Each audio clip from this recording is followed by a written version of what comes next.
The recording has started. Good evening, everyone. This is the Dundee Township Trustees regular meeting scheduled for 7 o'clock on Wednesday, November 18th, 2020. The current time is 7:11, and I will read the following meeting notice. This meeting of the Dundee Township Board of Trustees will be held via video and telephone conference in accordance with the Illinois Governor's executive orders and disaster declarations regarding COVID-19 pandemic. The general public had an opportunity to receive access to this meeting by requesting via email or telephone by today at 5 p.m. to the Dundee Township Supervisor.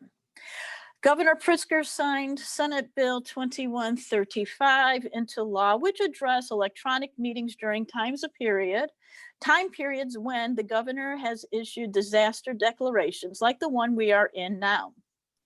Pursuant to this law, the Dundee Township Board of Trustees meeting will be conducted via audio and video conference without a physically present quorum of the Dundee Township Board. Pursuant to this law, I, Patricia A. Glees, have determined that an in-person meeting at the township building with all participants is not practical nor prudent because of this disaster. Township officials, legal counsel, and township administrator will not be physically present at the township building.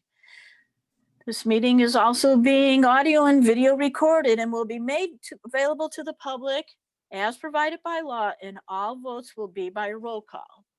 Before I continue, there is somebody in the waiting room, so everyone please hold.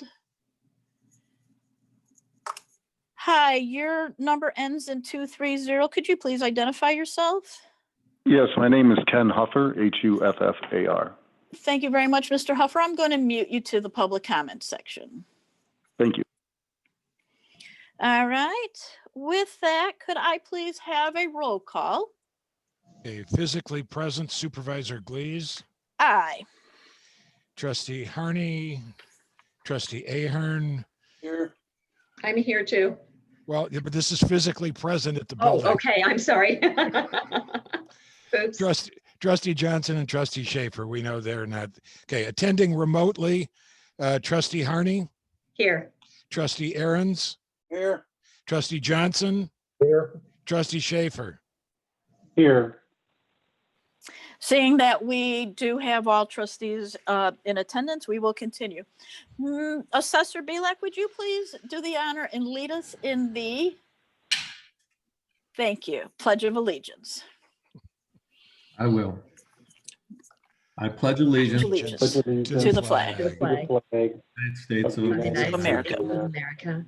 to the To the republic republic for which it stands, one nation, under God, indivisible, with liberty and justice for all. Thank you, everyone. Coordination there. If you were standing, you may be seated. With that, I am looking for an approval or of amendment of the agenda as presented. I need a motion. I'm looking for a first. So moved. I have Trustee Harney. Do I have a second? Johnson. I have Trustee Johnson. Do we have any discussion? Hearing no discussion, I am going to close the topic and I'm going to call for a vote. Trustee Aherns. Yes. Trustee Harney. Yes. Trustee Johnson. Yes. Trustee Schaefer. Aye. And Supervisor Glees is aye. That is 5. The motion carries. With that, I am looking for a motion to dispense with the reading of the minutes from the October 21st, 2020 Board of Trustees regular meeting. And you may, at which point it can either be amended or approve it. I need a motion. I need a first. So moved. I have a first. Do I have a second? Second. Was that Trustee Aherns? Yes. Thank you, sir. Do we have any discussion on these minutes? Yes. I have Yes. one correction. This is Johnson. All right, starting with you, Trustee Johnson, can you tell me, if possible, what page, what paragraph, or what sentence? It's on, I believe it's the first page, and it's Okay. under the heading minutes/trustees report, Minutes/treasurer's report? treasurer's report, I'm sorry. That's okay, thank you. The first sentence says Johnson made the motion and Johnson seconded the motion. Ah, So unless my split personality was there, do you Could've have a been. brother? go back to the tapes and find out who actually did. That's the only comment. All right, I have a couple. I'm sure it means it's supposed to be October. I And need to know we- what Okay, page? the first page, the first Uh-huh. line of the first page, called the September meeting. It should be the October meeting.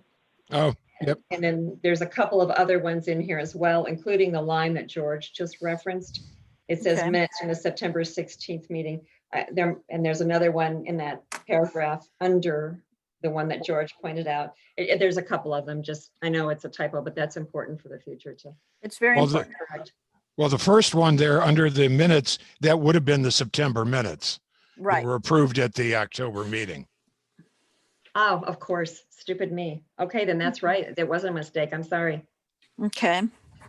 And you're not stupid, you're catching these things. Trustee Aherns, did I hear you have a question? Yes, didn't we ask for like a job description of the 3 elected officers?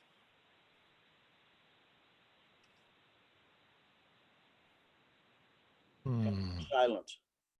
That was during the salary portion. Yes.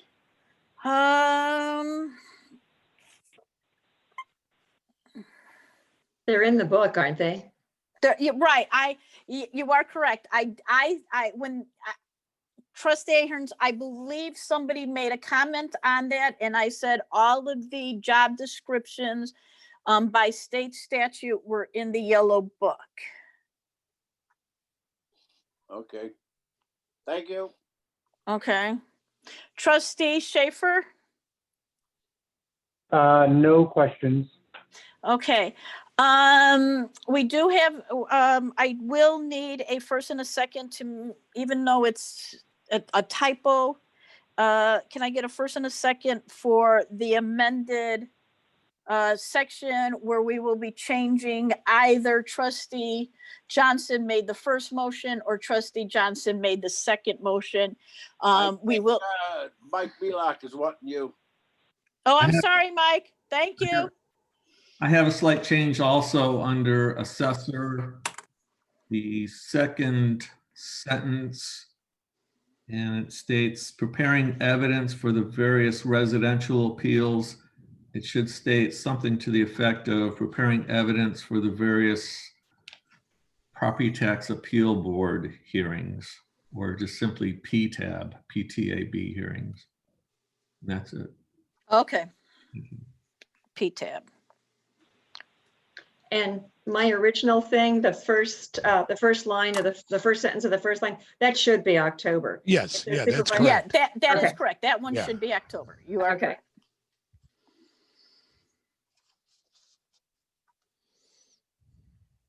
Okay. I have Trustee Johnson's, Trustee Harney's date, and Assessor Bielak's PTAB. Okay. May I have a first motion to approve the amended sections? So moved. Approve the minutes as amended. Okay, that's Trustee Johnson. Do I have a second? Aherns. I have Trustee Aherns. With that, is there any more continued discussion? Seeing no more discussion, I am going to do the voice vote. Trustee Schaefer, Aye. Trustee Johnson, Aye. Trustee Harney, Aye. Trustee Aherns, Aye. and Supervisor Glees is aye. That is 5, and that motion carries. Our next one is I'm looking for a motion to dispense with the reading of the minutes from October 20. Yep. Oh, okay, was that a motion to simply amend the minutes, or was that the motion to simply just approve as amended? Was a motion to approve as amended. Would you like me to Okay. call it again? No, that's fine. Okay. That's fine. All right. I'm now looking for a motion to dispense with the reading of the minutes from October 26, 2020 Board of Trustees special meeting. I'm looking for a first. So moved. Harney. Harney. I'm looking for a second. Aherns. Thank you, Trustee Aherns. I am now opening it to discussion. Do we have any questions about these or comments or changes to these meetings?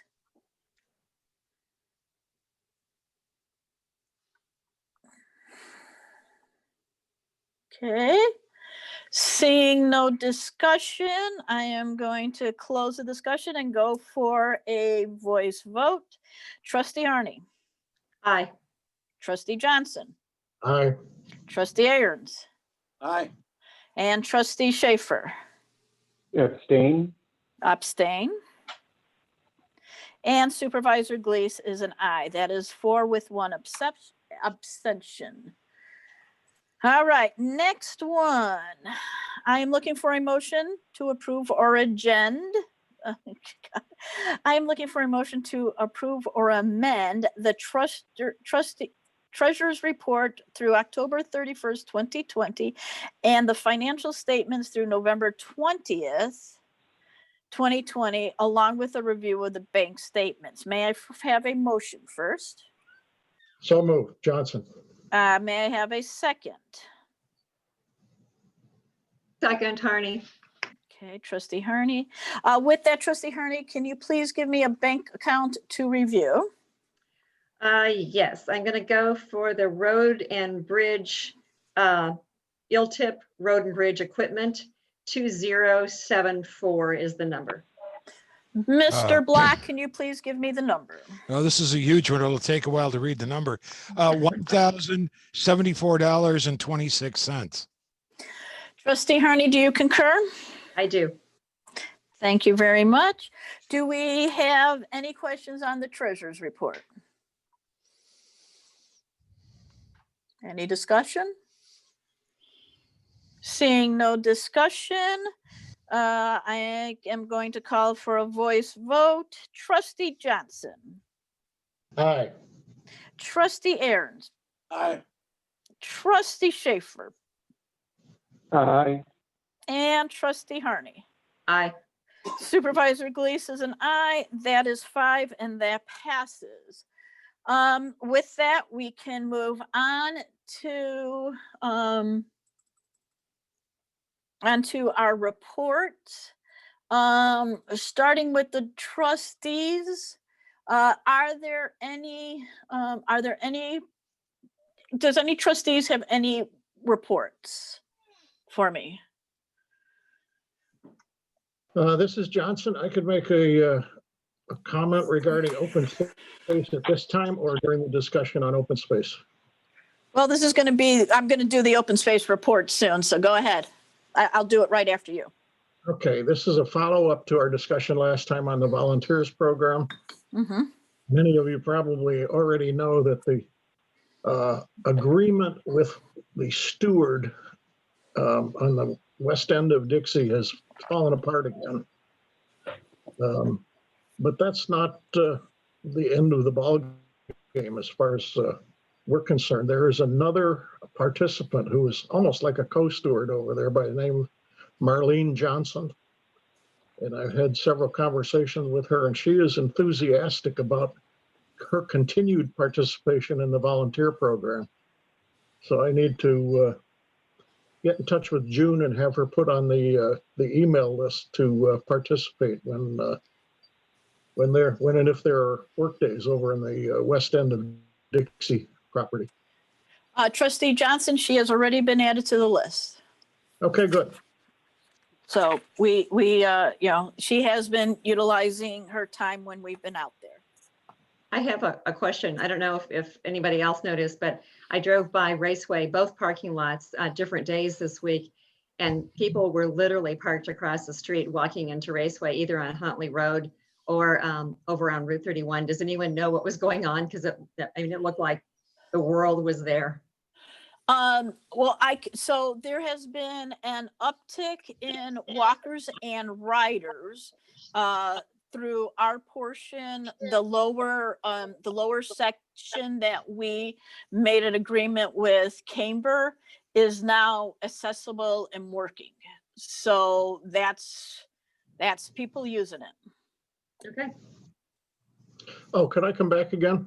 Sure. Regarding the parking lot, that reminded me. My spouse partner here, Rosalie, reads the Kane County Chronicle or whatever the update is on neighborhood things. And there's been 2 instances very recently of car break-in burglaries in the Huntley Road parking lot for Raceway. And I don't know what the appropriate action is, but I thought it should be called to your attention that there's been some criminal activity in the parking lot. So, because you did bring that to my attention. Information about it.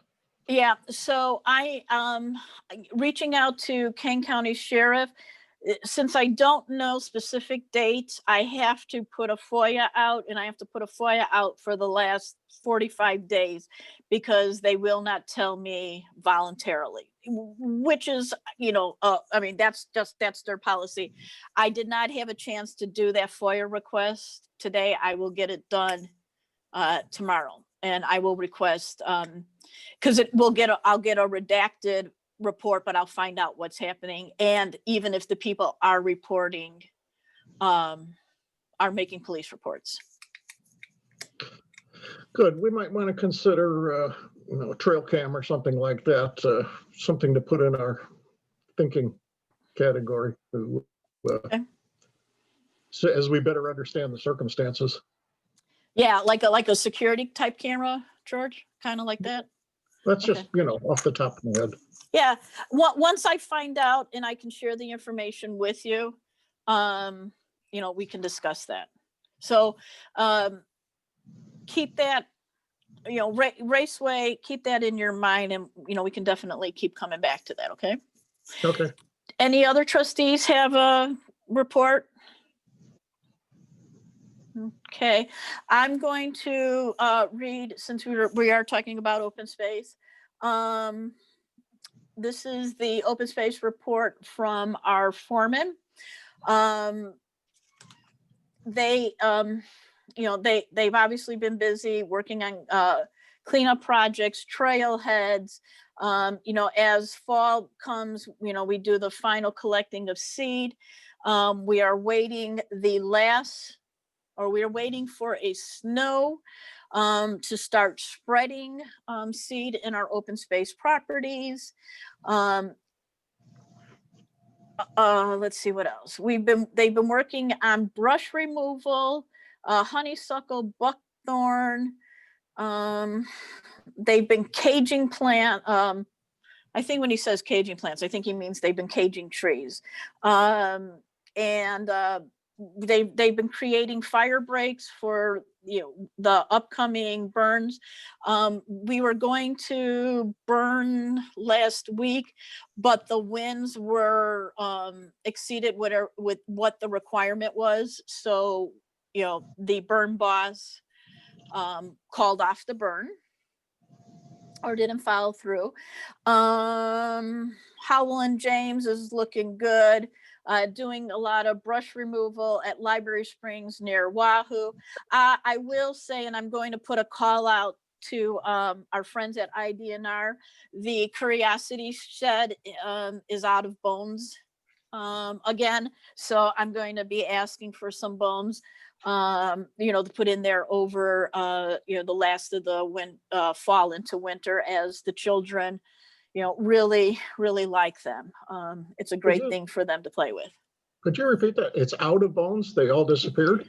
Yeah, they're all gone. So Wow. it's a curiosity. We never expected them. We replace them, throughout the year. You know, kids take them home. I think that's the greatest thing. Because they're at least using them, and they may be scaring their little brother or sister with them, but who who knows?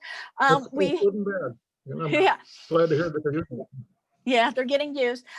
We have, with the past weeks, the high winds from these storms, we have lost some limbs off trees. So we've done a lot of cleanup there.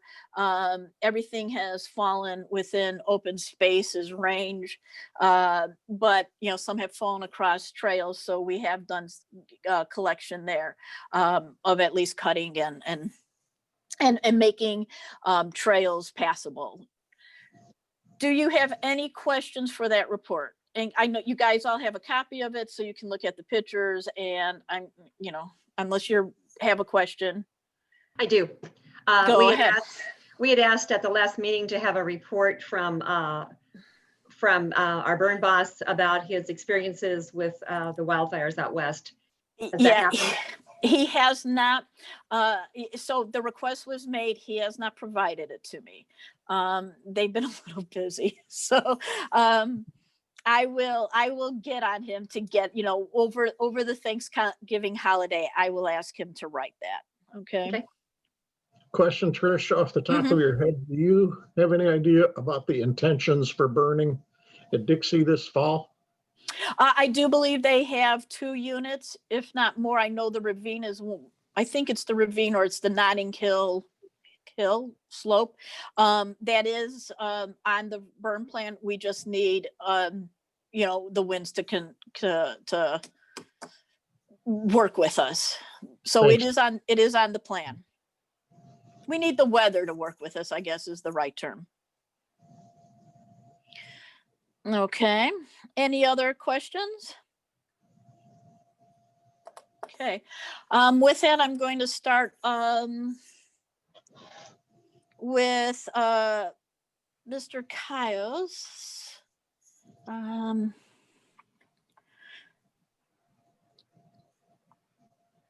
I think you're Mr. Kyles.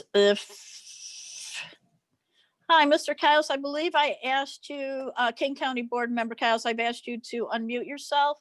Could you please unmute yourself? Yes. Great. That work? And yeah, it did. And can you give us a report? Anything happening with the Certainly. county? Nope. No, just kidding. I was gonna say, wow, nothing's happening at the county. Okay. Yeah, that's unusual, isn't it? Yeah. I appreciate you giving me this time. My name's Chris Caius. I'm the King County Board Member for District 23, which incorporates the northern edge of Dundee Township, including Raceway Woods and areas like that. I just have a few items that might be of interest to the attendees this evening. Again, thank you for allowing me to present. The CAC committee had a meeting on the 4th. That's the CARES Act Allocation Committee. And it was indicated at that time that within the next couple of weeks, the funds that were allocated would be approved and distributed to all of the municipalities and townships. So you should be seeing some funding come through shortly. They also indicated at that time that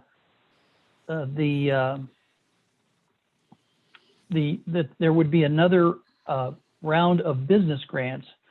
We allocated of the 92 million, 8 million was allocated to businesses, small businesses, to apply for COVID-related expenses.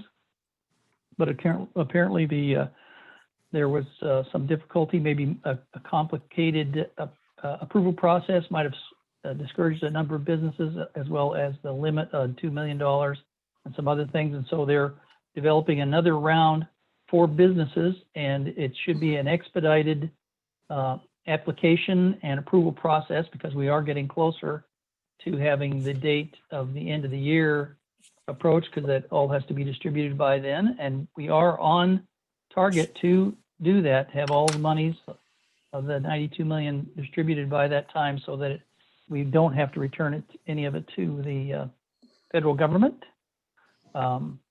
In transportation, last week we passed an agreement with ETC, electronic company that will be installing the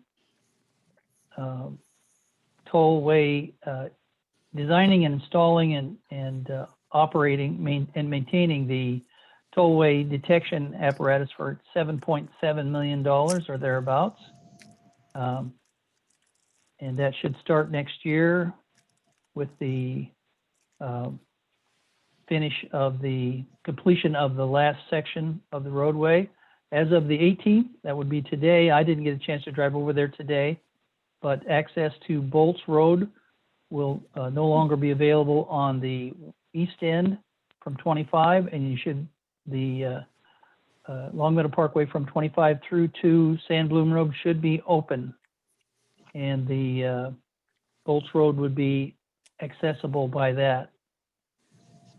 From the, my understanding is, I didn't drive it, from the roundabout, there'll be a roundabout there. We also, today was the last day for comments for the 2050 plan for the KDOT and development of roadways for the next 30 years. And in energy and environment, we just adopted a new 5-year plan for solid waste in the unincorporated areas, Kane County. And we also extended for 1 year an agreement with West Dundee and eWorks Electronic Services for that electronic drop-off at the Public Works Building in West Dundee off of 31 at 900 Angle Tarn. And that service has been available for a couple of years now and will continue for another year, where you can drop off any electronic device free of charge, except for monitors, which are $25, and TVs, which are $35. Also at that site is now being accepted clothing, to any textiles to be recycled.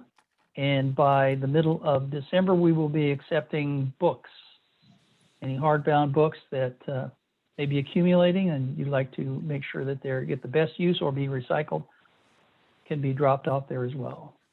And I believe that's my report this evening. Thank you, unless you have questions. Do any of the trustees have questions for Kane County Board Member Kiles? I see some shaking their heads. I don't see any comments or questions. Thank you very much, Mr. Kiles. I'm going to go ahead and mute you. With that, can I please, Highway Commissioner Sinnett, do you have, where did you go, Scott? Do you have, oh, there you are. Do you have a report? Yes, I'll give you a report. So we have got, we've been out trimming all the brush on the right-of-ways the last couple of days and cleaning up the leftover stuff from storms, banking up around the culverts that are problematic, trying to put stone to slow the flow of the water. Crescent Drive is going to be a real disaster area, I'm afraid, if we get the wrong kind of rain, because there was some work done up in the cornfield to prevent flooding in those 4 houses, but they didn't finish the job and left it. So I'm not sure. We'll see what happens. We're taking precautionary methods to catch it on Alice Drive there before it gets to Crescent. But the new storm sewer that was put in by the Long Meadow people isn't big enough. And I think it won't be long till we see the results of that. We managed to get our plumbing back in order at the shop. That's all said and done. That went well. And then did did I mention the old truck we're getting rid of in place of the new one is ready to go. I have to get hold of Bob and we'll have to make up a bill to put a billing to, to advertise it, I guess I'm trying to say. To put a bid package, I'm sorry, Scott, to put a bid package together for it? Yeah, that's what I'm Okay. trying to, right. Okay. That's about it right now. I have a question. You mentioned Lundstrom's farm. I know that last year it was flooding out people's properties. Is that going to happen again then because of this, or? Well, it's possible because they came up and Lundstrom's came up, brought in equipment, dug a big ditch, sloped everything down the hill and dumped it all into a little stub way that isn't never dedicated to Ellis. They call it Ellis Drive, I guess. It's going to come around the corner there and it's going to be crazy. If you get a lot of heavy rain, there's going to be mud all over the place because they have no means of blocking it, holding it back. There's no blanket, no check dams, none of that. They never really finished their job. And that's what's going to happen. And it's really not up to us. Okay. Wait, So so who did this? Is it the county that did this or their contractor? No, Lundstrom's came in there themselves. Brent Lundstrom was running one of the skid steers. Okay, it's illegal. It's illegal for him. Wait a second. It's illegal for them to do any work like that. And it's also illegal for them to not put down the proper erosion control stuff, the blankets, the grass, the seating and everything like that. Report them to the county because I'm in touch with Rob Linky, Sue, and Good, we're okay. on top of it. Cool. Because Thank you. to go that far, where everybody was elated, and then they just left it half done, so we're taking care of it. Okay, great. Okay, good. Any other questions for Highway Commissioner Sinnett? All right, my final question is if and when it snows, are we ready? We are ready and then some. Excellent, okay. All right, with that, Assessor Bielak?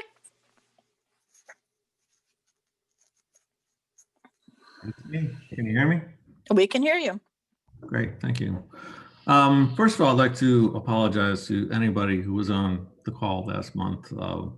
I lost my temper and I apologize for anybody on the call. It was not a pleasant experience for anybody, I'm sure. My apologies to everybody. Going forward, the staff is working currently on new construction. We're getting a lot of permits in from the various municipalities. Some of them are coming in kind of late. Evidently, there's been some changes in personnel at different municipalities, so things are coming in a little differently, a little slower, a little jumbled up. So we're having to deal with that a little bit. But as I've mentioned in the past, the volume has increased just exponentially as far as decks, patios, remodels, and so we're putting that all together. We're doing the best we can right now to get out on the major stuff. Next year, we're putting off to the spring to do like the decks and patios and those things. COVID is upon us right now, and so far we haven't had bad reception. We've had a few rough encounters, but we've gotten through it. And we go to each house with a mask on and so forth, and keep our distance. And everything we're doing is outside, anyways. So far that's been good. We're also starting to work on our sales ratios. We look to be right on top of the numbers. So if we get another factor from the county next year, it's going to be a rough ride. We'll be over for sure. I don't know what's going to happen with there yet. We're also cleaning up from our appeals process, calling out some of the data. on the commercial side, we pull data from rent rolls and things like that and put it into our own database so we can have those numbers to defend our assessments and generate new assessments backed up with market data. We've also got a handful of new property tax appeal board hearings sent to us that we have to prepare additional evidence for. So we're working on those too. I just got like 4 commercial ones on my desk today. So that's about it. Are there any questions for Assessor Bielak?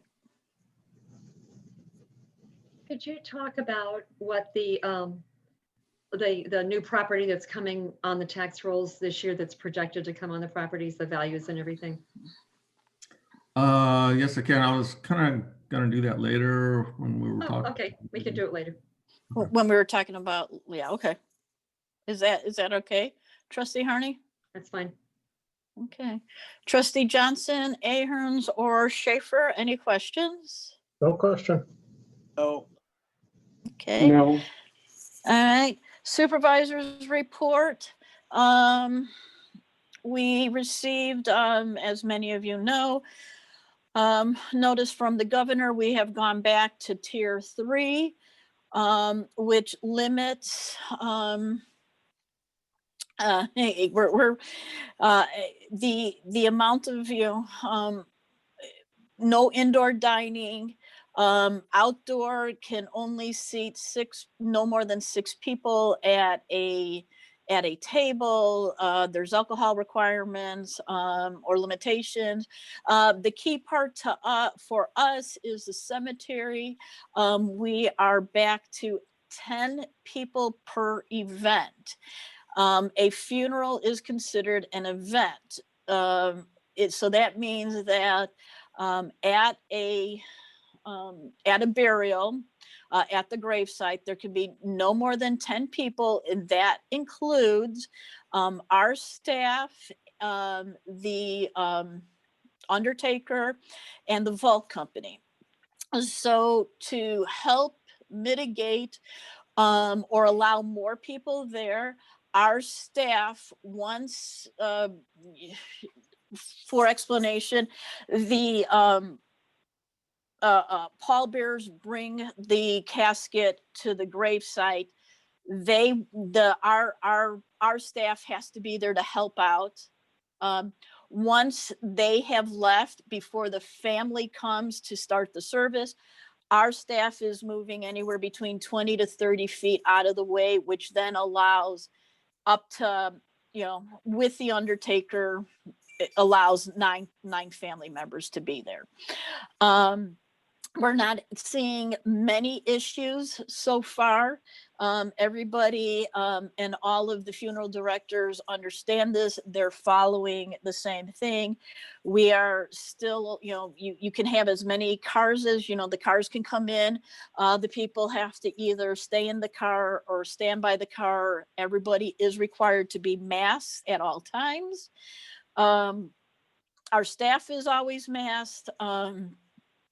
And so that's really with the governor, that's a big change for us. The same thing's going to happen to open space. We have spoken with the stewards. They are limited to a hard number of no more than 10. They've been working in groups of 5 to 8 at the most. They are doing additional temperature checks before the workday and asking the critical COVID questions. Do you have a cough? Do you feel sick? Do you have, et cetera. Within the rest of the offices, we continue to take temperature checks. Let's knock wood that we're doing okay right now. We do have Thanksgiving coming up next week. So to notify you that the offices will be closed on Thursday and Friday. And my final comment is if you are outside, I do ask you to social distance. I do ask you to wear a mask, and what we were told in the health department meeting today, if you do not have to go out, please don't. That is my report. Do you have any questions for me? No We got questions. any- Go ahead, George. I say no questions for me. Have we gotten any money from the CARES package yet? Yeah, I guess I should have. Okay, so and of course Chris can hear me, but you know, he can't speak. So no, we haven't gotten any money. However, and I will expressly state this, the county has made it extremely difficult and very onus to ask for money.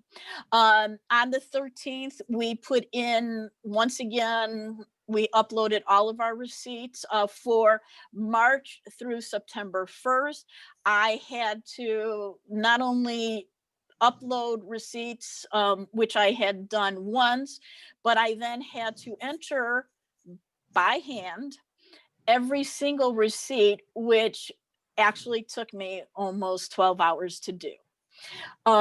Because I had to follow their exact method. With that, that'll be our first portion of money. It was they received it, they acknowledged receipt, and I am hoping within the next 2 weeks, as I have been led to believe, we should see the first set of money. Can you put a dollar number on that? 75,000. Oh, that's significant. Mm-hmm. Mm-hmm. Yeah. Yeah.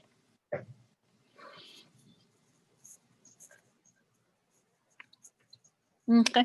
One other thing I'll add, because we at least I have directed Bob to start looking for PPE again, because I am concerned that we are going to, you know, we do have you know, gloves and masks right now, but you know, as this wears on, and there's major upticks, I'm hearing of shortages. So, you know, we are going out and kind of volume purchasing stuff so that we're not caught like we were in March when no one knew about this. We'll have stuff on hand for at least all of 2021. Buy a lot of gloves. we are buying those in bulk. We got that, Richard. We got you covered. All right. Any other questions? Trish, Yeah. I just have a question. Yeah. Are we recycling PPE in any way, shape, or form? So you mean like the gloves and the masks? Yeah, like how often are people changing out on items? Because we are essentially recycling at work. I get a mask every 3 days. I don't get a mask every day. So sort of what are the parameters for use of PPE? Okay. Internally, we are either using, and hang on, for anybody who's on the video, you're seeing me slide away. We have two options. We do have a lot of people bringing in their own masks. The second option we have is a face shield. I feel like Vanna White.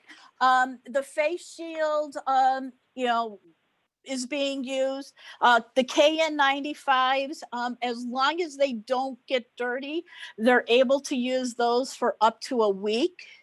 The surgical masks, those are, because of, I think they get wet and stuff. Those are, you know, those are used probably just for a day. Once a day. Okay. Yeah. No, just wanted to know. Yeah. You know, so it just depends. You know, we have given everybody the option of, you know, either the shield, the mask. The guys, I will tell you, the guys in the field, whether in the cemetery or open space, they don't like the shield. They find the shield to be very blocky. But I like the shield because if somebody, like if Bob or one of the other staff pops in my office and I don't have my mask ready, it's very easy for me to throw that face shield on really quick. But yeah, that's where we're at as far as that. Gloves, I will tell you that gloves are probably one and done. I mean, I know Right. they're not reusing the gloves. Right, understood. Okay. Yeah, it's pretty tough to reuse them. Yeah. All right. Okay, with that, there were no other board reports. So I'm going to now open up to public comments. Public comments will be limited to 3 minutes per person. The supervisor, clerk, assessor, highway commissioner, and trustees will not respond to questions during the public comment period. Any follow-up comments will be made at the discretion of the elected official. With that, I'm going to ask you to, I'll mention your 3-digit number. I will ask you to unmute yourself. If you do want to make a comment, please just state your name for the record. If you do not have a comment, just say no comment and I will move on. With that, I am going to start with number 858. Would you please unmute yourself?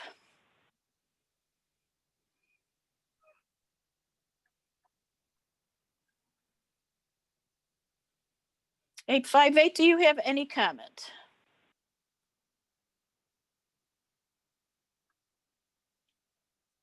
(858), I see you unmuted, but I don't know if you have a comment.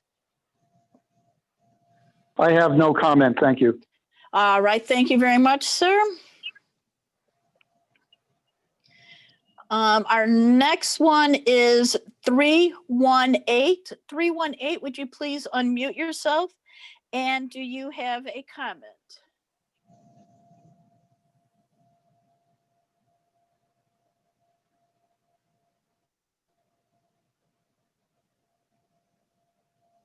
(318). I'm asking you to unmute, and do you have a comment? Okay, 318 just jumped off. 369 is Mr. Kyles. He already had some words with us. The next number is 230. 230, please unmute yourself.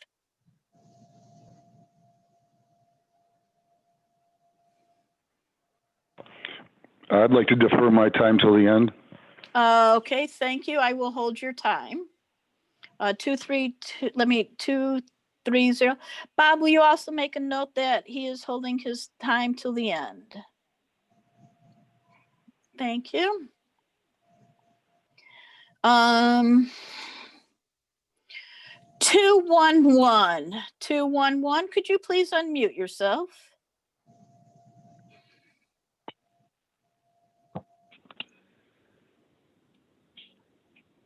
(211), do you have a comment?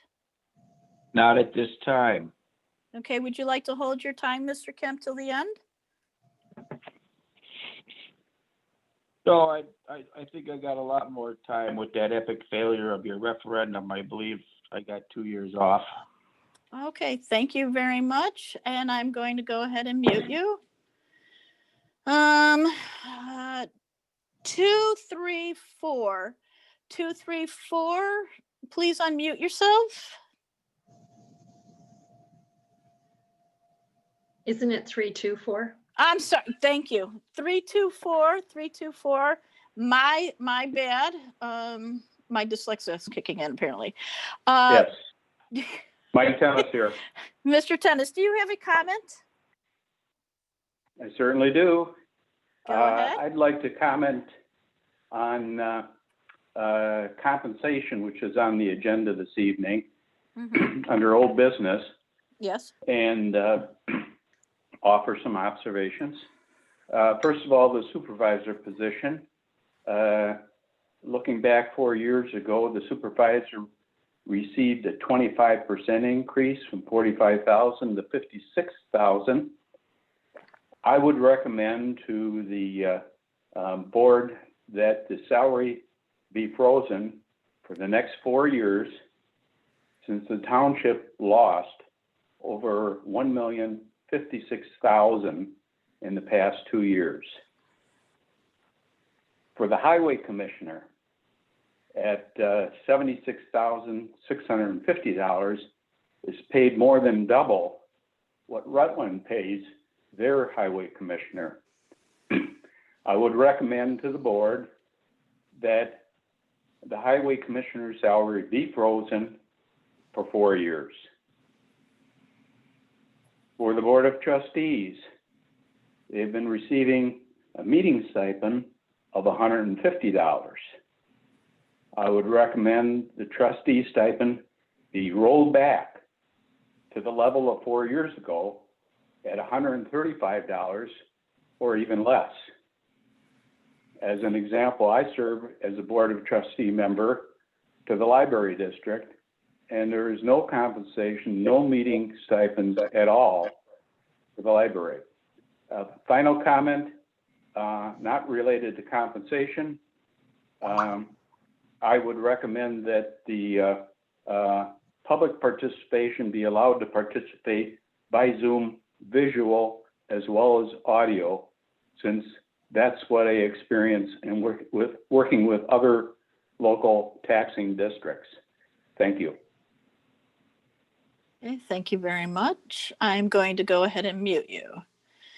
My next number is 859. 859, if you would please unmute yourself.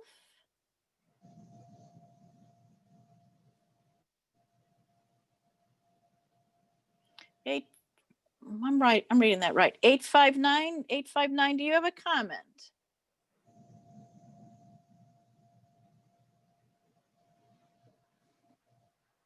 Eight, 5, 9.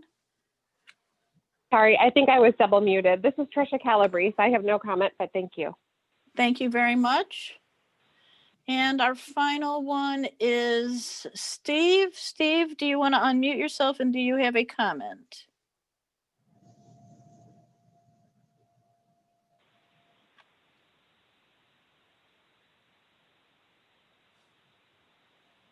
Steve, do you have a comment? No comment at this time. Thank you very much, sir. All right, with that, public comments have ended. It is 8:02.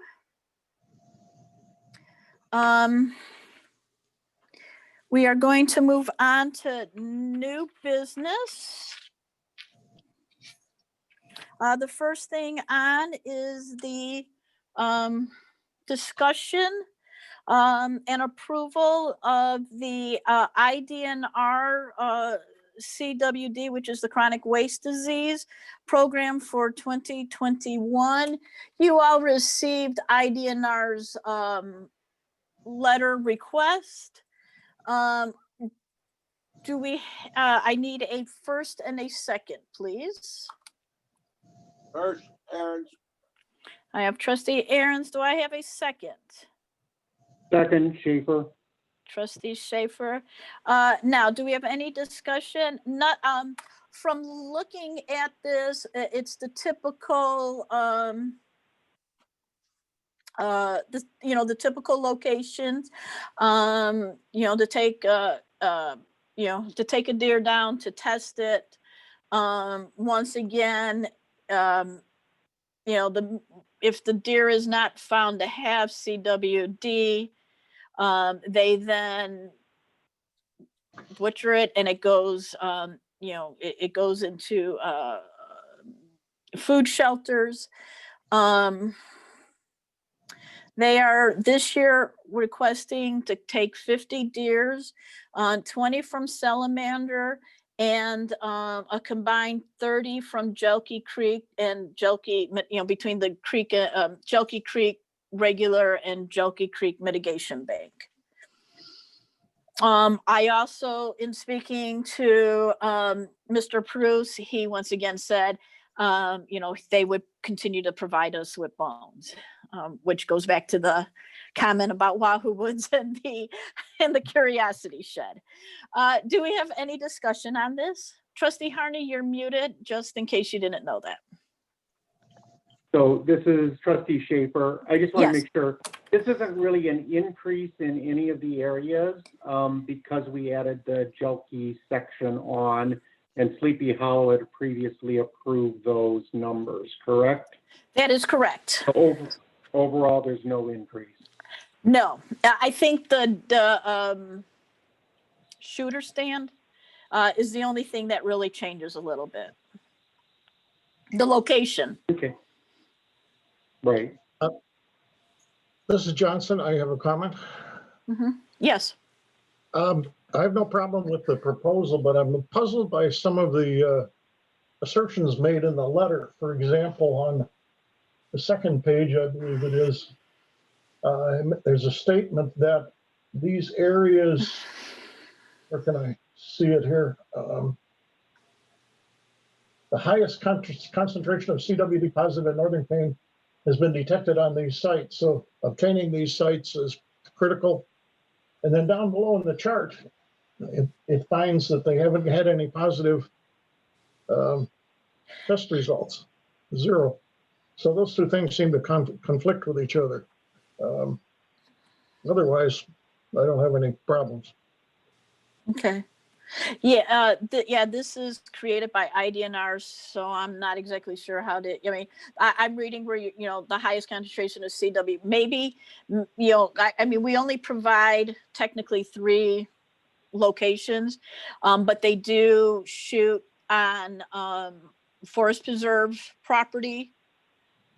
And he's only showing us ours, maybe he's referring to more of the forest preserve or like the burner property or something like that, other properties. And they have private property as well. Yeah, private property, yeah. The paragraph is very specific to Salamander Springs, Jelke Creek, and Jelke Creek Bird Sanctuary.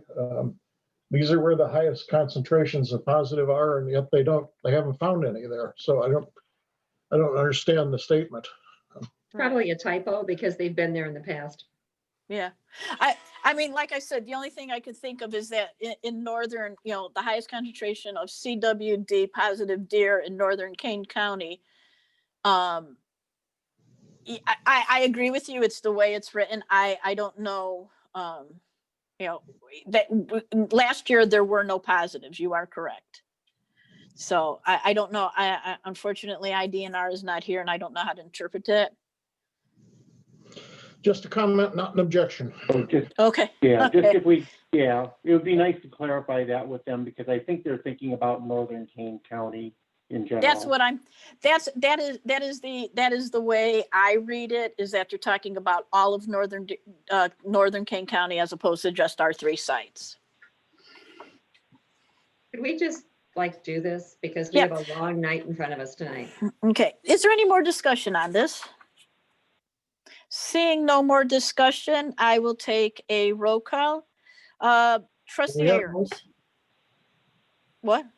We had a motion yet on this? Yes, we have Trustee Aherns and Trustee Schaffer for our motions. Okay. Trustee Aherns. Yes. Aye. Trustee Schaffer. Aye. Trustee Johnson. Aye. Trustee Harney. Aye. Supervisor Glees, aye. That's 5. The motion carries. I will reach out to IDNR tomorrow to tell them that they can do their thing. Proceed with their program. With that, our next one, and this is where Mike, if you want to jump back in, please. This is the review, discussion, and vote on ordinance 2020-100 and ordinance approving the township property tax levy for 2020 property taxes payable in 2021. If everybody could pull that up.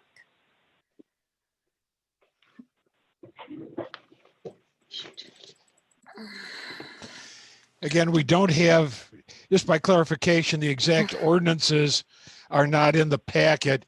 Rather, it's the spreadsheet on the estimate of the levy, figuring we would determine tonight what target we wanted to shoot for on the levy, and the exact ordinances will be prepared and ready for approval in December. Okay, so with that, I need a motion to begin. I will move that we establish a levy at 120%. Okay, and do I have oh wait, I'm sorry, what did you say? 120%. Thank you. And do I have a second? Well, we haven't even discussed our levy yet. We need a motion for the levy first, correct? Okay, yeah, This could is I get just them? the estimate of the levy. So This we're is just the estimating the estimate. levy. Yeah, estimating it tonight. Oh, Yeah. so what's the wording that's appropriate? Just that we're going to estimate the levy at a certain amount tonight, and then we'll pass the final actual levy ordinance at the next board meeting. Okay, then I would restate my motion that we, wait, I'm sorry, Kurt, could you say again what I have to say? Yeah, that the board move to estimate the levy at XYZ amount. Okay, I move that the board estimate the levy at 120%. Do I have a second? Second. Okay, now let's start discussion. And I think when we talk about the 120, we're talking about new construction. Is that correct? Yes. Okay. PTEL still applies to all existing properties that are already on the tax rolls. Correct. And Mike, perhaps you could step in and talk to us about the new properties that are going to be coming on the tax rolls.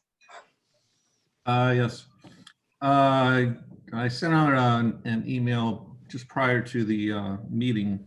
I was geared a little more towards estimated taxes from the new construction that should be coming online for 2021 and 2022. But I've also broken it down. Roughly within those 2 years, we should be getting about $95 million in new construction assessed value. I don't have it broken down exactly by year because some are partial, many are partial values this year. And again, full values next year. There were partial values last year, and there'll be full values this year. So in total, it's about $95 million in assessed value. Applying a tax rate to that of just the township tax rate, that's between $129,000 and $153,000 in new taxes to the township that is not subject to PTEL because it's new property. That does include the Carpentersville TIF 1, which will be coming online, I guess, 2021, I believe. That is correct. And when you say, so the number that you give of 129 to 153, that's at the current CPI rate? Or our current, I'm sorry, our current rate now, I guess? Yes. Okay. That was estimated using our current rate. Okay. Total township, yes. The Okay. reason I think this is go ahead. I'm sorry, Krish. No, go ahead. I'm sorry. Let me just comment just a little bit more. We have quite a bit of commercial new construction. We're very, very fortunate to have that. We have roughly in a market value, just on the building values alone, of about $207 to $250 million in commercial new construction. This is hotels, industrial, apartments, or a hotel, I should say. A little bit of retail. Very fortunate to have that coming online. We only have about 20 new households, and that's in the northeastern portion of the township. That's Glenlock. They are selling for a good penny. But that's only about $5 million in market value. So again, predominantly it's commercial and industrial that's pushing the growth here. And as a taxpayer, a citizen of this township, we're very lucky because that's subsidizing our tax bill big time.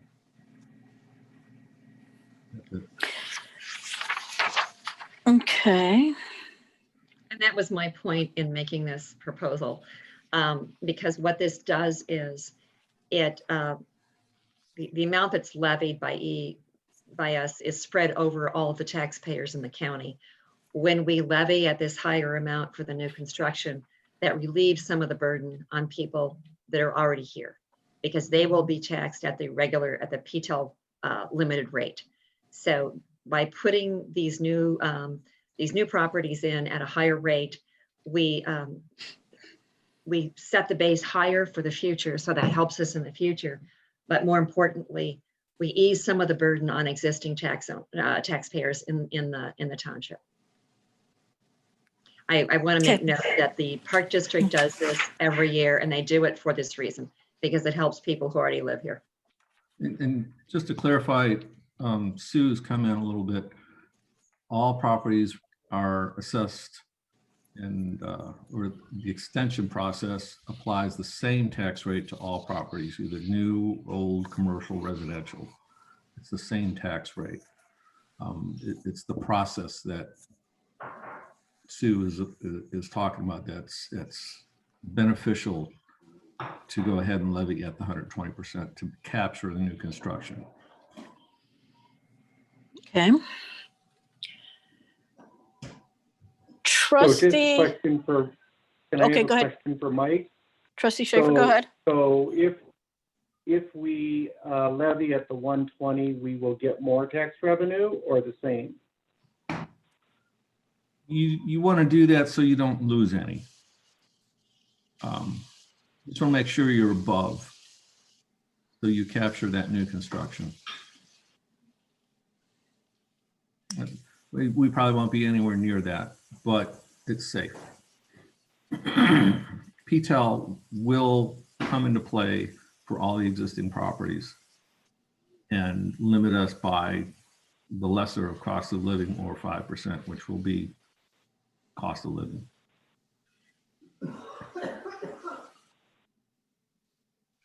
So just to clarify on the spreadsheet that's before us, what we'd be doing in effect is adding another column on the right-hand side, proposing a levy at 20% compared to 4.55.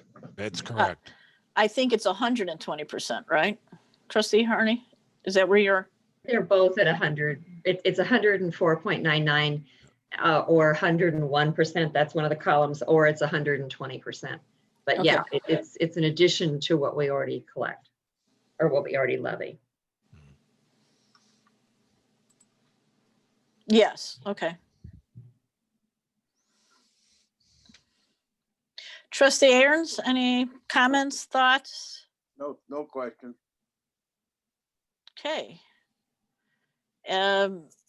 Seeing that there's no discussion, are we ready?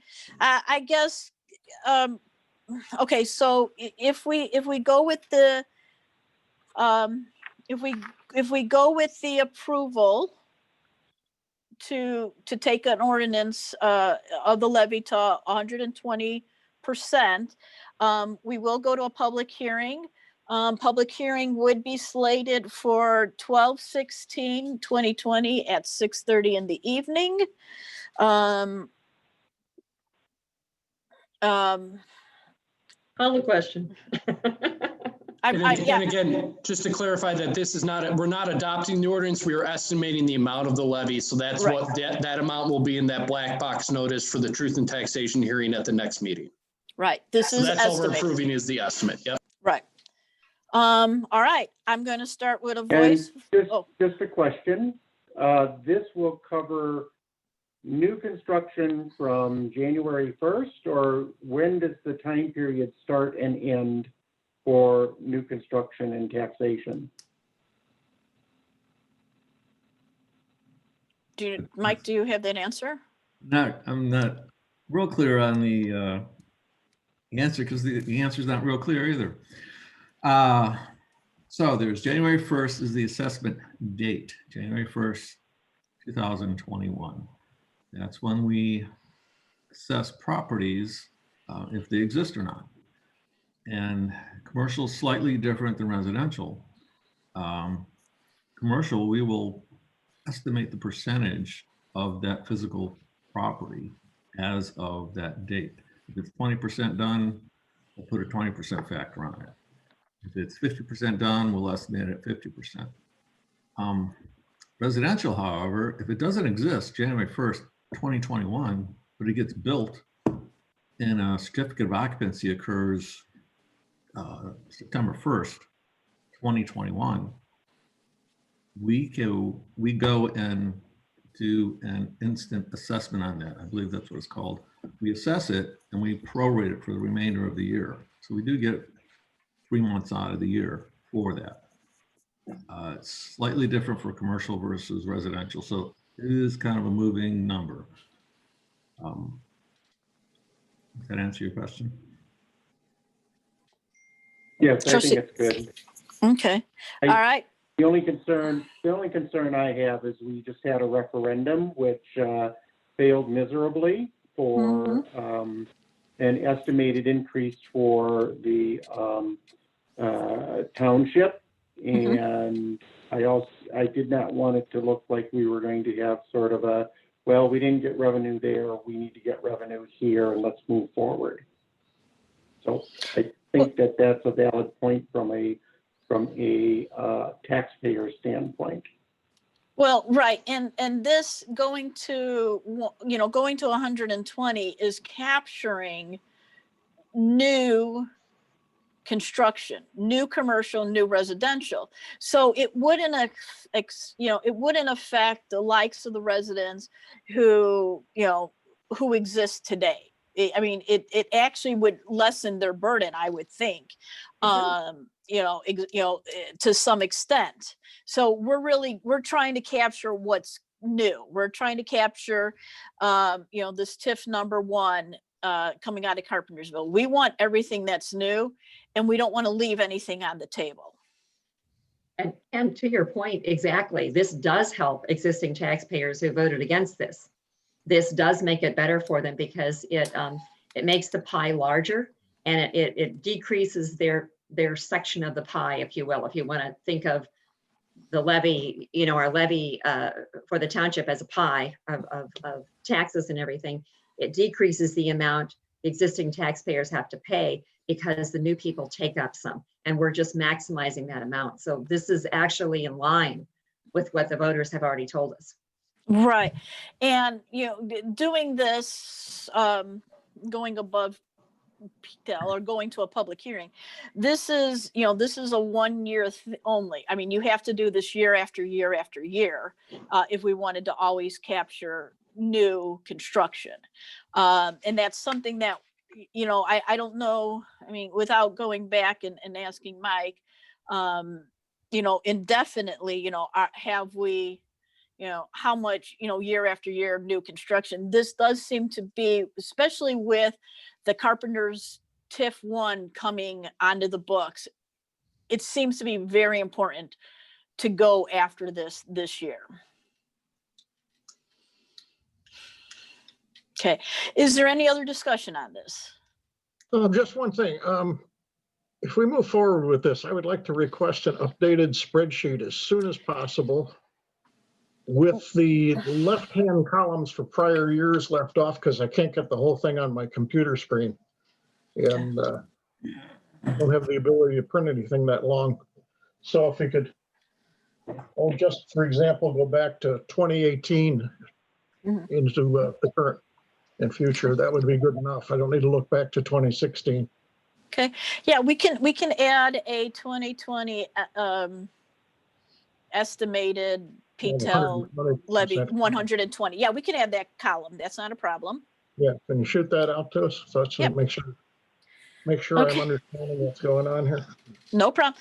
So I am looking for an approval, and this will be by voice vote, for an estimated, and I use the word estimated, vote on ordinance 2020 or 100. The ordinance, it's not really approving because it's the estimated tax of 120 for the levy of 2020 property taxes payable in 2021. I am now going to go for a voice vote. Trustee Aherns. Yes. Trustee Harney. Yes. Trustee Johnson. Yes. Trustee Schaffer. No. Okay. Supervisor Glees is yes. That is a 4-1. And the estimated levy has passed. I am going to ask everybody to take a 5-minute break. You are being recorded, so please no crosstalk. Please don't cause any open meeting violations between the trustees. If you need to have a bio break, this is the appropriate time. I will be back in 4.5 minutes.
That was funny.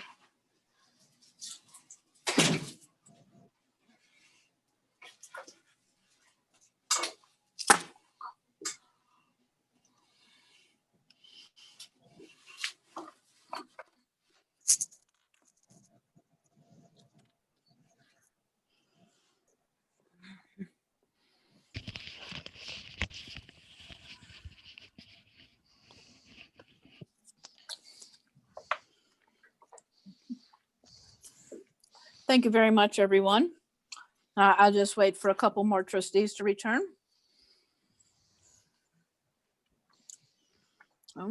Office Manager Black is back. Trustee Aherns is back. Trustee Schaffer, are you back? I am here. Excellent, excellent. Thank you very much. I can see Trustee Johnson and I can see Trustee Harney. With that, we are going to move on. And I'm going to ask for a motion to review, discuss, and vote on the ordinances 2020-101, an ordinance approving the road district's property levy tax for 2020 and property taxes payable in 2021. That was on your second sheet of the same long Excel. I will make that motion for the same reason that I made the first one. I move that we, I'm sorry, I'm having trouble, but we approve an estimate of levy of 120% for the road district. Okay. Do I have a second? Second, Aherns. I have Trustee Aherns as a second. Although we discussed this during the last portion, the numbers, quote unquote, really don't change. The amount of available new construction and commercial doesn't change. Do we have any discussion? If we don't have any discussion, I'm going to go right to a voice vote. Seeing no discussion, I'm going to go right to a voice vote. I am looking for an approval for ordinance 2021-101, an ordinance approving the road district's property levy, tax levy for 2020, property taxes payable in 2021 to an estimated 120%. Starting with Trustee Schaffer, yay or nay? No. Trustee Johnson. Yes. Trustee Harney. Yes. Trustee Aherns. Yes. Supervisor Glees is yes. That is 4-1. That ordinance now passes. And as stated, we will go to a public hearing on December 16th at 6:30. We will have a black box in the paper about that since it is a public hearing. And since we'll still be in tier 3 or worse, it will be a Zoom meeting. Next.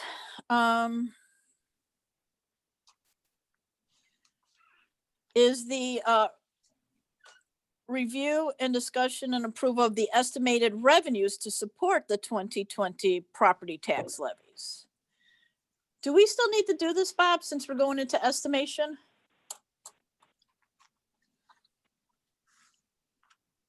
I can't hear you, Bob.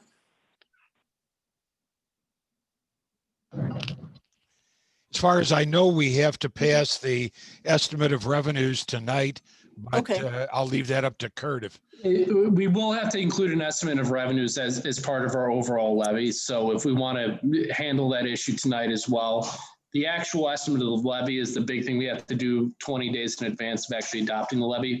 But our ultimate levy will have to include an estimate of revenues as well.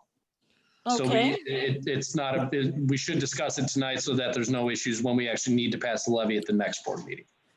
Okay. Bob, what does that report look like? So that everybody has it? Okay, there were about 7 sheets, one for each fund that was in the packet. It said certification of estimated revenues was the heading on the sheets. Okay.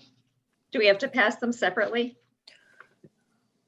Well, I have a question because all of the other townships I've looked at and all the cities, they have a spreadsheet of every revenue line included on their estimate as they put things together, because it's very confusing when you put a start of the start of the fiscal year, because we don't know, a lot of transfers haven't occurred yet.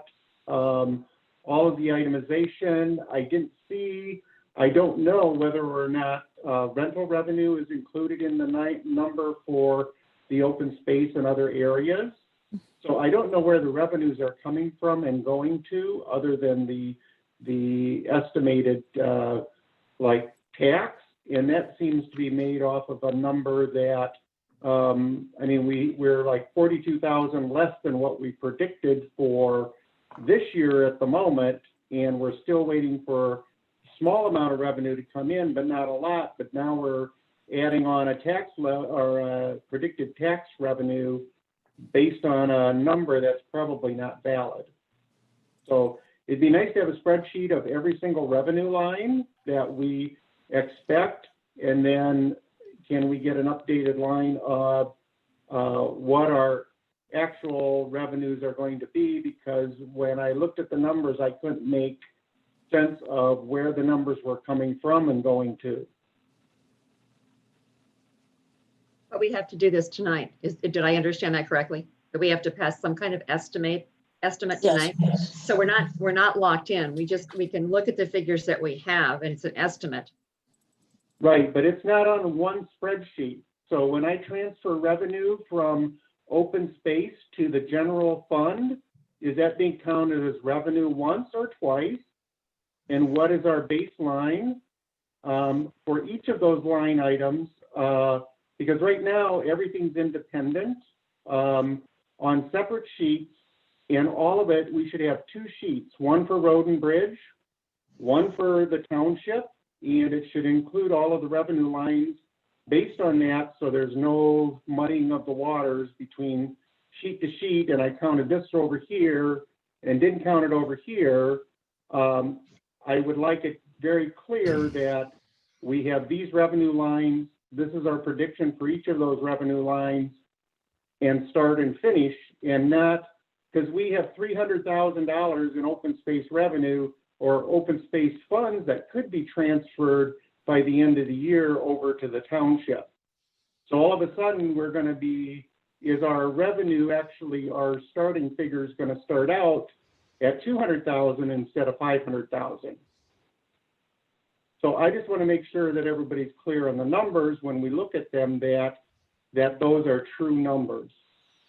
So how can we get that done tonight in order to pass it? Well, we are doing estimates, but I just want agreement that on those numbers that we're going to, we can't do an estimate on those numbers because I don't know what those numbers are. I have a number that's out there that was put together, and does it include rental revenue from open space? Does it not include rental revenue? Does it include, you know, what do those numbers say? All I have is a number that was just placed into a document. We don't have to have the actual estimate of revenues finalized for the truth and taxation purposes. The big thing that we have to have finalized tonight for truth and taxation is the actual estimate of the levy. So if we need to, we don't necessarily have to take a vote on estimated revenues tonight if we want to wait for additional information. But so I don't want 7 different sheets on predicted revenue. I would like to see a township spreadsheet and a road and district spreadsheet, include all the items for each of those items, and then when we come back, we can at least make sure that all of those numbers are included or excluded based on our current budget and what we're predicting for the end of the year. And I don't know, I mean, are we expecting transfers from open space as far as the line items or not? Because we had there's like $500,000 of projected transfers that normally are done, I think, towards the end of the year, if I'm correct with Bob. So what number are we starting with? The predicted one or the one that hasn't been transferred yet? Okay. All righty. A question for you, Kurt. Since the levy looks like it's going to be set at 120, do we estimate the revenues at the full 120 amount, or how would we normally do that to match it up? Yeah, I think we'd want to estimate our revenues to be to correspond with what we anticipate our revenue will be from the estimated levy. So yes, I would say if we're estimating at 120, we would go off that number. Okay. So in effect, that would change all the numbers on these estimate sheets. Correct. Those were done at those were done at 4.99. So I will have to redo those, and as long as it's not needed to be voted on tonight, then I guess we're okay. We can do it as a package for the public hearing and get it out to you soon. But the 20% is only calculated on the projected new construction, correct? Correct. It's only, and then, I mean, the other realistically should be, what have we been getting in for our revenue? Because we're always short on revenue when we do it. We're taking a 5% estimate and putting it into our spreadsheets, but we never get that. We're getting 2.1, 2.8, 2.9. 1.2, 1.2. What? We've been getting 1.2.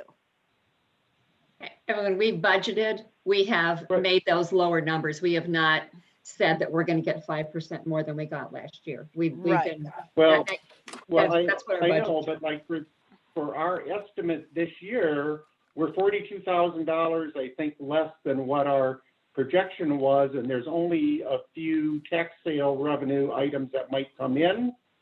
So we're using the higher number to start with, I believe, and then we're adding 5% to that higher number.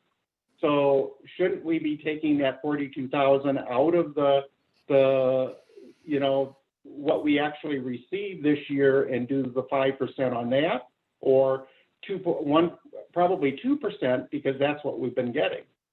Ken, if you look at past budgets, you will see that we always start with the number that we actually got, and then we make an estimate of how much more we'll get. So we don't base our starting number is not based on what we thought we were going to get last year. It was what we got last year. And then we don't add 5%. The levy is different from the actual budgeting process. And so if you look at past budgets, you will see that that varies from year to year. And we talk to Mike and we think what it might be. And we're estimating like a year ahead of time. So yeah, we don't get it a lot of times. We get as close as we know how to get. But your premise is wrong. What you're saying is that we're taking. Well, the sheets that I got tonight that are estimating the revenue seem to be off. And I don't know, Bob, which numbers you used, but you used a 5% item on that line for, it looked like from last year's spreadsheet. Or did you take the $42,000 out on the levy on the No, town fund? I didn't subtract that, which we have not yet received. What I have been doing on all of these is, again, knowing that we usually go at the 4.99 and trying to match the levy with the estimate of revenues.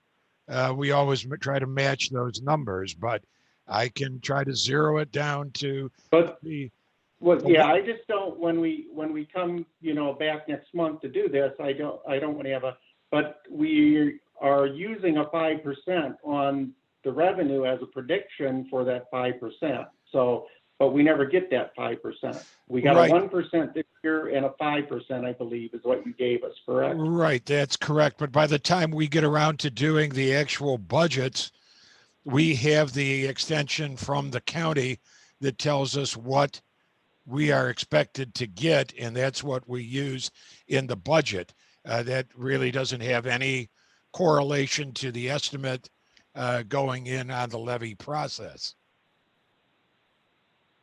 Right. But when we do our levy, it's a hard number based on the numbers that we're discussing now, correct?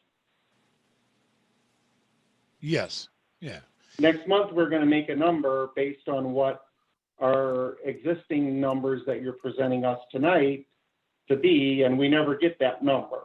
So, like I said, I'm just trying to make it as clean as possible with the revenue lines that we have, put it in one document rather than trying to combine 7 different revenue lines and putting it into well, this is where all the open space money came from, so that's a total, but I'd like to know where that number actually came from our current budget. Okay. So I'm not trying to create more work. I'm just trying to figure out where some of the numbers came with, because I couldn't go back and add the numbers up off of our existing budget. I'm sorry, Ken, because you have just, you kind of have confused me, and I'm sorry about this. I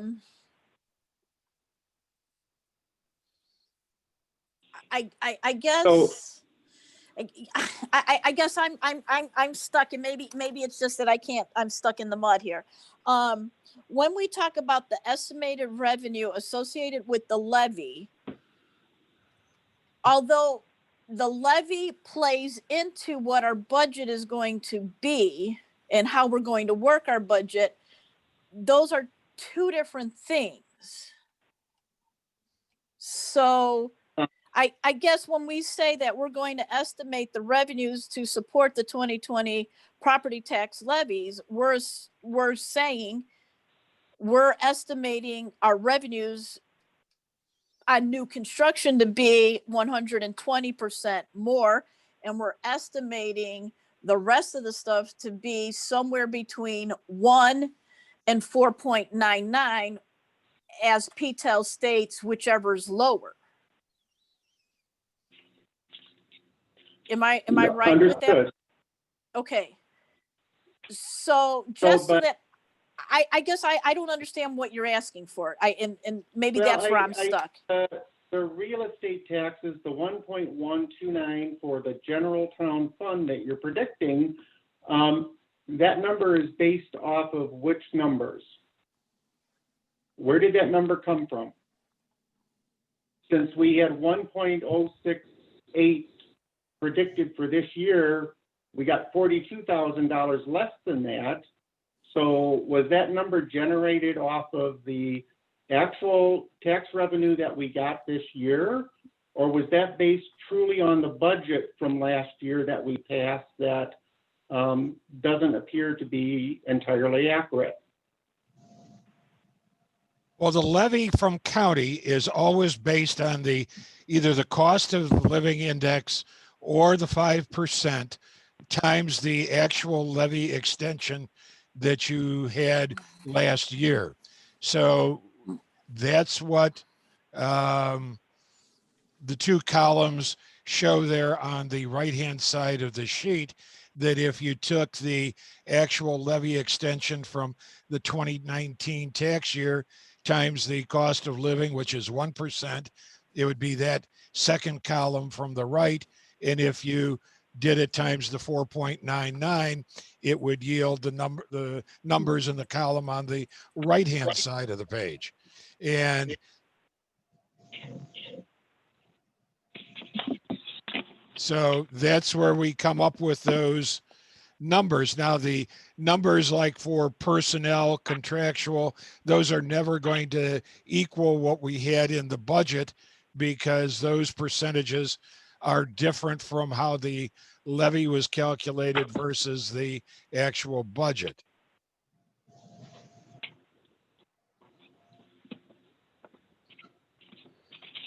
So yes, like I said, I just don't know. When I did not pull out my sheet, let me see if I can pull out my sheet here. So the estimate on the levy that that we have presented for us for like the town budget, you've got a whole list of personnel, cemetery, and the proposed tax levy at 4.99. On the sheet that you gave us for the 5%, it says 1.431 million, right? But for the tax revenue, you have like 1,330,745, right? Mhm. Or is that Correct. that's correct? That's So, but the correct. numbers that you give me on real estate taxes is 1.129 on this form, certificate of estimated revenues. Right. Okay. Now what you've got to, okay. Yes, because So the, in, please, the total of 1.330 is the total for the town fund, including the cemetery. Since I did a separate sheet for the cemetery, I can't double count the 201,023 that's designated for the cemetery fund.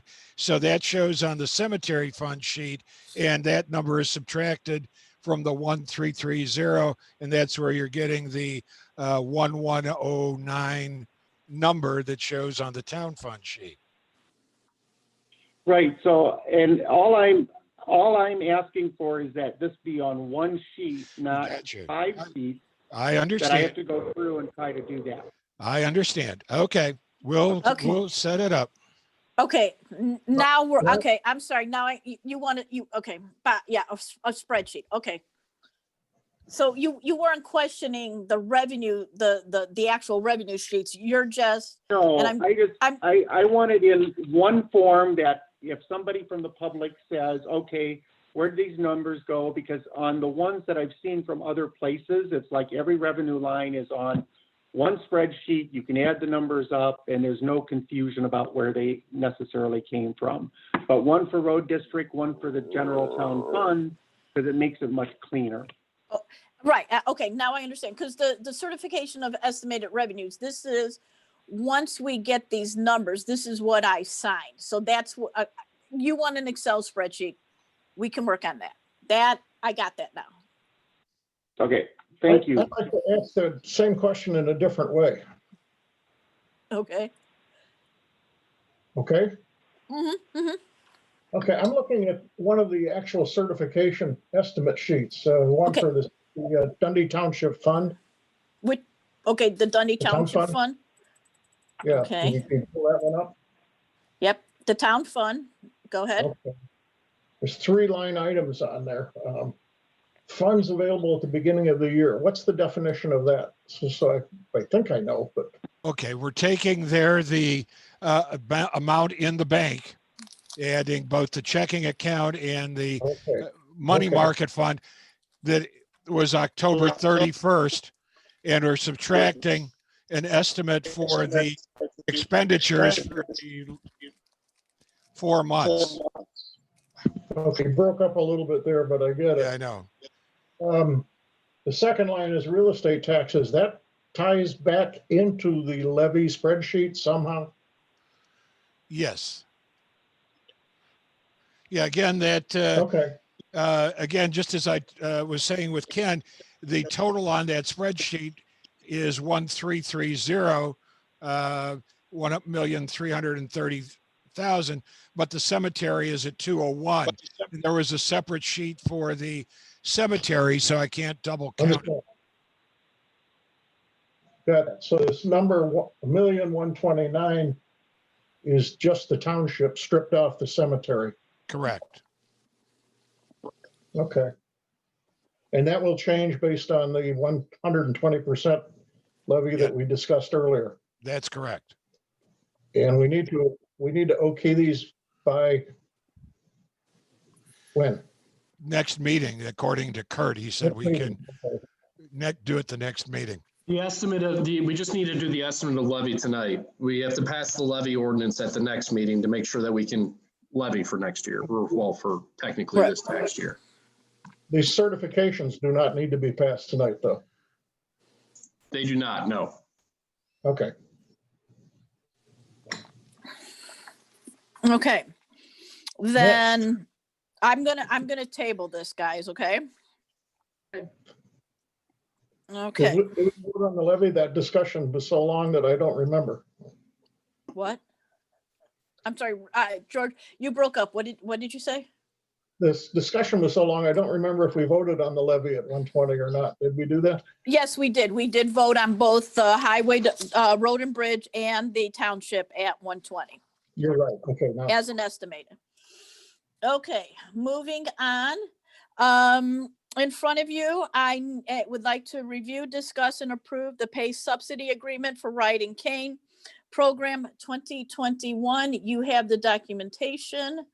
I'm looking for a motion. I'm looking for a first. Oh, That's wait, I'm sorry. on the document here. I am going to do a point of order.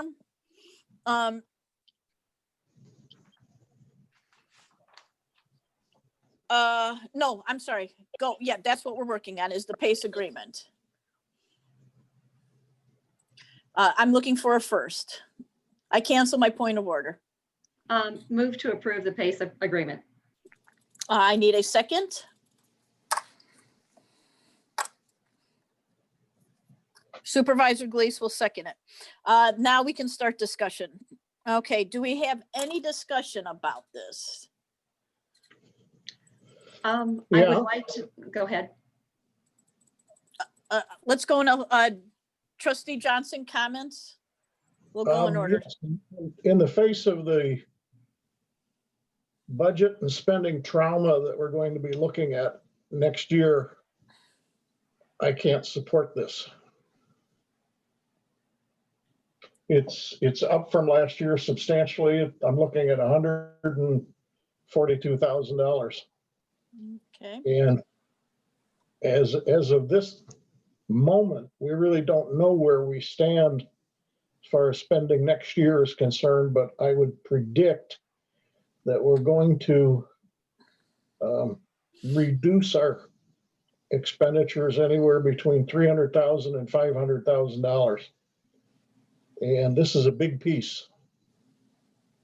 And it scares me to death to sign off on this much, with this much uncertainty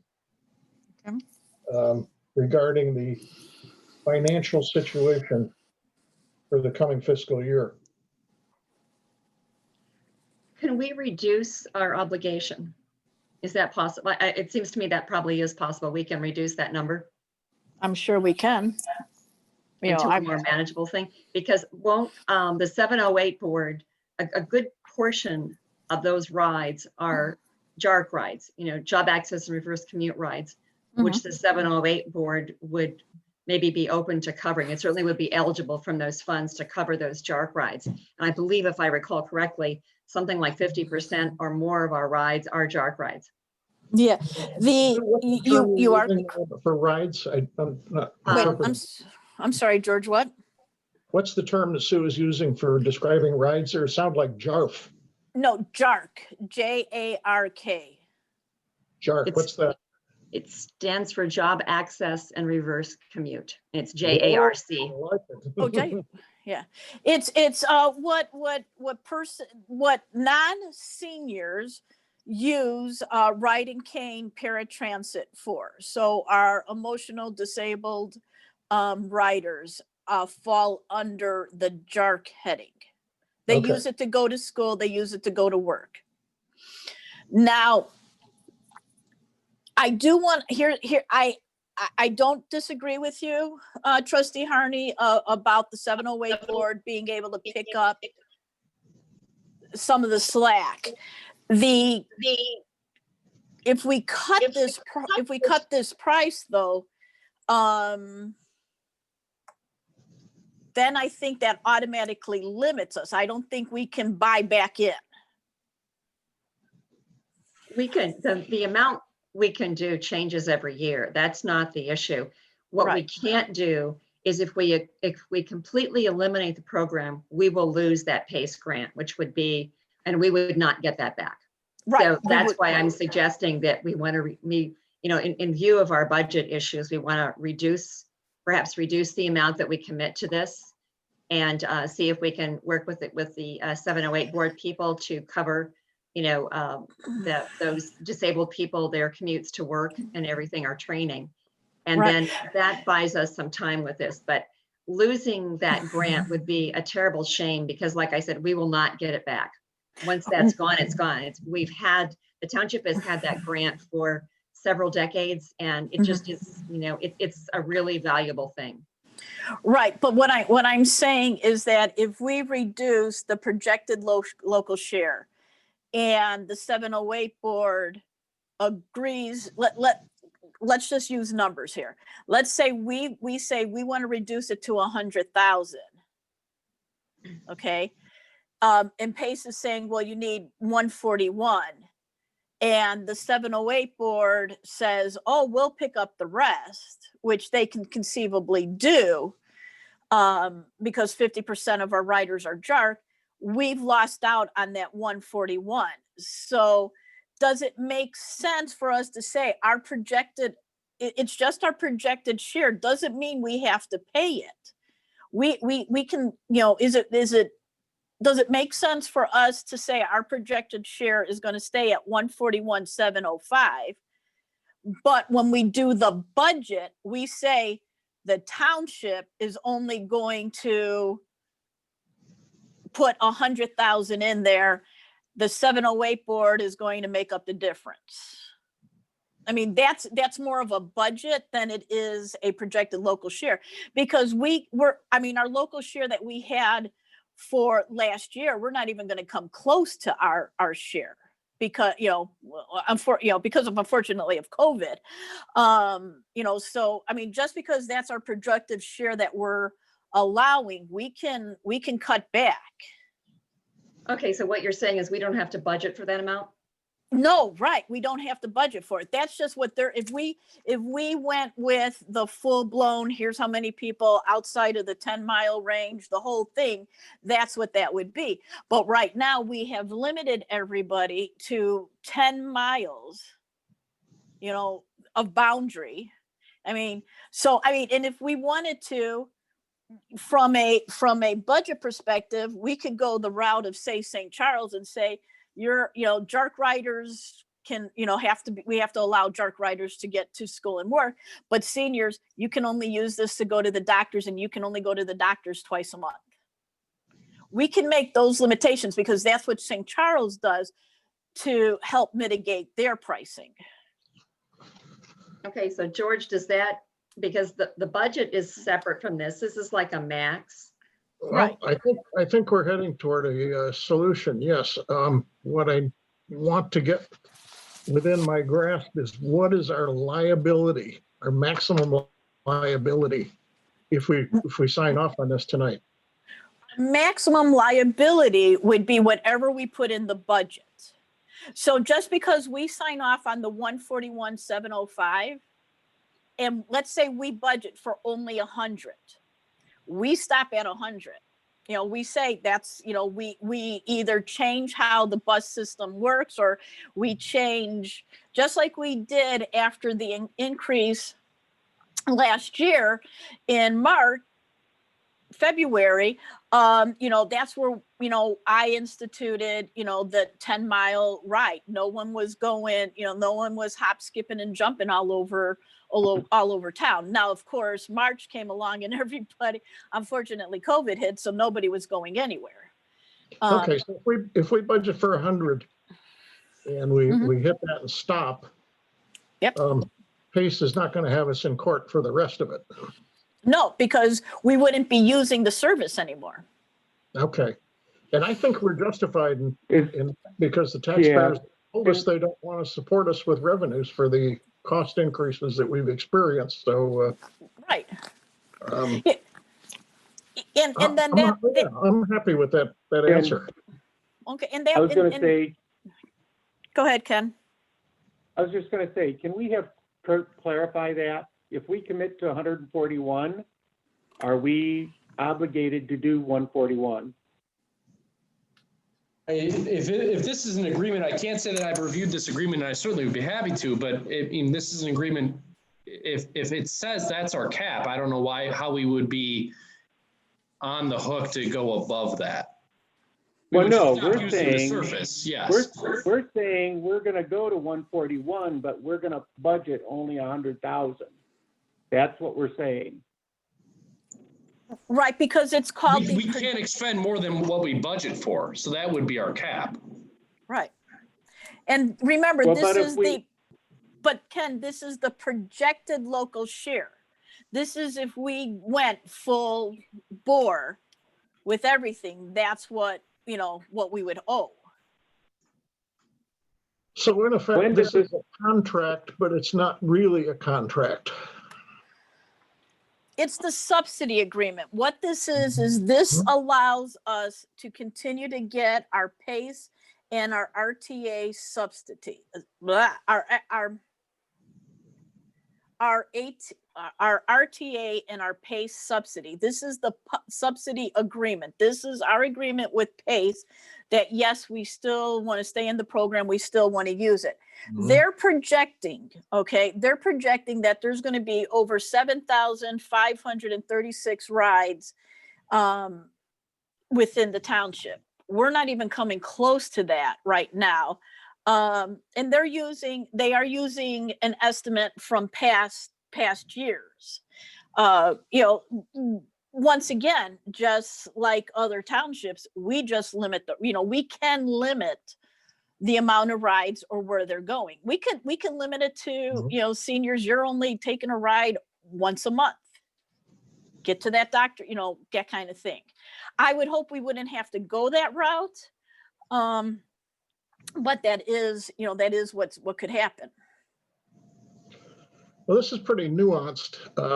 It looks like a contract, but it's not really a contract. And I'll go along with it, but might be a good idea to have Kurt look at it too. Look at the. Do we need to pass this tonight? I don't. Yes, because we have to have. Well, this is how this is cute. We have to review these documents and make arrangements to execute and send the enclosed document no later than December 16th. And this is the estimate. Remember, this is the cost estimate worksheet, which shows projected costs, ridership, and pay staffs. This is their recommendation. This doesn't mean we're going to use it all, but I agree with Trustee Harney. I do not want to lose these subsidies. Oh, I agree with that too. And we have flexibility here. And the other thing that we have is that, the PACE contract is a calendar year. It's January through December. And so we know that this year the demand is enormously reduced. So we have not spent that money that we budgeted for this. And in addition, the first 3 months of next year, what we're hearing about the vaccine, I think it's reasonable to assume that the first 3 months of the next calendar year are going to see an equal reduction. And then it will probably build after that.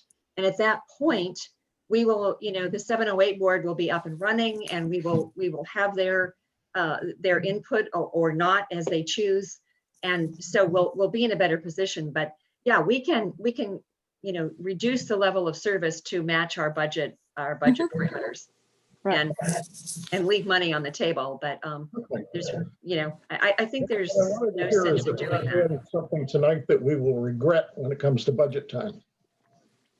No, I don't think so, because every year we look at this agreement. I mean, we get this agreement every year, and we signed the agreement so that we don't lose the subsidies, and we never even hit the projected target. I mean, year after year, right, we've never hit their projected target.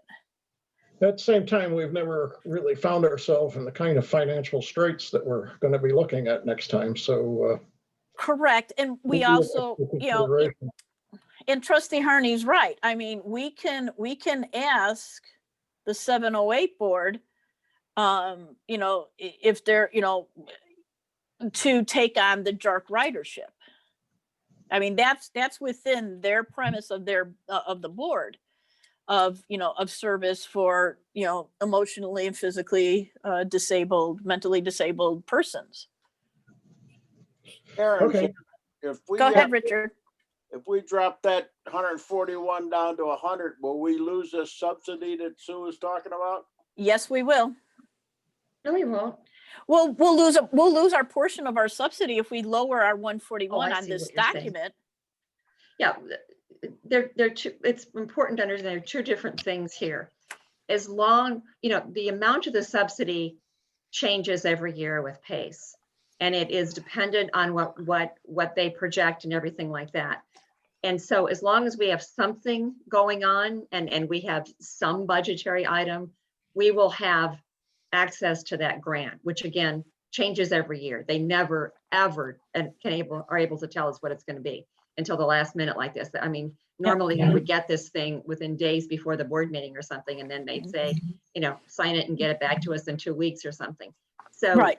to answer your question, Richard, no, we won't lose the grant subsidy. What we will do is leave money on the table if we got up to that amount, but we never do get up to that amount. And PACE writes the contract every year. Right. Well, I withdraw my objection. Okay, do we have any other discussion? And just a question, what is the current pay subsidy that they're doing? Is it the same on last year's agreement as this year's agreement? It's a $3 on this agreement. Is it $3 currently, or are they contributing $4? No, it's still it's a 3 to 5. And when I say 3 to 5, it's 3 for PACE, 5 for the rider. So we've been at a, they have, this will be the 3rd year at a $3 multiplier. This, yeah, because it's a 3 to 5. Each rider has to pay $5 per trip. And the county still contributes as well, do they not? Like $1 a ride or something like that? Yes, it's not necessarily $1, but yes, they provide a percentage.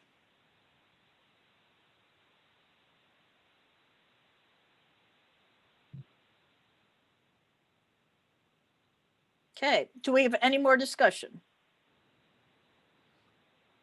Okay, seeing no more discussion. I was going to say, is there any interest in reducing the amount that we have projected here? It seems like it's awful high compared to last year. I still want to stake the claim. If we lower that number, we're going to leave PACE subsidy money. We're going to lose PACE subsidy money. I would rather get the PACE subsidy money, the subsidy money that for the township, and I would rather, if push came to shove, I would rather reduce rides than leave subsidy money, grant money on the table. Yeah, if we're not liable for that amount, we could put $1 billion in there. I don't care, as long as we're not liable for it. I don't think we could justify $1 million, but I understand what you're saying, Trustee Johnson. I mean, we're looking at a total subsidy of, over $248,000.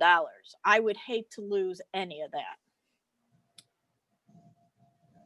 And we probably won't. It's not like they send us a check for that amount. They figure it in when the billing goes through on individual rides. If you look at the detailed billing statements, PACE chips in whatever it is, and it's been as low as $1.98 a ride, and it's gone up, higher than that too. Whatever it's different every year. 200 rides come in for a month, and then PACE will tell you had 200 rides, so we're going to give you $3 per ride. So here's what your subsidy is this month. So if we always end up leaving money on the table because we don't have the rides. So it does work out. It's just that we're dealing with things so far in advance, and we have unknowns that we can't really quantify at this point, like the 708 board and like the demand level, for after the COVID thing passes. So it just protects us. It gives us more flexibility. So I think the budget process that we do next is going to be the time to really, tamp down if we feel we need to. But I think this just leaves us in the game, if you will, or it helps us capture as much money as possible. Right. So, and here I'm going to give you an example because I'm able to pull up the August ride. Okay. So in August, we provided 244 rides. Okay. For a total of 1,300 miles. The miles don't matter, but I'm just telling you. the gross cost for that was a little over $12,000. They collected from our riders a little over $1,300. Okay, so the 12, if you take the 12 from the 13, we end up with 11,001.5. Then the federal subsidy kicked in, which was $5,576. Then the King County subsidy kicked in, which was 400. And the King County also include, the King County was $4,751, and then PACE kicked in $1,287, leaving Dundee Township with a cost of $3,468. Back in, I don't know what billing cycle, because PACE is not in a timely fashion in any way, shape, or form.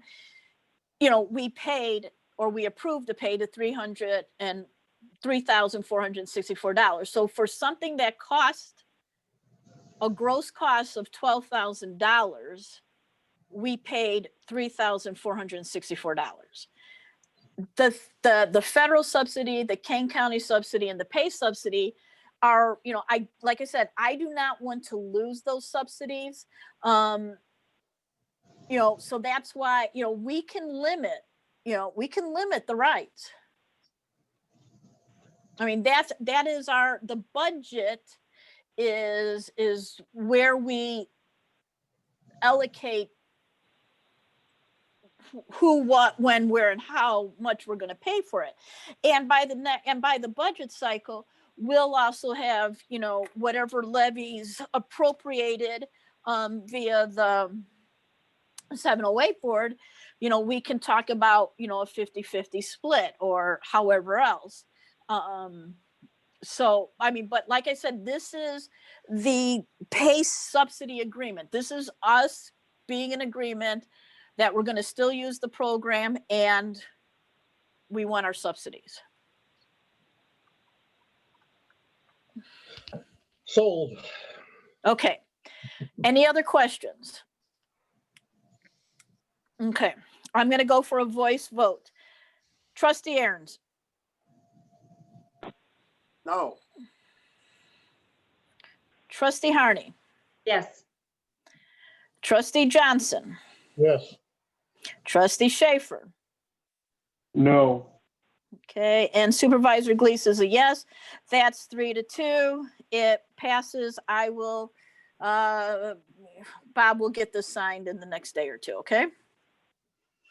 All right, moving on to old business. We're going to start with the presentation and review of the slides of breakdown expenses for fiscal year 2021. Those are your pie charts. Do we have, this is discussion. Let's start with the pie chart that starts total expenditures through October 2020. Do we have any questions, comments, or perpetual changes?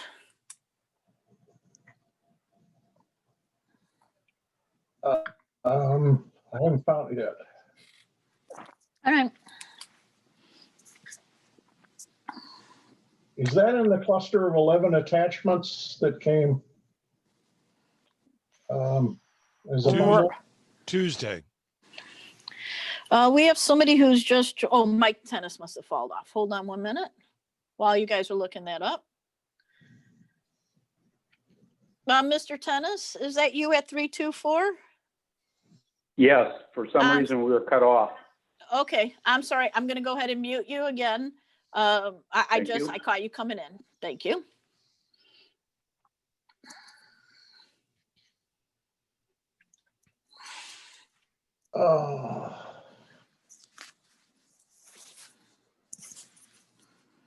George, it's the first two items on the 5 p.m. on Tuesday from the 17th. 5:11 p.m. 5:11 p.m. 1117 from Okay. Robert. Starts pie chart adopted budget. Yes. Yep. And which one do you want to discuss first? I brought up the total expenditures through October 2020. Year-to-date expenditure pie chart. I think I'm there. Yeah, it's the total expenditures through October Okay, yeah, 2020. heading on the slide is total expenditures, right? Okay. Do we have any questions, comments? And this is really just a review period of these pie charts. Okay, I went through the budget report trying to project spending based on this. The budget report is 75% of the year. But I haven't added these numbers together. It'd be good to get a total. Are we gonna do this monthly? If you guys want them monthly, I was under the impression you wanted this monthly. If so, it'd be good to have a grand total on the. Otherwise, we have to add them manually. See where we are in a consolidated view. Oh, okay, so you don't want it, okay. You don't want it by percentage anymore. You want it by, No, the chart itself is perfect, the pie. oh, okay, okay. It's at the bottom somewhere, put a caption of what the total for all these accounts are. In other words, add up the assessor, the cemetery, the social services, the town fund, open space. What's the total of those numbers that we're looking at there? You want not only the percentage, but a dollar amount to be equated with that. Well, there is a dollar amount for There is a each dollar amount there. slice of the pie, but nowhere is it all added together, so you can see at a glance what the fiscal situation is for the 10 months. You follow? I think so. Bob, do you follow? Yeah, in other words, he wants numbers for the whole pie plus each slice. Yeah, it's just a caption under the pie. Okay, I get you. I get you. Okay. Yeah, for both charts. Yeah. Okay. Okay. Yeah, these are really helpful. I like these.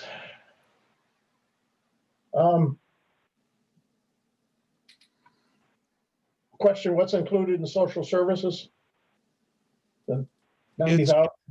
It's all of the general assistance, the emergency assistance, the anything spent on the pantry and ride and cane program.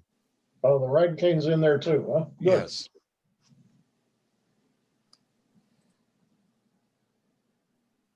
Okay, 125 for open space looks like we're not having much activity there. Is there a specific reason for that? COVID. Looking at budget numbers? COVID. We have not, well, we haven't bought any seed yet. You know, we haven't done, you know, we haven't, and I use that term, you know, tongue in cheek. We haven't burned through our fuel because, you know, we didn't do spring burns. We're not going through our herbicide as much. You know, we are limited with the staff and what they can do.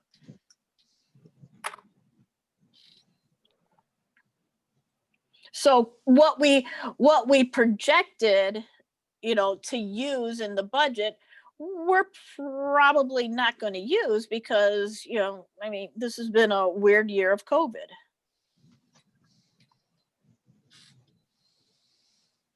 Are there any, I can't recall the itemized line items of the budget. Are there any major projects that you can think of that are kind of in abeyance in open space? Not that, I mean, you know, I mean, we can discuss this, you know, I mean, is whether or not we put windows in the salamander home. I don't know. I mean, to me, that's a waste of money. We threw gravel down at, I'm sorry, it is a waste of money. We threw gravel down at Jelke. the next big thing really at Jelke would be the path, the trail behind the Headless Horseman farm. But that's going to require a lot more engineering and a lot more work than, we're ready to undertake. We should have done the trails at Jelke. We've had that in the budget for the 3 years now.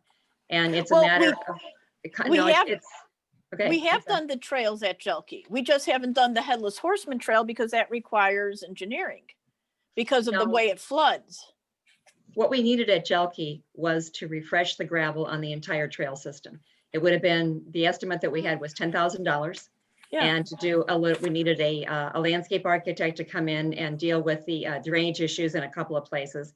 So there was that fee, but we needed bids for that. And it just, that's the thing, because the whole thing, we're now losing, trails that were quite expensive to install because they're not, I mean, you did get the repairs in there and everything, but no, the entire trail system, and it's something in the neighborhood of $10,000. I'm sure it's more now. Because gravel's gotten more expensive, but that needs to go out to bid. It needs to have bid specs put together for it. And we haven't done that, and that's in the budget, and it's been there for 3 years. Okay, that's a project. We Trustee need a Glees, bridge at Dixie too. one of the things we really need is a master plan for the open space, a 5-year plan. Yeah. we do. And my understanding is that we haven't really been able to hire anybody in the way of a consultant to help us put that together, and that you and June Keebler are working on it. Is that right? That's correct. We've approached Sue Bone and we've approached Mary Zander, both of whom have experience on the sites, and neither one of them are in a position where they can do that at this point. So June has been doing some pretty extensive work on a site plan for Jelke. And then I believe, Trish, you have other plans for some of the other sites, but it's consolidating everything and put it together. And we're probably going to have to go to a landscape firm or a firm that does this kind of thing. And that's about what where we're at with June and I are at with this. Right. And what the site plans that we have, and Dixie is what June's working on right now, is they're more overarching 5,000 to 10,000 foot overviews of what's in the site, how the site should be handled, how do you mitigate the invasives, et cetera, et cetera.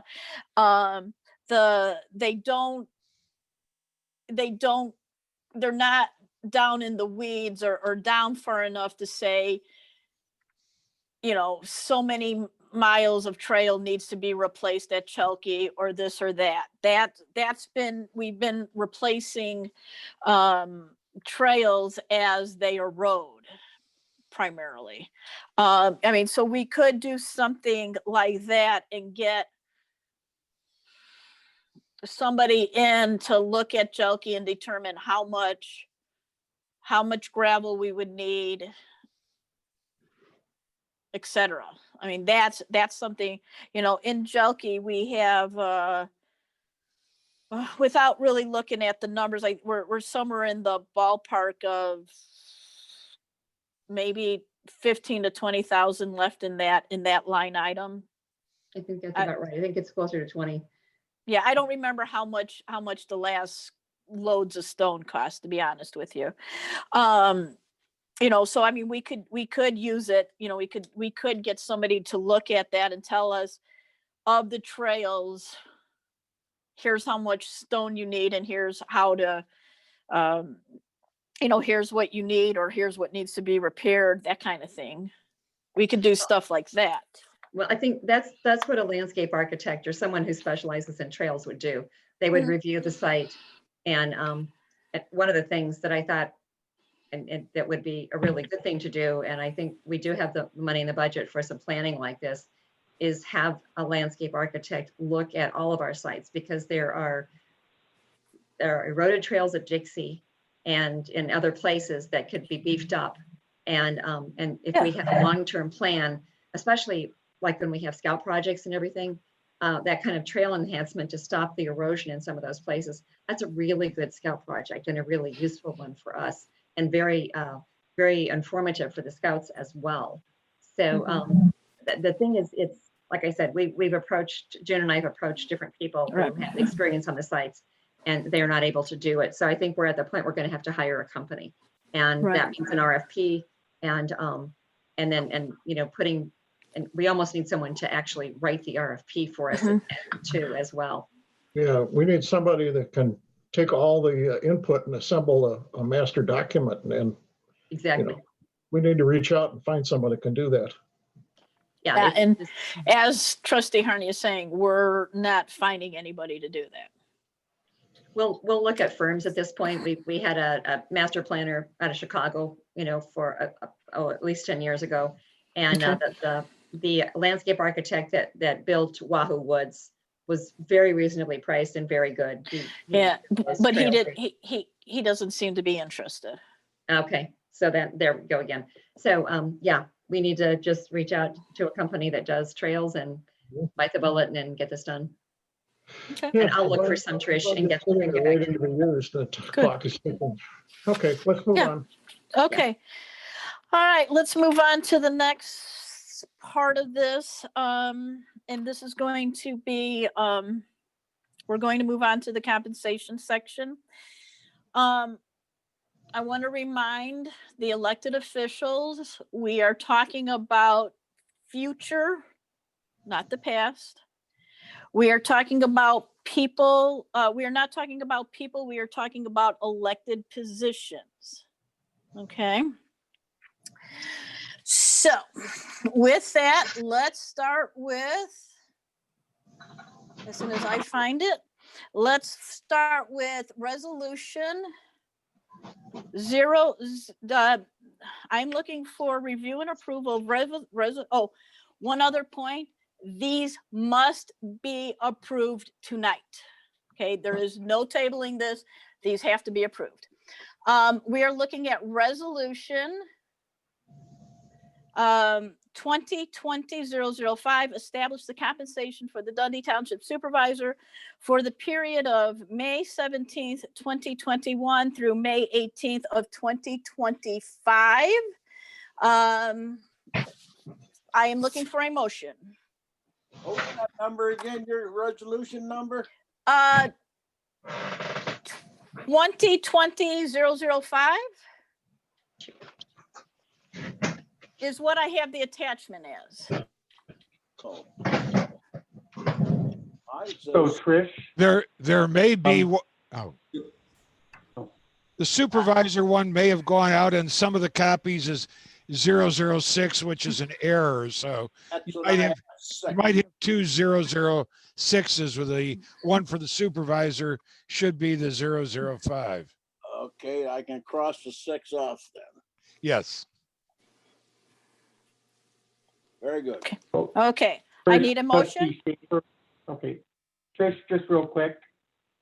I know we want to do these separately, but I also want to have it understood that I'm looking at it as a package because of the way that the budget is going.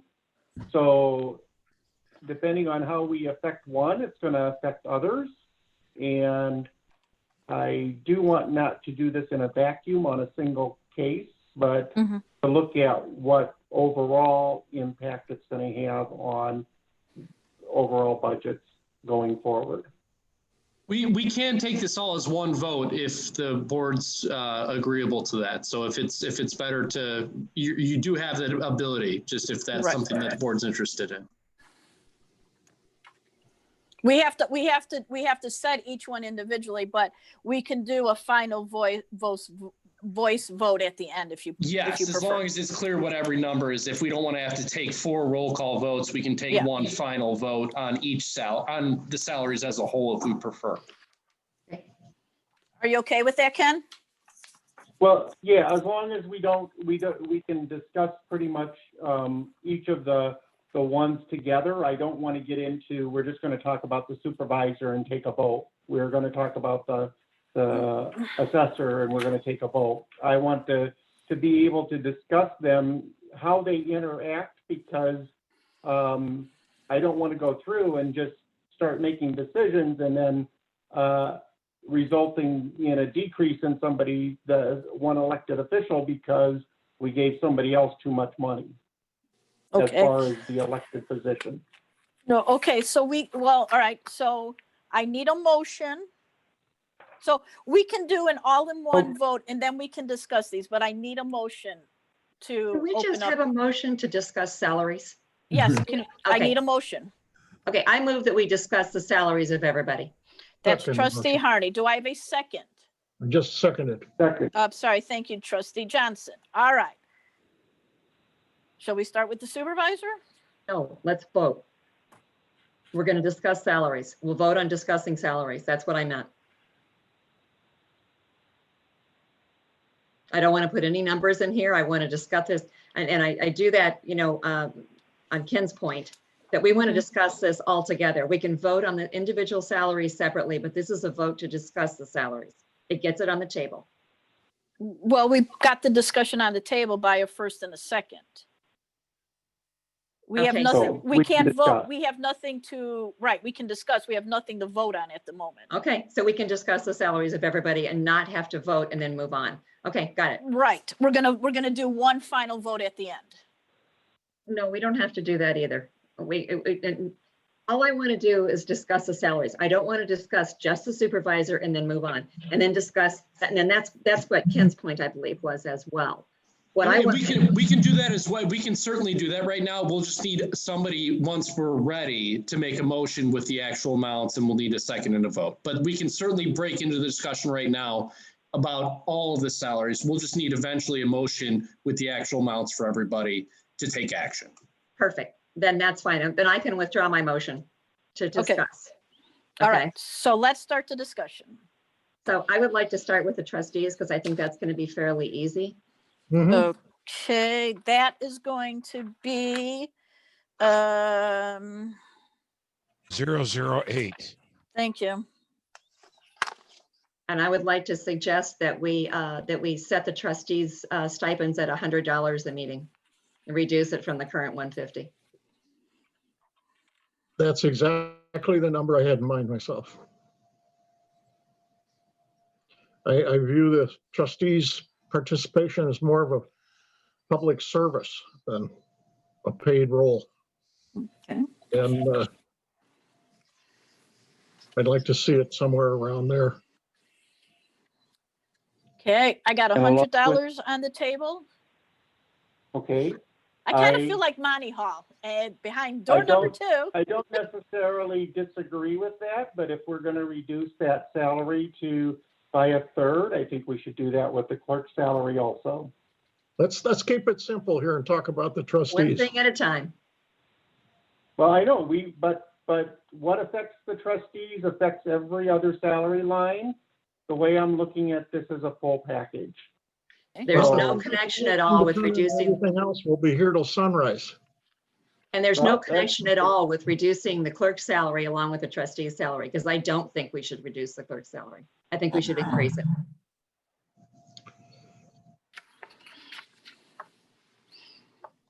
So I say we pick the low-hanging fruit, the easy ones, and discuss the trustee's salary. There's a proposal, 2 of us are thinking that it should be around $100, which represents a 50% reduction. No, it doesn't. No. 30%, 30%. 33% reduction. 33. Richard, And do that you would have be any for input? years. Oh, I have no objection to it. So Do you maybe have we any- could just vote on that and get it out of our way. How about that? Well, I would disagree. I'm still doing this as a package deal. So as we go through, I want to vote on a total compensation because I don't want to end up with a decrease in areas and then high increases in other areas. And I know that both for trustees and clerks like that, and the budget coming up, that we can't do this in a vacuum, and all the elected officials' salaries are important. And I think it should reflect what we've done with our employees also. And I don't think that we can go forward giving a lot of increases in other areas and cutting other areas. All of the positions are important.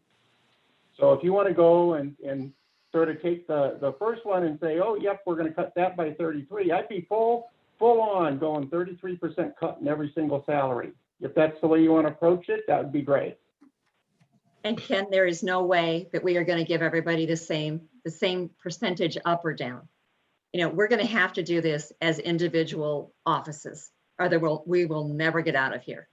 And so I would like to go back and suggest to everybody that the trustees is a low-hanging fruit. I think there's probably a fair amount of agreement on this, and that maybe we just get that one on the board and then we can move on to the next one. Which is opposite of what I said before, but nevertheless, it seems like we can get this one done. I agree with Trustee Harney. If we make every salary dependent on some other salary, we will be here until sunrise. And the proposal to make every salary increase or decrease by the same percentage makes no sense to me.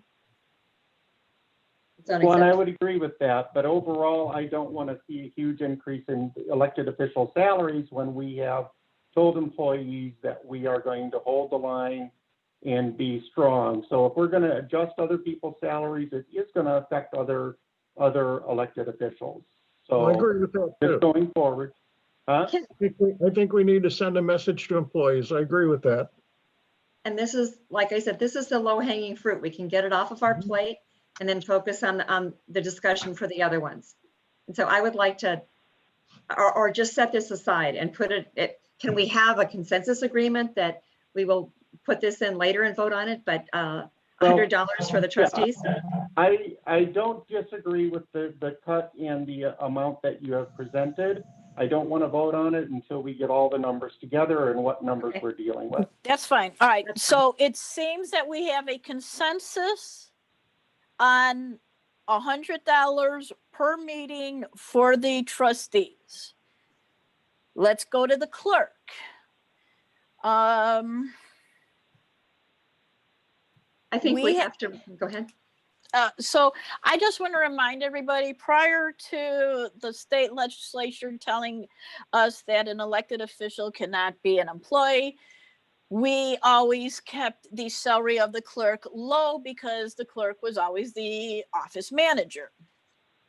Saying that it is a separate job and it does have duties associated with it.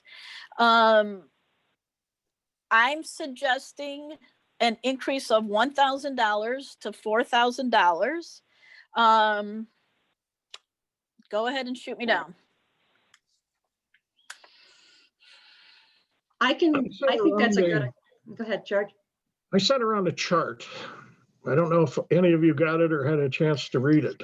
I sent it to everybody. Yes, I did send it to everybody. And my thinking on this is to freeze the salaries for the coming budget year. And I'm open to suggestions on the future, the 3 years beyond that. My thinking on this is we're going to be in budget pandemonium this coming year.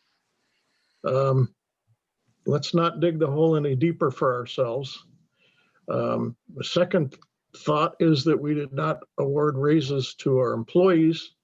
What are their attitudes going to be if the elected officials award increases to the elected positions?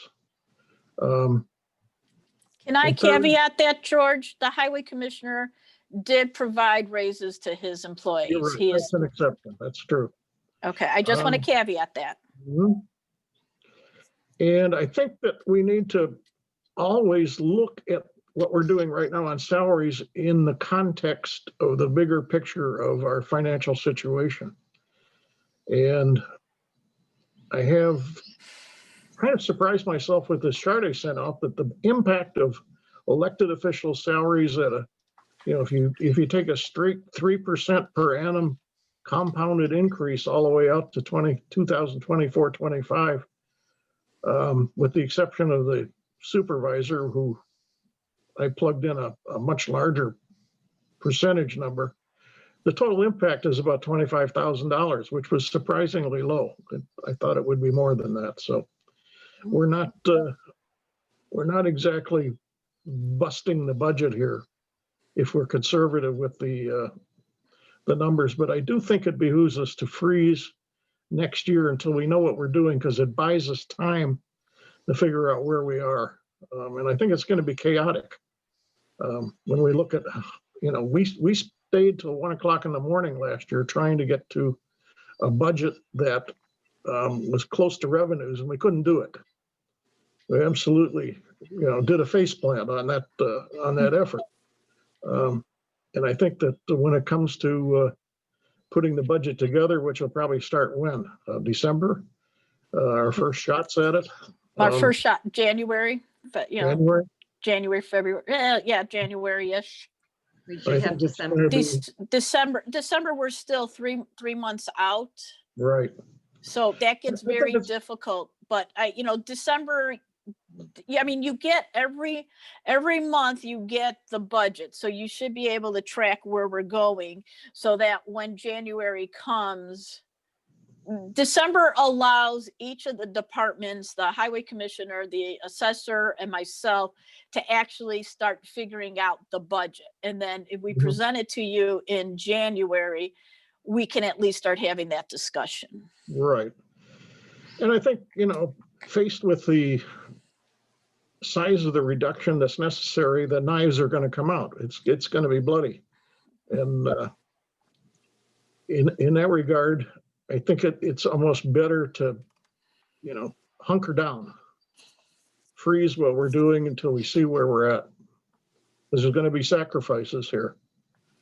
Another thought is that, having been turned down by the public on a referendum, how does it look to increase our costs with the salary increases, especially if they're significant? I've talked too much. Anybody else? Well, I do want to say that what's different between an elected official and an employee is that the elected official, we lock in the elected official for 4 years. As an employee of the township, you can be awarded raises every year. So I totally understand that. The two things are almost concurrent. Right. The referendum did a face plant, and then we award raises. Right. I agree. I'm all, I'm a person, the supervisor's salary, for what the supervisor does, I believe that the supervisor is completely underpaid when it comes to association with the highway commissioner and the assessor. Knowing what's happened in the past, that past supervisors cut it, draconically, or because they didn't need the money, or etc. I get that, but the supervisor, read the book. The supervisor is the CEO. The buck stops with the supervisor, and it is the lowest paid. It's the lowest paid salary. When the assessor's making 82, the highway commissioner's making 81, and the assessors and the supervisor's making 55. Our clerk makes 3,000, and like I said, the next clerk, isn't our office manager. So our next clerk may or may not have a deputy clerk. But the expectation of the next clerk is that they are there and doing their proper clerking duties. Well, it might surprise you, Trish, that I agree on the supervisor that is a role that's commensurate with the other two officials. So it's a matter of how fast we go. Wait, Richard, hang on just 1 minute. Let George finish. Go ahead, Trustee Johnson. No, I say I agree that it's a role that's commensurate. It should be commensurate with the other two officials. It's a matter of how quickly can we get there. Right, and and I agree. Assessor Bielak, I see you raising your hand, but let. Did I lose something someplace? We were talking about a clerk. Yeah, let's go back to the clerk. I like that idea. Okay. All right, let's go back to the clerk. All right, I let's go propose back to the clerk then. All right. Well, George brought up and George did take the time and did do a graph and a rationale, which makes a lot of sense. I mean, what he did. So going back to the clerk, I get, I still think, $1,000. I don't know. I mean, it's The clerk has been frozen for like 8 years. So when looking at the rest of the employees, our employees have gotten, pay increases, and over the past 8 years, the clerk position has not. And things have changed dramatically, that the idea that we, combined it with the office manager, that really worked well. It was very efficient for the taxpayers. I think we have to raise the clerk's salary by at least $1,000 to $4,000. I'd be more comfortable with $5,000. And the impact on our budget is relatively small. So I think that's another fairly low hanging fruit. I would go with 4,000 for next year. And I would also then suggest a percentage increase after that for the next 4 years. Next 3 years. Or the next 3 years, excuse me. The other thing is the supervisor. That position is dramatically underpaid, and the pay has been frozen for 4 years. That was a terrible mistake that I made. Go back to the clerk. You're going to the supervisor. Okay, all right, time out. Let's go back to the clerk. Let's stay on the clerk. Okay, All fair right. enough, Richard. Fair enough. So So that's 4,000 works for me. I have 4,000 on the table and some percentage for the year, the 3 years after that. I don't know what that percentage is because no one's given me a percentage. Well, I'm sorry, Trustee Johnson has given me a percentage of 3. So we have 4,000 on the table with a percentage of 3%, unless anybody else has another number of an increase every year. I would go back again and say, with the way that the clerk's position has been handled at the township for a long time, and we can't predict if there's going to be a deputy clerk, but I would almost prefer to have our office manager get a raise and take some of that money from the clerk position, because it seems like that position is still going to be functioning that way. And I think for the amount of money that is there and the obligations, that the hourly pay is not out of line. All right, but here's the one thing, Ken. Going with how we've had it, let's say we have a clerk and the clerk decides they're going to appoint or ask for a deputy clerk. The deputy clerk has, doesn't get paid, number one, which is key. But then we still have at $3,000 if Bob retires next year. Okay. You don't know that the office manager is going to be willing to do this. You don't know what you don't know who it is. I mean, you could hire you could appoint a deputy clerk who, like a clerk, doesn't do anything. And then we are in trouble because none of the elected officials, the supervisor, the highway commissioner, the assessor, or the trustees can legally take minutes. I don't even know if we're capable of taking minutes. I mean, with how that works, and we don't know. So I would err on the side of having the clerk do the clerk's job. And to get a clerk to do the clerk's job, you have to pay for that. Does that make sense? I don't think 4,000 is unreasonable for that position. I just don't. I think it's easy. It's a negligible amount. And I don't think 3,000 is unreasonable either for the listing in the book.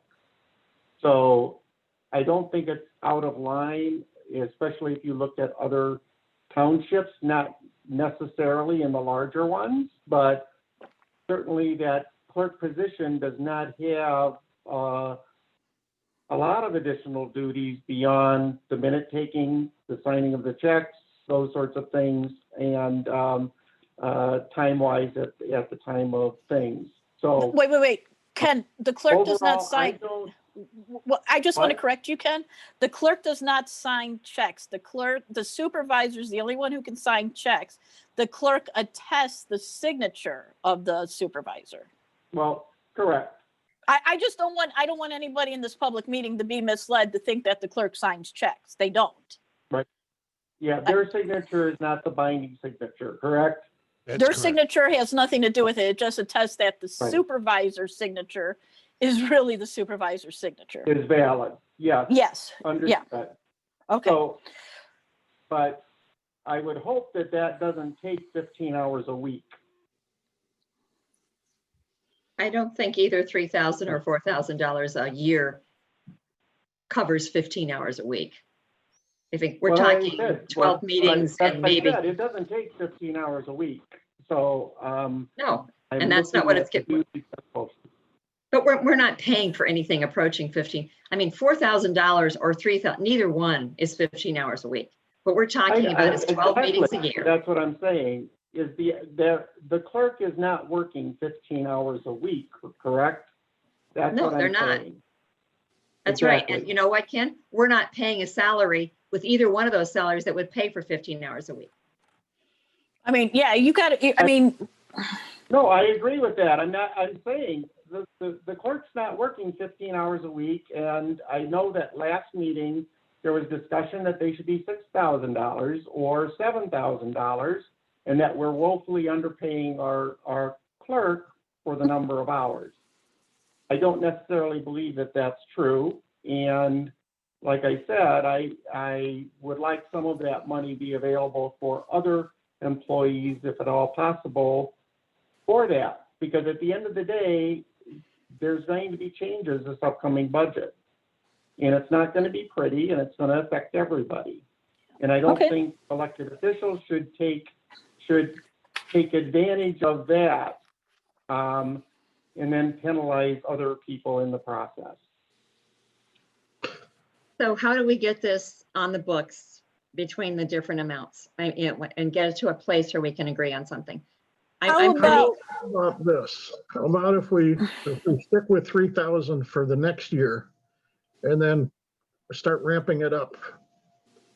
3,500 for the second year and 4,000 for the third year, and then we hold it at 4,000. I can live with that. I could live with that. How about you, Richard? Thinking. You're thinking? Ken, what about you?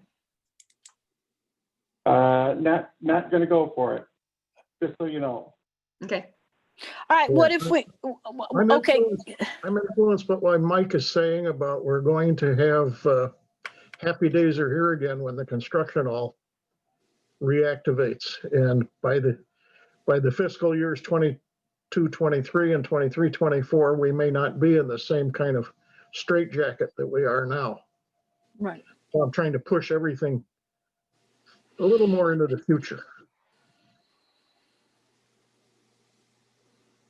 Mike, do you have something to say? You keep waving your hand. A question. Go ahead. What happens if nobody runs for clerk? So Kirk, you can jump in here. My understanding from TOI is the supervisor and the board of trustees appoints the clerk. That is correct. But you still have to find somebody willing to do it. I chuckle because Trustee Harney's right. We still got to get somebody to do it for 3,000, 4,000, whatever. I mean, we still got to get somebody to do it. Okay, Legally, we have to get a clerk. we have some numbers that I threw out, Sue seemed to agree with. I agreed with your numbers. I do not, Aherns, I agree, but I more agree with Ken. I think we'd hold it at 3,000. Okay. All right. Can I throw this out? What if we go 3,000, 3,000, 350, 3,500, 4,000? I think the money's negligible here, and I think Okay. the optic, I just think it's so much better to pay them a little more. I think I see what my No. what my deputy clerk has to do. So that's why I said $4,000. I see what the clerk does. You know, Ken, no offense, and I know I said we shouldn't talk about past, but if you look at umpteen number of board meetings and the hours of board meeting, you know, George referenced budget board meetings go to 1 o'clock in the morning. You know, you're talking, you know, that's a lot of work to get that up, to document it, to, you know, to get all of the resolutions together. And the fact that we've always relied on the office manager to do that, I think we have to stop that, because we don't know. Bob retires, we get another office manager, and that office manager goes, I ain't doing that. That ain't my job. My job is accounting. My job is this. You know, so I think we do have to be forward thinking, and we do have to prepare for changes within the township. Well, and you could use that argument then for the trustees also, because we're here the majority of those same hours in preparation and those. So nobody is getting paid what they deserve in any of the positions that we have. Ken, So I agree. I would have So- kept you at 150 personally. I mean, quite honestly, because I think that the amount of work that has to be done, and you know, the pre, and I don't mean the day of, you know, board meeting readings. You know, you get the documents, you have to read them, you have to understand them. You know, I agree with you, Ken.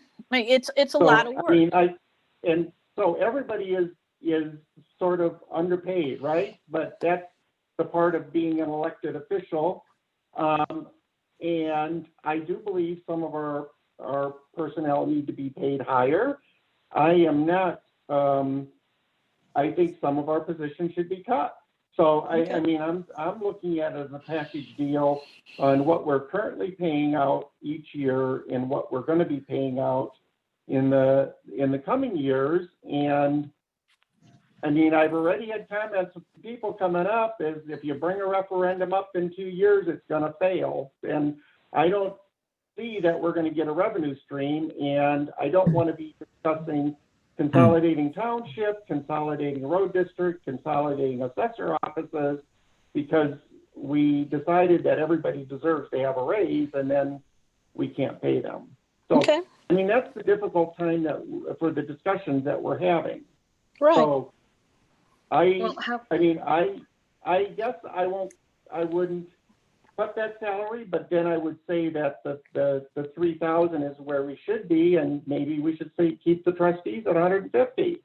Because that's the philosophy we're walking with, is everybody deserves more money. We're not increasing money, we're keeping it the same. It's what we're telling employees. Otherwise, we're telling employees that it's okay for you not to get a raise, but we're going to give elected officials increases. No, we're not. That's what we're telling people. That's a wrong We're not assumption. there yet. Yeah. I'm proposing that we don't give the elected officials a raise in the next year, the next fiscal year. No, I understand, but down the road, if you start in. Down the road is down the road. If we could give the employees a raise, perhaps, when we see where we stand with revenues versus expenditures in the following successive years. There's nothing that locks us into freezing employee salary forever for the next 5 years. That's right. No, I didn't say that. The only thing that we lock in for the next 4 years, and I mean, this is you know, it's a 4-year term. So we have to lock in the price. We have to lock in the cost. You know, it is, you know, if you look at, you know, George is correct. We're talking, you know, a difference of maybe $20,000 a year. I mean, I don't mean to trivialize that, but I mean, the clerk you know, I don't know. I don't know. I mean, I don't know. Can we get this on the table and move on to the next thing? What we have is 3 of us who are willing to see some kind of interest increase and 2 who are not. So can we, can we just get something on the table and represent each group? And George, I can go along with you. We freeze the clerk's salary for this year. We raise it next year, but I would raise it to 4,000 next year and 4,000 for the 3 years after that. Because the amount of money, 3,000 this year, freeze it. And then 4,000 for the next 3 years after that. Could you live with that? I could live with that. I could agree to that. George? So we have 2 proposals on the table here to look at for a little bit later to vote on. The one that we just talked about between the 3 of us, and Ken, you and Richard being no increase at all. Is that what I'm hearing? Yes. Okay, then let's do that. Let's put that on the tablet and move on to the next person. Who do you want to pick next? Highway Commissioner. All right, Highway Commissioner. Trustee Harney, what's your number? 67,000 a year with a 2% increase for the next 3 years. Did you say 50 or 60? 67,000 a year and then 2% for the next 3 years. And what's the rationale for that? The rationale for that is that the job does not require the pay that it has now. It was not probably a wise decision in the past to do that. And that, if you look at public works departments in the area that have comparable job duties, those salary levels are between 65 and 70,000.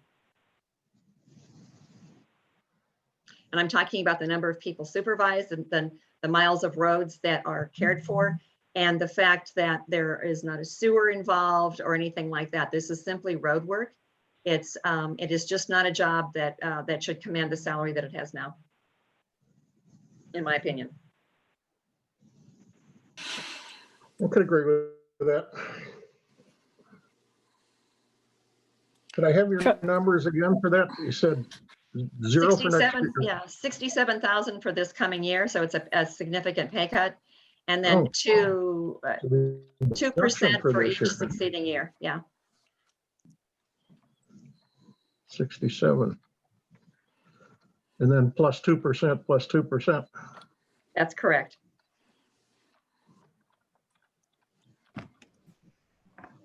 Trustees, I'm working on the numbers right now, guys. If you can bear with me for a minute, I'll tell you, although Bob might get the numbers before me. We'll see which one of us is. Can I put my input in? You can. I would put it down to 70,000 and I would keep it flat for 4 years. I could live with that. I couldn't hear what Ken said.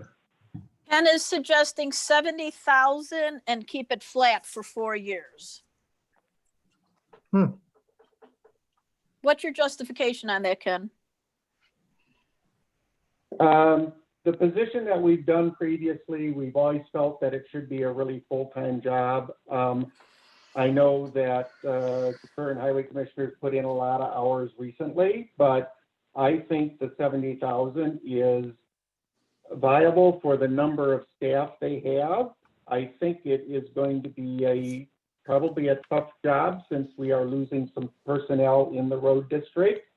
But I think that 70,000 puts it down in a range where eventually maybe we can get some equity on the supervisor level, since that seems to be a contentious item.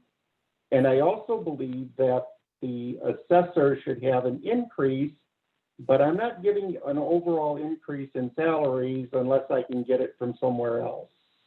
So I'm willing to concede my $50 a month or whatever it is, and have some justification to get a salary elsewhere to provide some input to also provide the assessor. So when I went through this, I'm essentially looking at getting the assessor 85,000, keeping it flat for 4 years, and 50 or 55 for supervisor, And I Let's would stick keep with the highway 70,000 for that. Stick with and the Okay, I wait, would- wait, and that's Ken, my let's, input. yeah, let's And stay with, that's my input. You can write the numbers down. That's where I'm at. So all I right, would say 70,000 for the highway commissioner for the next 4 years flat. okay. Now, Ken, I can, wait, 1 minute, George. Ken, I can agree with that, with the caveat that in the second portion, how the township pays half of the road salaries, that would mean that the township, if the, and I'm going to read it, in the event that the township board and the highway commissioner do not have in effect an intergovernmental agreement specifying that one half of the highway commissioner's salary shall be paid from the road fund for the time period specified through the 4 years, then the salary of the office of the highway commissioner is hereby set as follows. I would like to set that at 35,000 then, because if we go with 70, 35 is half. Understood. Okay, I just want that agreement so that if there's not an IGA and that the highway commissioner is going to take half of it out of road, the only portion that's coming out of the township fund is $35,000. Should we No use disagreement. that number? What? Should we use that number in our calculations? Well, I don't know. I mean, I don't know. I mean, have you ever had, let me ask you this. Have you ever had a highway commissioner say no? I mean, I guess you could. Then he takes a pay cut. Yeah, she does. then he or she would take the pay cut then. So I would agree with Ken to go 70 flat with a 30, as long as the only portion that comes out of the township is no more than 35,000. I agree. Let's I go can agree 70. with that. I disagree with it. 70,000, I don't mind. I agree with that, but I think the person ought to get some type of a raise each year after. And my thought of a raise would be 3% of the 70,000 each year, not of what he is making. 3% of the 70,000 would be, I think, about $2,400, someplace in that ballpark. I did 2,100. 21. Yeah. A year raise. What was that number again, Bob? I'm sorry. I didn't say it, but it's It was- 21, Richard, 2,100. It was 2,100. 2,100, but it would change each year. by 20. Stay Oh, the same, and the raise would stay the same every year. okay. So it would always be 2,100 increase. Yes, well, 2,000, even rounded off even. That's fine. That's fine. As long as it doesn't change the effect of the 35,000 that comes out of the general fund, I'll agree with that. No, I can't support that. That puts us right back up. That is overpaying for that position. 70,000 I can agree to, but keep it flat for the 4 years. If doing it the way that Richard is suggesting puts that up to almost 80,000 again, which No. is too much for that position. Well, it would put it at 76,000. No, we put it at Yeah. 78,000. 78.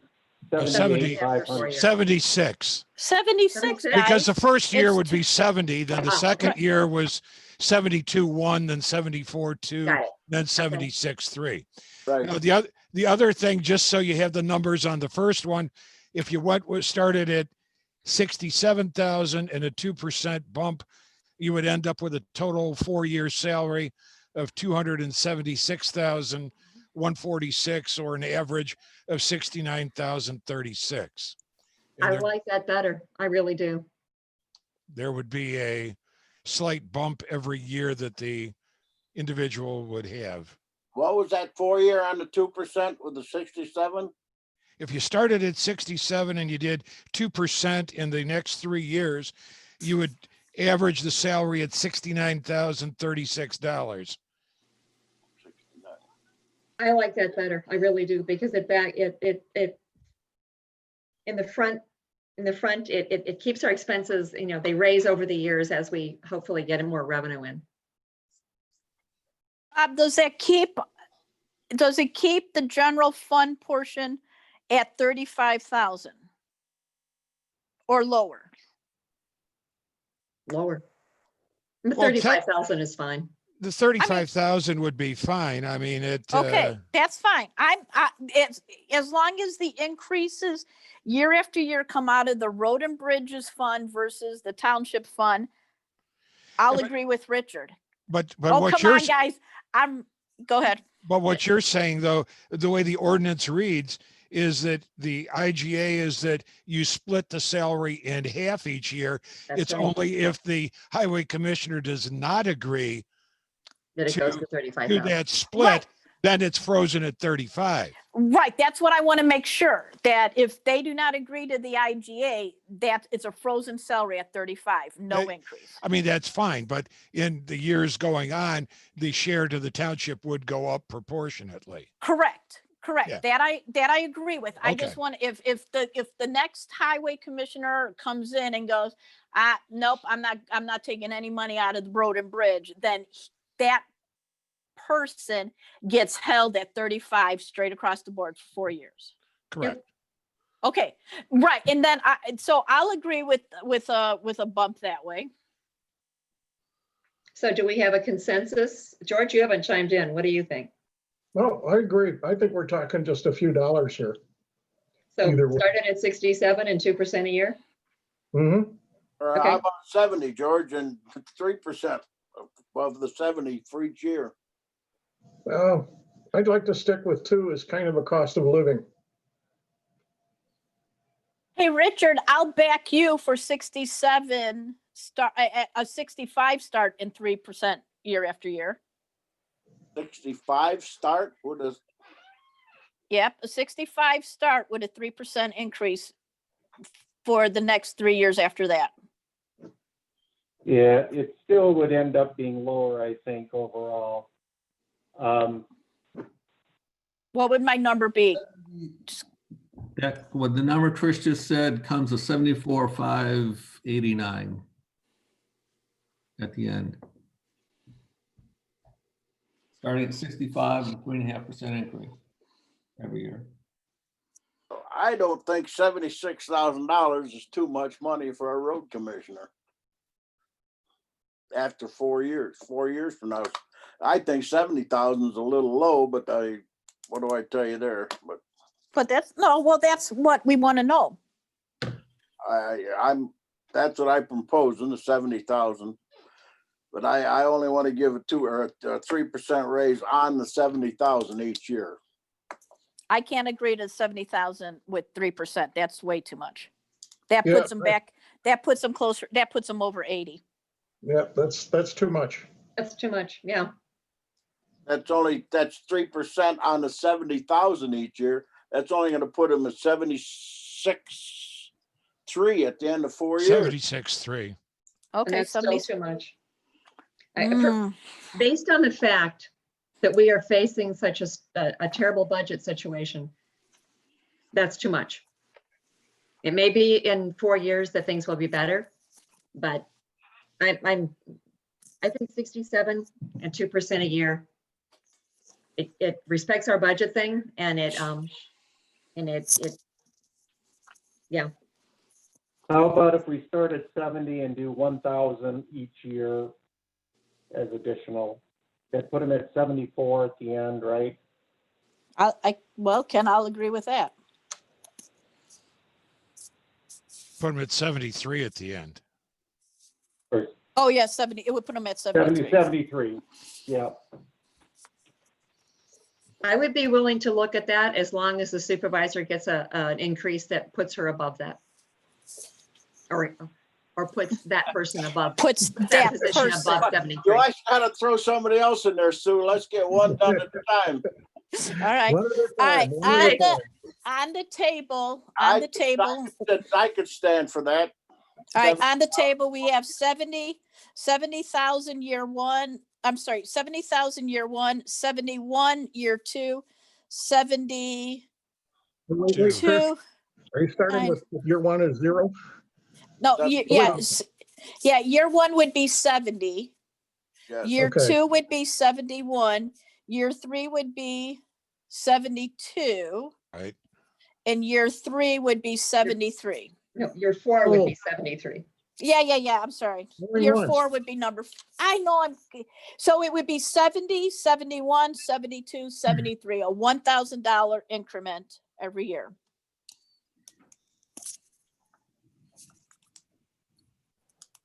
And if they choose not to do the IGA, it sticks at 35,000. Do I have a consensus? I'm sold. I got one sold. I guess I can support that. I got 2. Richard, I can live with that. Ken. I'm okay. All right, let's move on. Who do we want to pick on next? Because you only got 2 more to go. Supervisor. Okay. I'm down to 37% on the battery too. We Supervisor. gotta get you a cord. Plug it in. Plug it in. Yeah, plug that sucker in. Okay. Across the field and It doesn't charge when it's active. Really? Oh, Wow. Okay. All right. So supervisor. 10,000. 55. Proposing next year 55. And then I'm open to suggestion. I suggested a 9% stair step on this matrix that I set out, but I'm suggestible. I Nice. do feel that this position should be commensurate, roughly commensurate with the other 2 people. I don't see, I think that the reason it's lower is historical, and it's because of some supervisor in the past that retired, but before he did, he declared it to be a part-time position, and we've been climbing out of that hole ever since. Right. My suggestion is 65 to start, a 10% for the first, and then a 5% increase year after year. That'll get close to, Bob, do the numbers really quick. That'll get close to over 73. Right? I agree. And I think the thing, I do not want to freeze this salary here this year because this salary has been frozen for the past 4 years. Nobody else in this organization has had their salary frozen for 4 years. And so I think it is a perfectly reasonable thing. Okay. Mike's Yeah, Mike, but you pay by 30 or 40% more than Trish makes. So if you want to change salaries with her, that would work too. But my point here is that that I think we have to make up for freezing the salary for the past 4 years. I think it should be at 65,000, and I wanted to end up with at least 2% or at least 3% more a year. So it ends up, the supervisor's position ends up with 74,000 or something in that neighborhood. Bob, I how do you? don't understand the argument. All the elected officials have been frozen for the last 4 years. No, they haven't. No, they've gotten bumps highway commissioner and the I assessor see have what you gotten a mean. bump every year. That's right. We've been locked into the same schedule, but not necessarily the same salary. That's right. They got, and I don't know what the percentage or what the. It was 5%. Okay. 5% a year on each of them. Yeah. And so I think that we need to make up for that, and we need to start with the first year.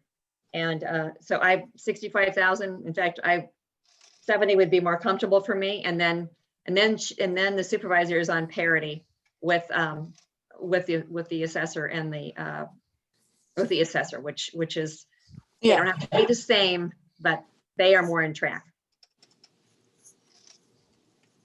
So what does that put with that, either 65 or 70, Bob? What's that go after what's year 1, 2, or year 2, 3, and 4?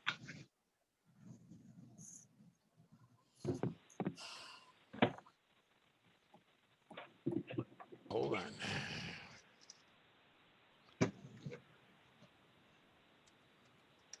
If we made it the same as the road commissioner, we started at 70 and then $1,000 a year after that, that would put them at least the same. It gets the supervisor's position again at a parity With the highway, I mean, it would put it closer. It would put it roughly anywhere between 10 to 15, depending upon what the assessor gets, between 10 and 20 less than the assessor, but on par with the highway commissioner. Okay, if you, as an alternative, if you started at, to get to the kind of the same place, you start at 61,000. You increase every year at 4%. 3. Well, that would get you to 68 at the end. I want to start at 70,000. 61 is way too low. I'm still holding to the argument to freeze for this coming year. I see no reason to rush this. I really want to future load this thing. So how about we leave it at 55 for the coming year, and then we go 60, and then 70, and then 80.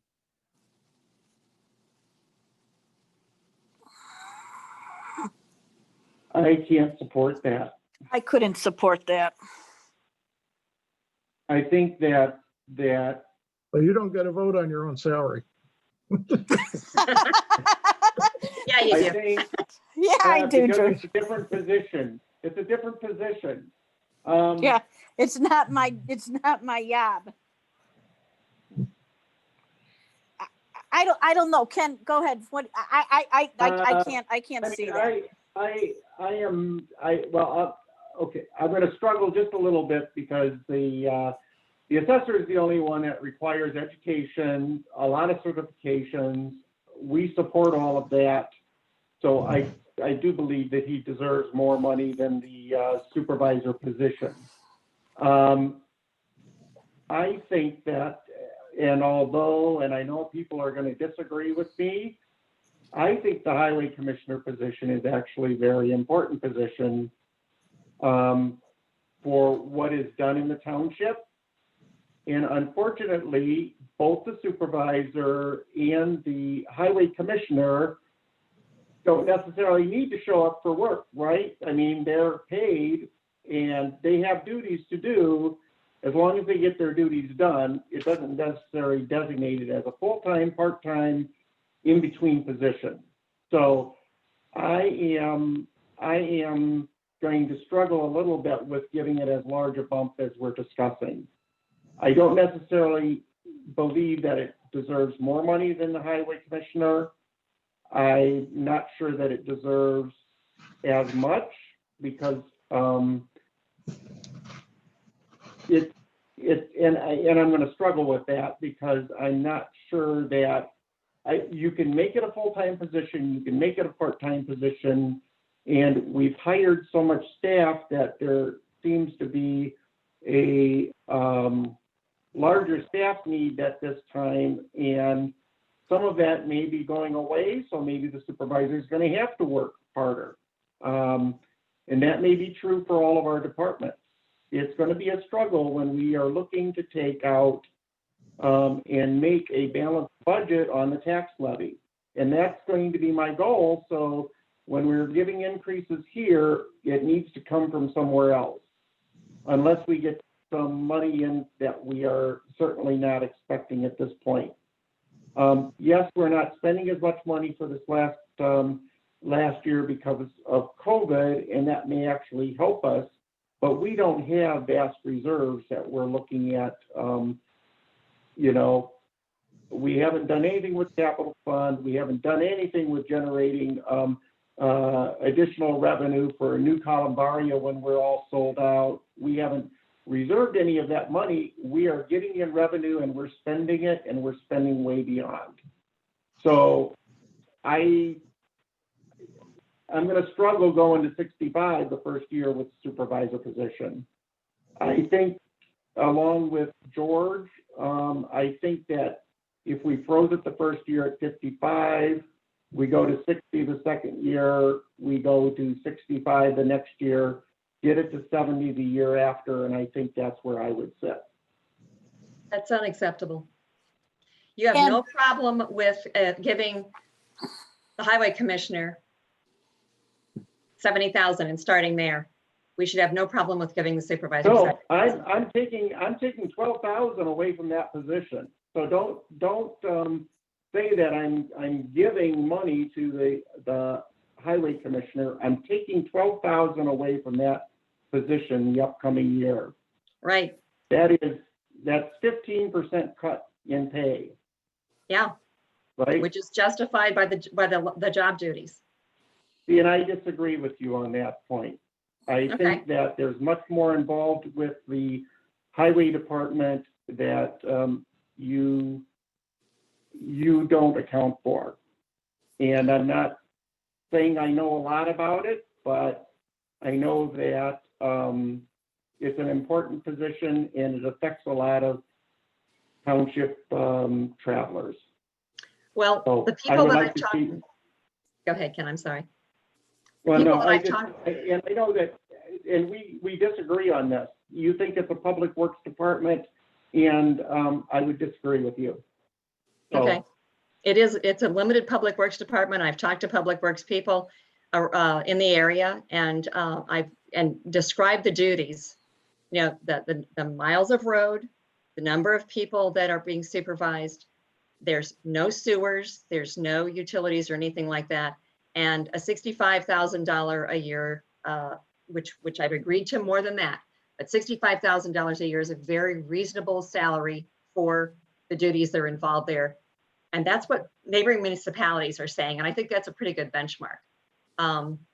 So we do disagree, but there's why I'm disagreeing.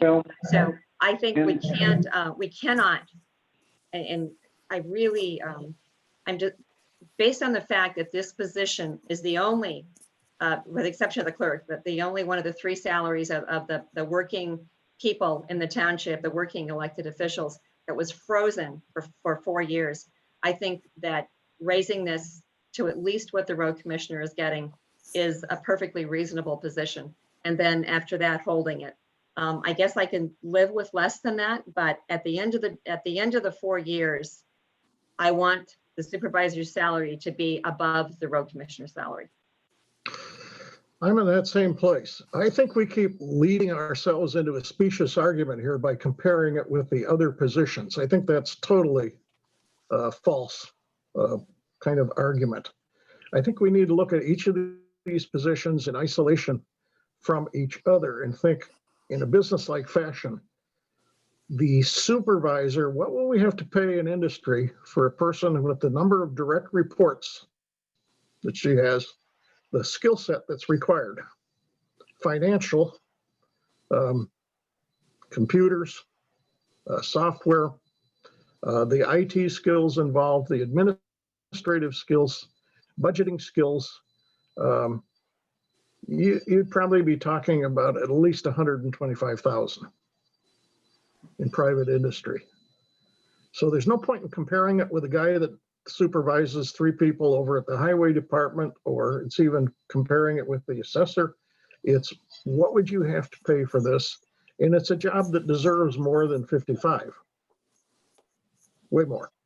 But at the same time, I still want to freeze next year because of the number of direct reports. How does it look to say, you're not getting a raise, but I'm getting one? I think it looks terrible. And I think that if we future load this thing, we'll get ourselves out of that trap. The one thing that I'm going to lay out is that I will agree with Trustee Harney. It's been a frozen salary. Unfortunately, 4 years ago, the board that was in place froze it, gave the assessor 5%, gave the highway commissioner. Now they could have, the past board could have given 5% to the supervisor, but for whatever reason, they didn't. And I mean, it just keeps putting the assessor, which he does a lot. And I mean, he does commercial, he does manage, but he's not, and nor is the highway commissioner, managing 3 different departments, a general assistance budget, I mean, the supervisor is responsible for open space. The supervisor is responsible for the cemetery.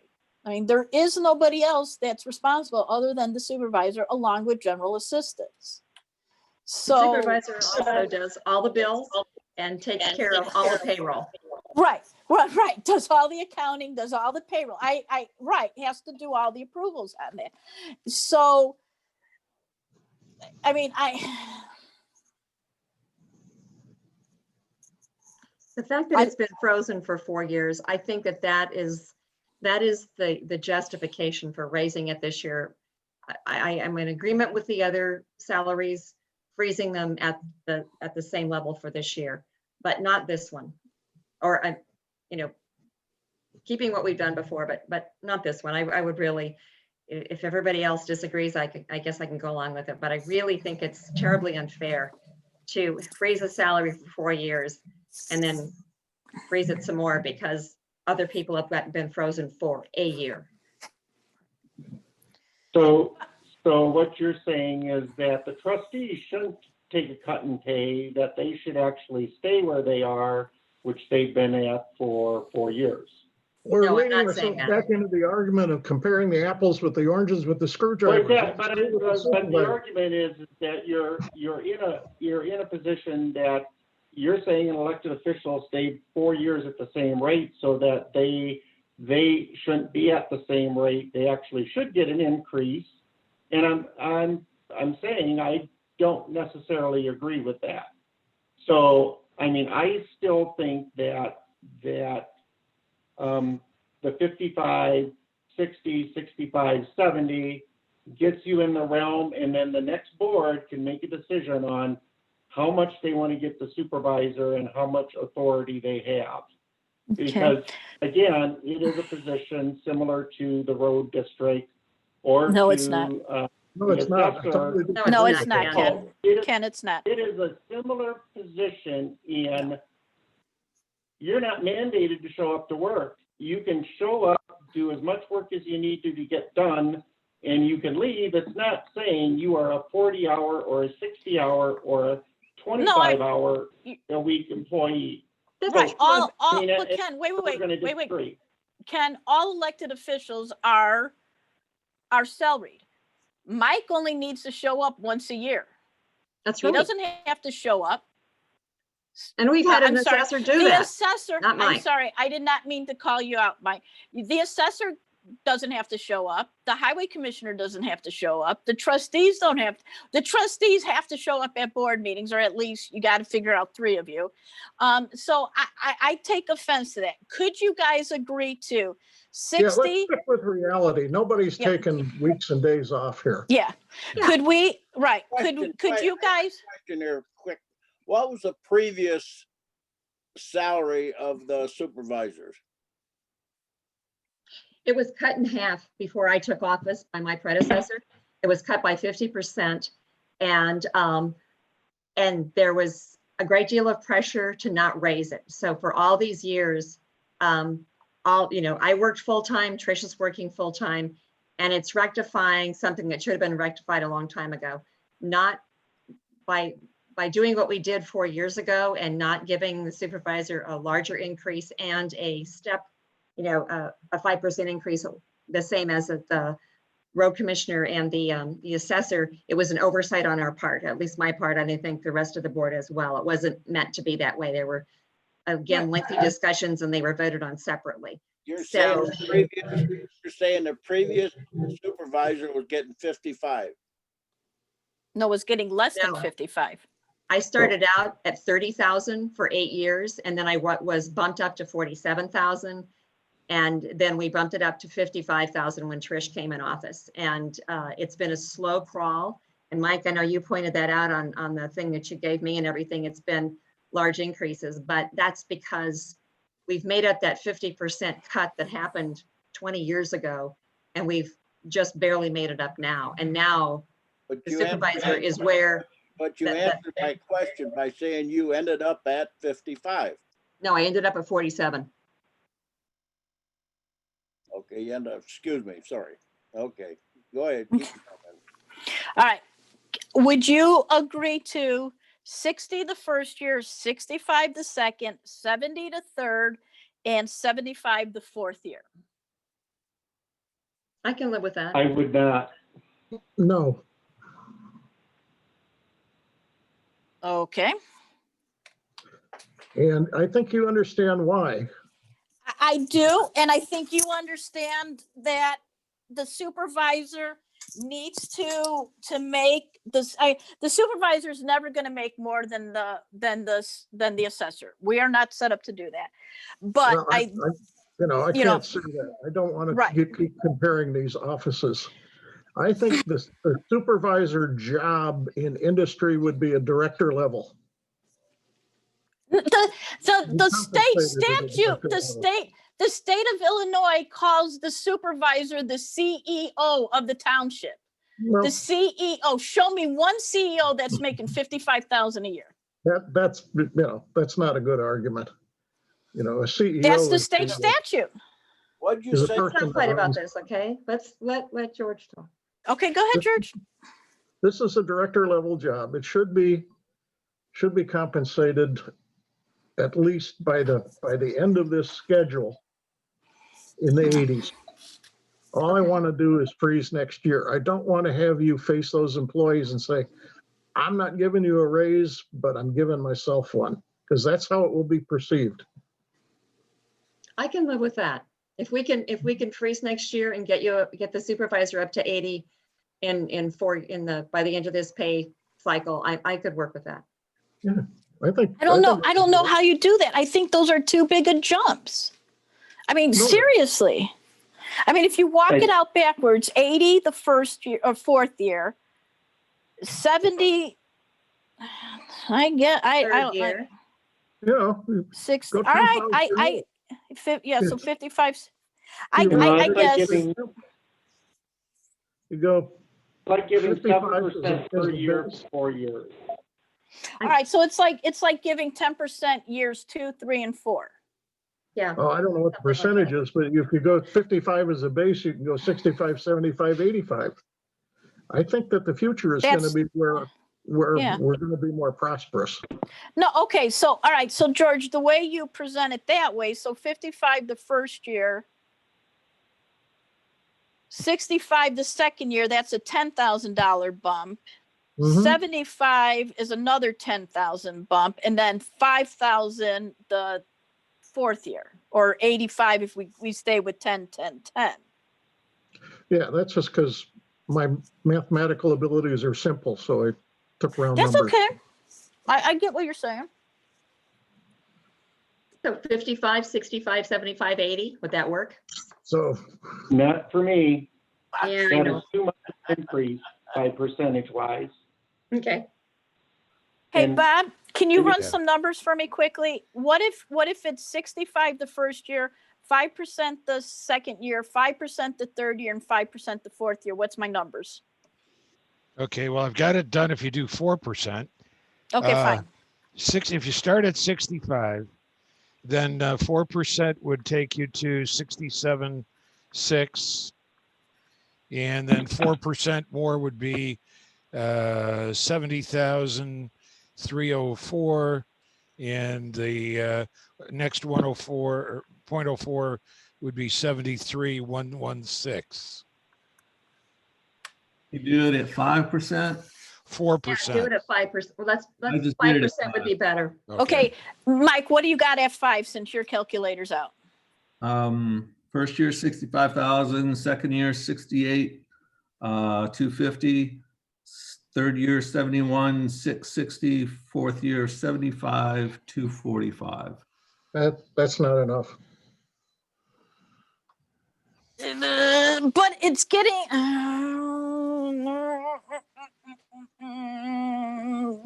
Okay, Trish, what would you think would be better? I know.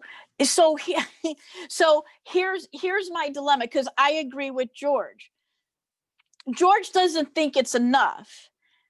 I think that is a truly fair stepped process. And you could look at the employees and say, we're playing catch up. It also puts it just slightly above the highway commissioner, but not a lot. And it puts it in a closer or lessens the gap with the assessor. I mean, George, I agree.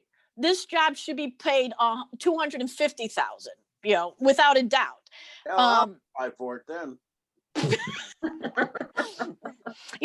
But I mean, a stepped approach like that, if you went 65, 68, 25, 71, 75, I think that is a lot more. It's still, George, it still doesn't get the supervisor where the supervisor needs to get, but we're making ground.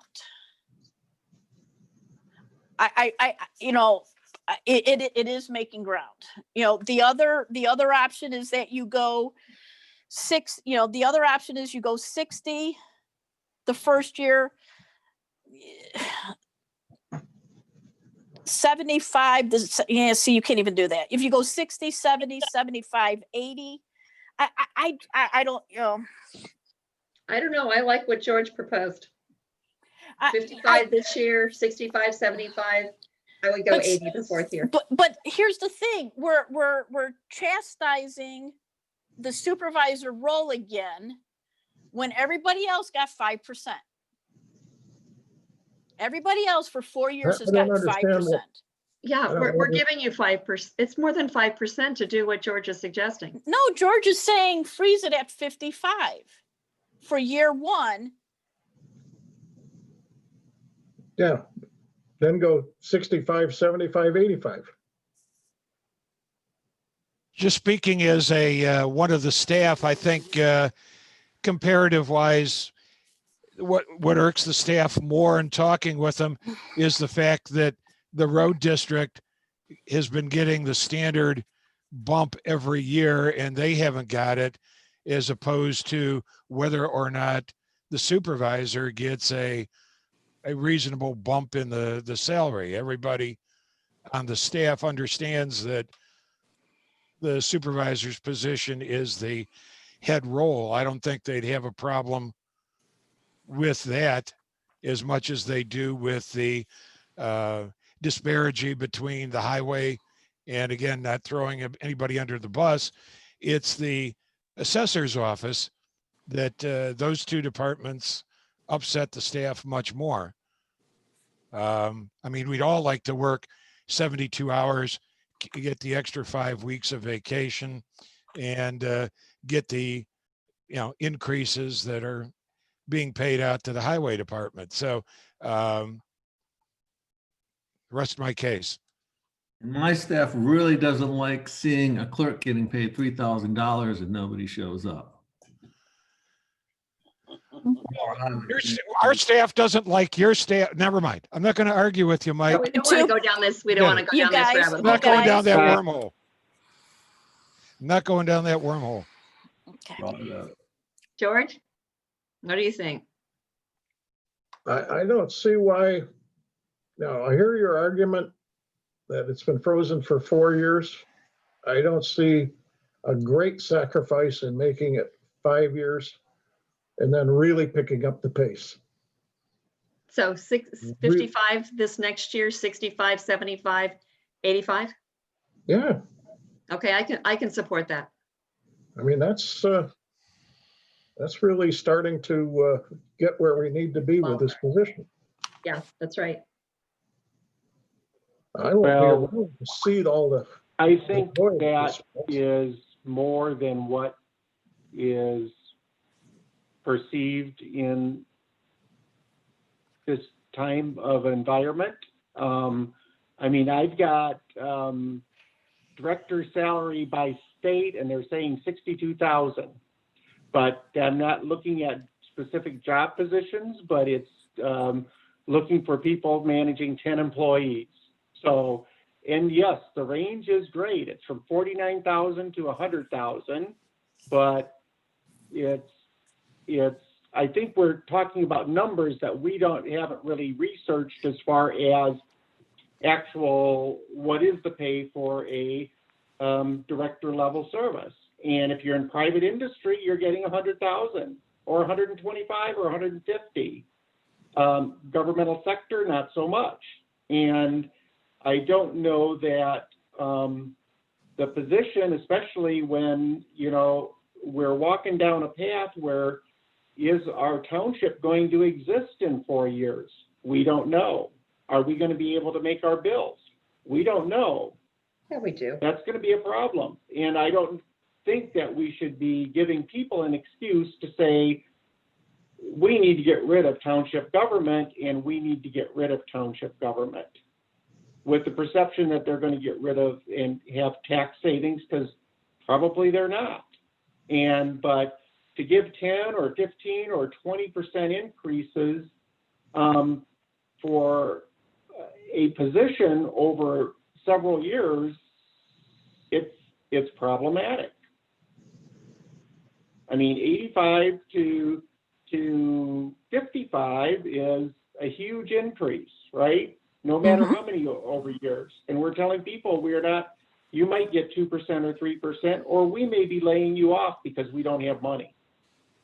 So I'm looking at, yes, we're not in a great position. Is the position underpaid? Yes. All of our positions are underpaid. Doesn't matter which position we're looking at. We had a very conservative township. They set our bar low. The tax cap came in. We do not have the ability to adjust it rapidly. And especially with the referendum passing at such a large margin. And then you say, oh, by the way, I have money that we can do stuff with. Well, what would people think, or what do people think? You weren't managing the money you had. Why are you giving increases now? I think it's not setting a good example for taxpayers and the people of Dundee Township. And I truly don't believe that being called a CEO of an organization of one, you may only make $20,000 a year. It doesn't matter. Title is irrelevant. Yes. Is Trish managing a lot of people? Yes. Are there problems that show up all the time? Yes. Part of that is being in that position. And I know Sue's done it. I know she's passionate about getting more money for the supervisor position. I don't believe that the qualifications and responsibility necessarily is any greater than what the assessor or highway commissioner have. And I'm going to leave it at that. Okay, it seems like we're at stalemate. So where we stand on the 5 voting people here? I can agree with what you proposed, George, freezing it at 55 this year, 65, 75, and 80. I agree with myself. That's 2. No, I cannot agree with that. It's going way too fast. Supervisor Glees. I mean, you're talking about 20% increase in 1 year. 18. Then we're at stalemate. We need to put our cards on the table here.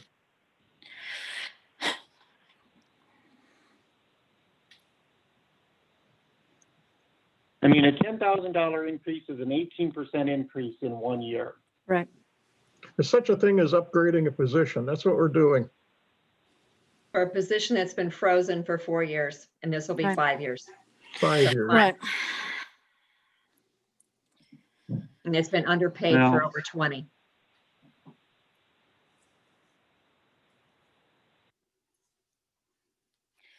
I don't know. Well, I'm stuck.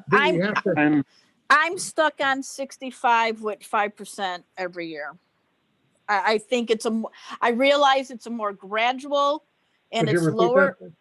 I'm stuck at 65 and 55? then 65 and 5% every year. I think it's a more gradual step. It's still like I think it's more gradual. Steps, you got them handy? I'm sorry? Have you got them steps handy? Did you figure that out? Yeah, it would be, the first year would be 65, the second year would be 68,250.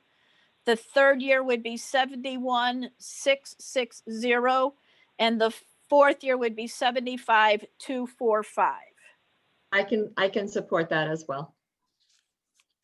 I think $10,000 raise the first year, given the budget chaos that we're going to face, is not a good idea. We're going to be looking for pennies in that budget next year. If it helps you, George, we took roughly 10,000, 11,000 from the highway commissioner to make it up. If that's, you know, moving in that direction, we took money out of the trustees too. Right, I agree.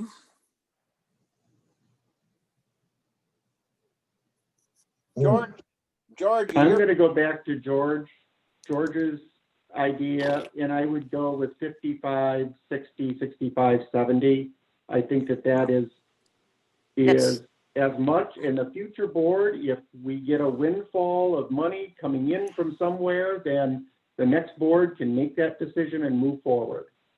All right, how about this? 60, 65, 70, 75. That puts it at year 4 at just the same, roughly $2,000 more than the highway commissioner. See, and I guess my sort of fear for there is that there's been discussion about consolidating the highway commissioner, bringing it down, and bringing the salary down and lowering it, and that would be in 4 years, Ken. But the expectation is if that would happen at some point in time, I would expect that 70,000 to go down considerably, because that is what has been presented to the board as there should be some savings there. And even at 70, it should be savings, is what I'm being told, right? Well, That's even when Trustee Harney and Trustee Johnson did the legwork about the highway commissioner, how a highway commissioner, if it became a director, you're still in the 70s. I mean, you're not in the 80s that you're at now. I get that.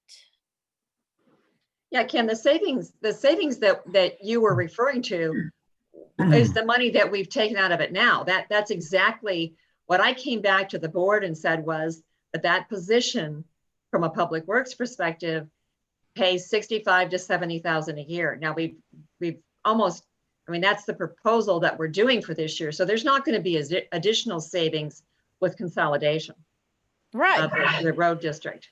That salary will stay the same and actually increase in 4 years because it has to. But we can't make a plan for 4 years based on every hypothetical. That's right. No, we can't. We can't. So let's get back to the supervisor's salary. And what was your last proposal? All right, so I have 2 of them. So Ken's last proposal, please. Well, I still think the 65 or the 55 the first year, 60 the second year, 65 the third year, and 70 the last year. The future board can decide what they want to do with that position after.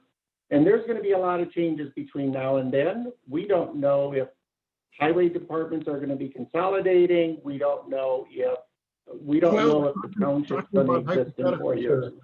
Yeah, let's keep the hypotheticals out of what's going to happen in the next, I get that. So I can't continue to get 10% raises when we're going to start laying people off. I mean, I don't see how we can justify either leaving employees flat or telling them they should take a cut in pay, or that they no longer have a job and we're giving out 10% increases in pay, regardless of what the salary is starting at. Sorry. If we freeze for the next year, we're not giving out big increases. That's right. In fact, we cut our own pay. That's the optics that I'm really gunning for here. Okay, so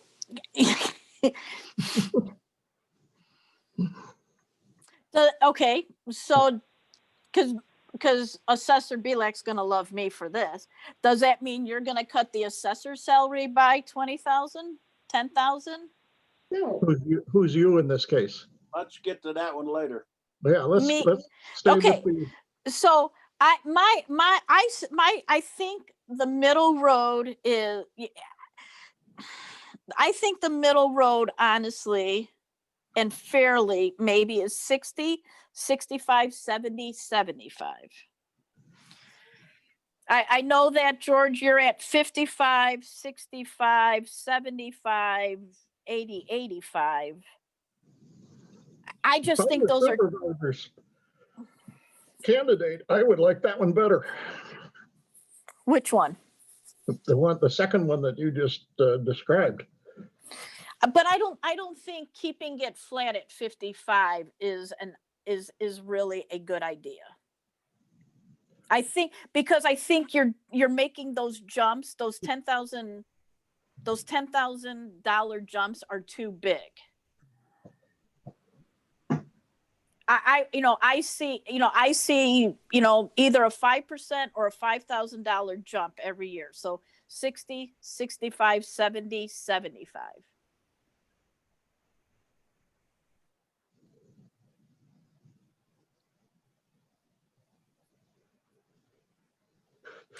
Well,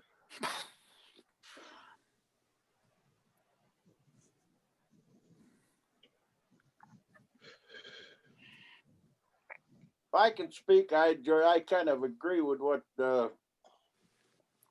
Ken had to say. I think George has got the right idea, holding it flat this year and then going from there.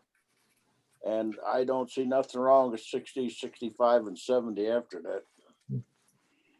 I'm trying to think how I can phrase this comment. If hypothetically I was a candidate for the supervisor's position and I had been slam dunked on a referendum, Mm-hmm. I would not want it known that I was looking for 5,000 the first year, that same year. I'd hate to campaign on that basis. I agree with you, but I'd hate to campaign on the fact that that we're agreeing, that we could potentially be agreeing to giving the highway commissioner 70,000, the assessor 110,000, and I'm just throwing that out there. I mean, I think that the job has been shorted. And I get that. I just don't know if $10,000 year jumps. That just seems so drastic. Well, I get where you're coming from, George, to get to that 80 or 85, but it just seems so large. But I have difficulty thinking that you're talking about 80 and 85. I mean, the average, if you go out and look, average director pay is like $62,000 a year. That's average. Some people are below, some people are above. You can look at different ones that say 72, but some are paid 50. So 50 to 70 is probably the range that we're looking at. I am not.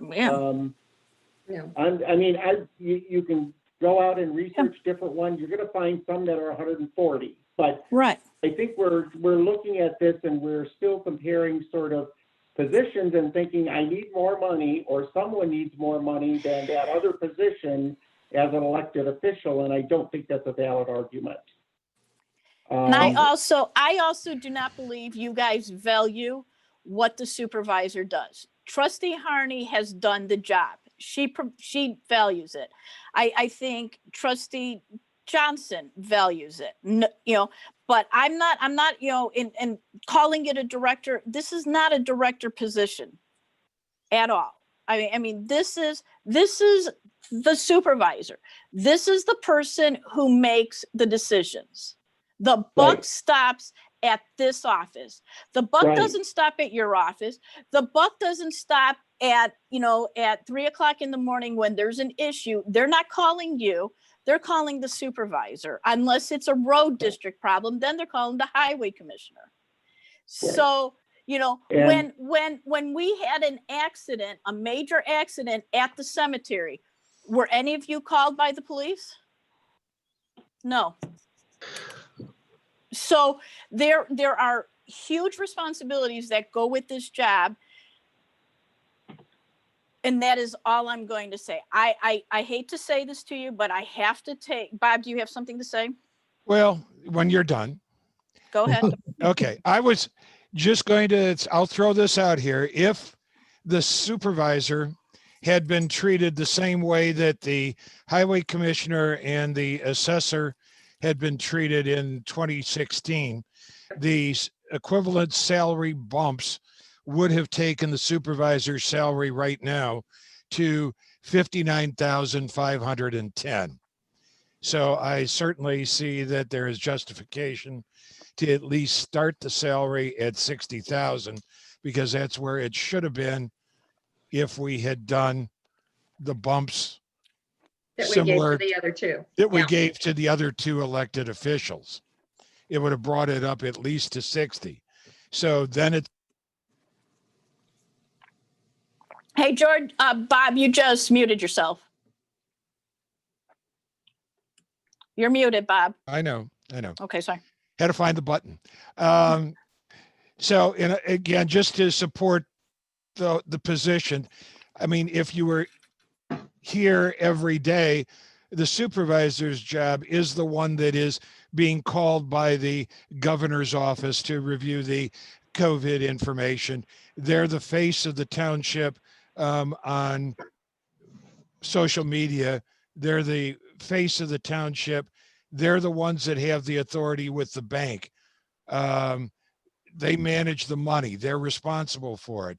So it's a very responsible position, and so forth. So whether or not, you want to take it all the way up, or you want to do the bumps that take it to 75, something like that at the end, I think that's all reasonable from a duties perspective, but that's the staff opinion.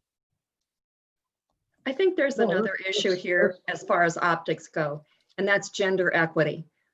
We have this because we That's have right. a woman in the position, she is vastly underpaid compared to the men in the two other positions. And in most other townships, those three positions are much closer than we have. The history is unfortunate, and I'm so sorry that I didn't work harder to rectify this when I was a supervisor. But again, we're trying to make it better. But the fact that her salary was the only one that was frozen in the past 4 years, that needs to be rectified. And it is not unreasonable. And I don't think the voters who would resent that or resent rectifying that, just making her equal for what she should have had over the past 5 years, are going to be just as angry about future increases. So I don't think there's anything saved there as far as the optics of it. And we can move forward and just start it, bump this year up to, we've saved 11,000 by reducing the road commissioner's salary. We take part of that and we save additional money by by reducing the trustees' salaries. We take part of that and bump up the supervisor's position to what it should have been if the supervisor had gotten the increases the other two elected officials got. And then we have still additional money that would to look at Mike's salary or to look at the assessor's salary. I think it's a reasonable position, and I think it's a long night. I think we're looking at this, all positions as, excuse me for using it, but Trish's position and not the supervisor's position. And we're going to look at it as Mike's position and not the assessor's position. I think we should look at it as the supervisor and as an assessor, not as Trish and Mike. Richard, you are correct. The supervisor's position, had the supervisor been given the same luxury as the other two positions, would have ended this year at 59,510. The incoming supervisor, whomever that would be, I'm suggesting 60, 65, 70, 75. Therefore, at that 60,000, you're technically holding the incoming supervisor's salary at the same level it should have been at. At the same level that the other two, that the road commissioner and the assessor got over the previous years. Right. Well, but you also have to look at what other supervisors are getting paid. And if you look at Algonquin Township, Okay, they're paying that is not in Kane County. You gotta use apples to apples. It's gotta be a township in Kane County, and it has to be a township that is equivalent to us. Township in the state of Illinois. And but you know it's not an equivalent township. Just like the assessor of Campton doesn't do the same work that our assessor does. The supervisor of Campton doesn't do nearly the same that our supervisor does. Well, take a look at the highway commissioner's salary in Algonquin Township, $93,000 a year. Take a look at the assessor's salary, $90,000 a year. So townships are townships, and they have different duties, different responsibilities. But it is not a time to say, I'm going to throw out 20% increases in pay. To just say that it's the thing that we have to do. There are places that are cutting salaries by 30% because there's no tax revenue. There are townships out there and further out that their supervisors are getting $26,000 a year, and that's a 40% increase over the last 4 years. Those supervisors are not doing the same job as this supervisor does. The supervisor in Rock Island doesn't have 2 cemeteries, doesn't have open space.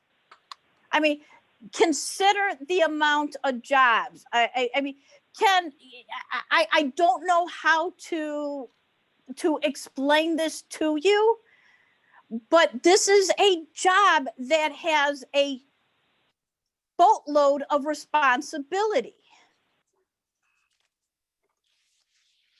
It just does. It is inherent with this position.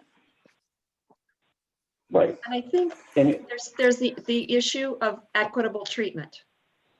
Equitable treatment says that and it was an error not to give the supervisor position the 5% increase that both the highway commissioner and the assessor got over the past 4 years. And so making that up this year is there's nothing, I mean, that is just equitable and fair. And then going from there and moving up is another thing entirely. But it's a reasonable salary and a reasonable increase given what is required of the supervisor in this township.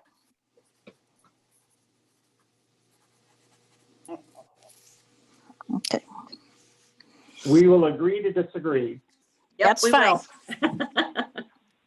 Okay. So, I mean, I'm looking at what other areas have done. We can't compare ourselves to other areas.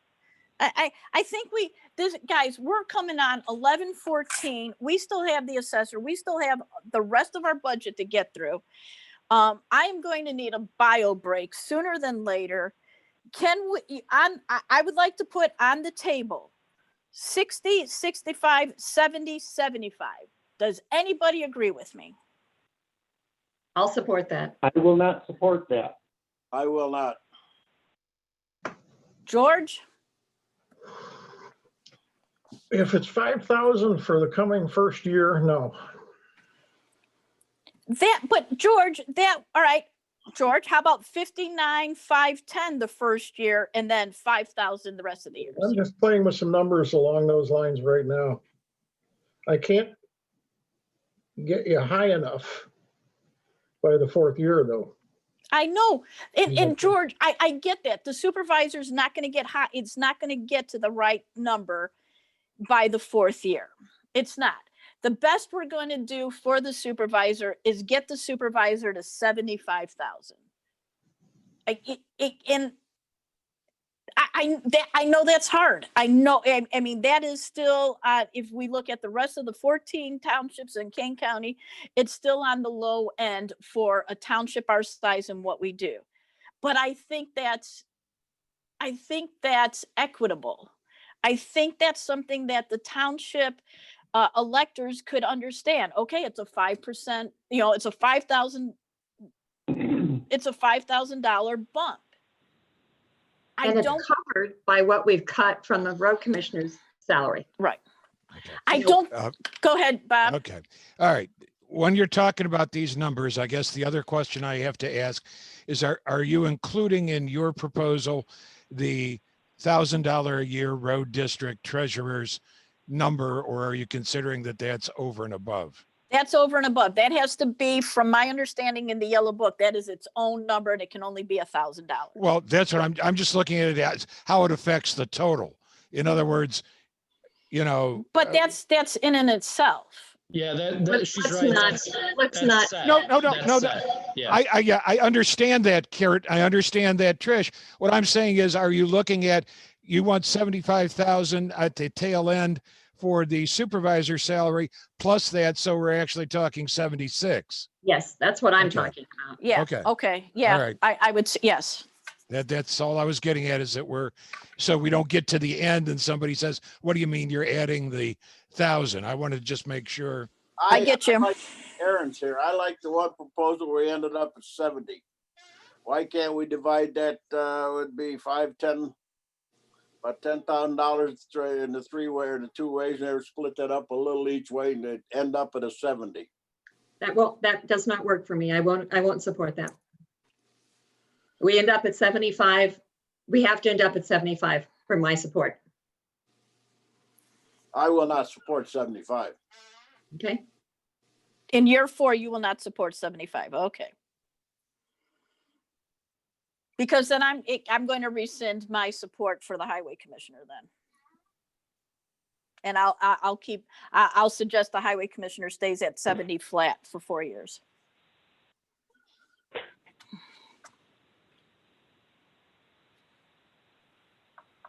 What about 55? The best I could go support on that would be 73.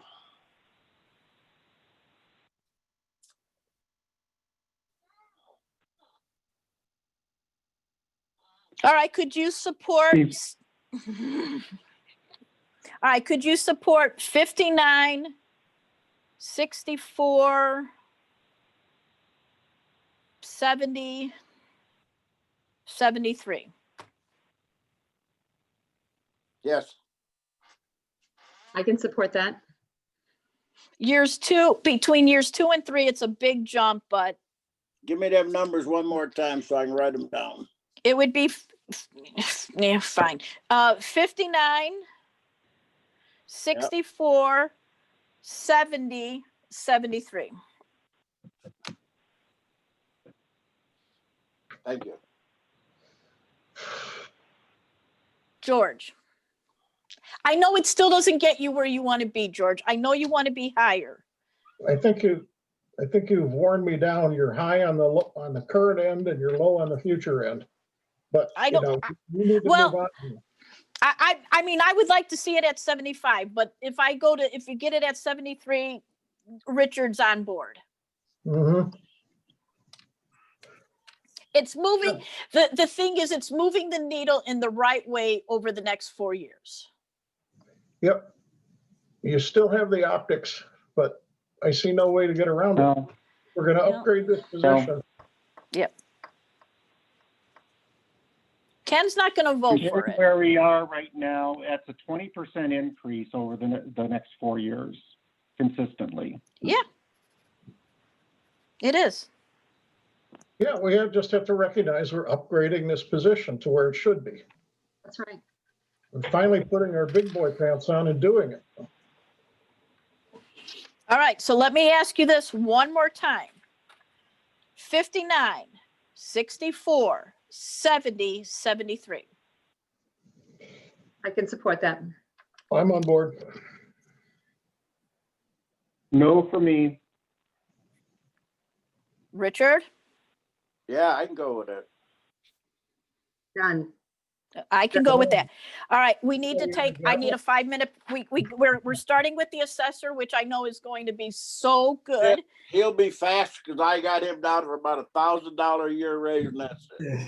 That's good. All right, guys, I have to take a personal break. Okay, I'm down to 16% battery, so I may Try have to to get come back hook in your again. phone up. Hook your phone up. Do not have a conversation. Do not cause any open meeting acts. Kurt is watching. I'll be right back. Kurt, you're probably sleeping by now. All right, No, let's not do yet. I'm here. Well, let's do the assessor while she's out of the room. That'll work. Well past my bedtime. Well, it gets to a point where I'll agree with anything. Good. I shouldn't have said that. What else is on the agenda tonight? What do we have to do? Bills and adjournment, I believe. Can't talk about township business. Yeah.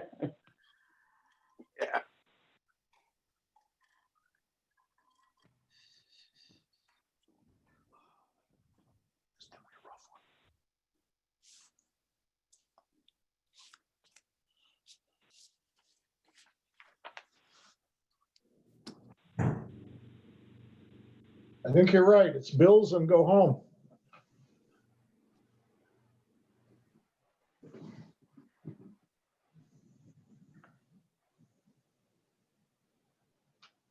Is your iPad going to stay on, George? What's that? Is your iPad going to stay on, or is it about dead? Well, it depends. It's 16% battery, and then I'll have to switch off and go to the phone, which I have no video on it. So Okay. What did I miss when I left? nothing really. I got to make sure I have the code numbers for getting on the phone if I have to. It's a different set of passcodes. Yeah, it is. Yeah, here it is. Yeah, I've got to find the salary sheets that I have here. Not here.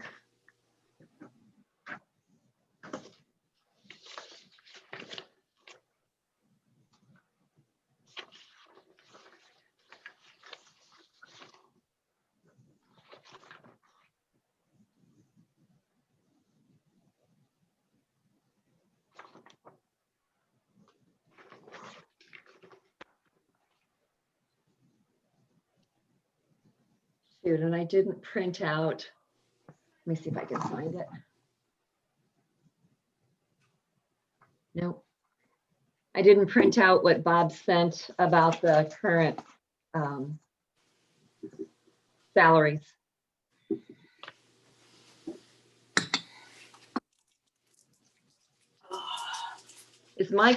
What's Mike's current salary? Is it 82 something that for his projected year? George, do you know? It's on my little matrix that I sent. Okay, I'll find that because I did print that out.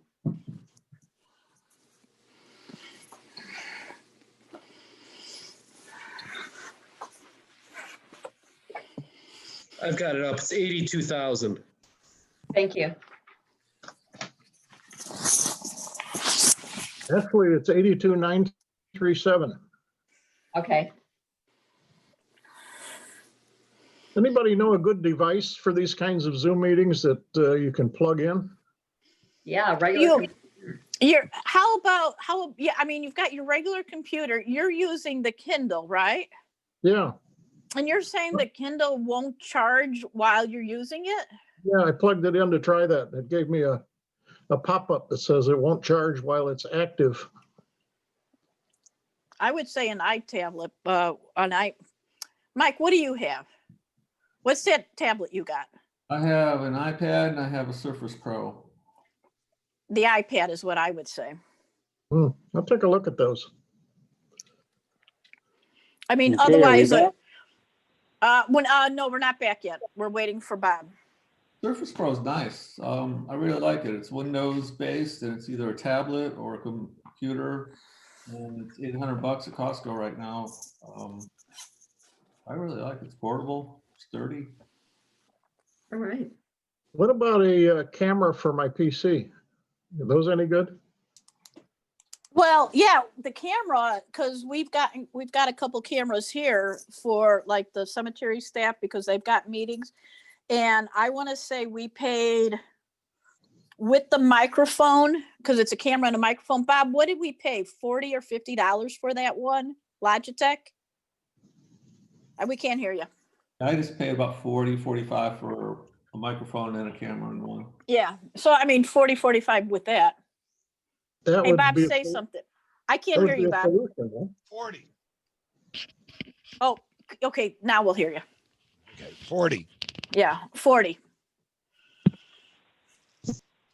All right.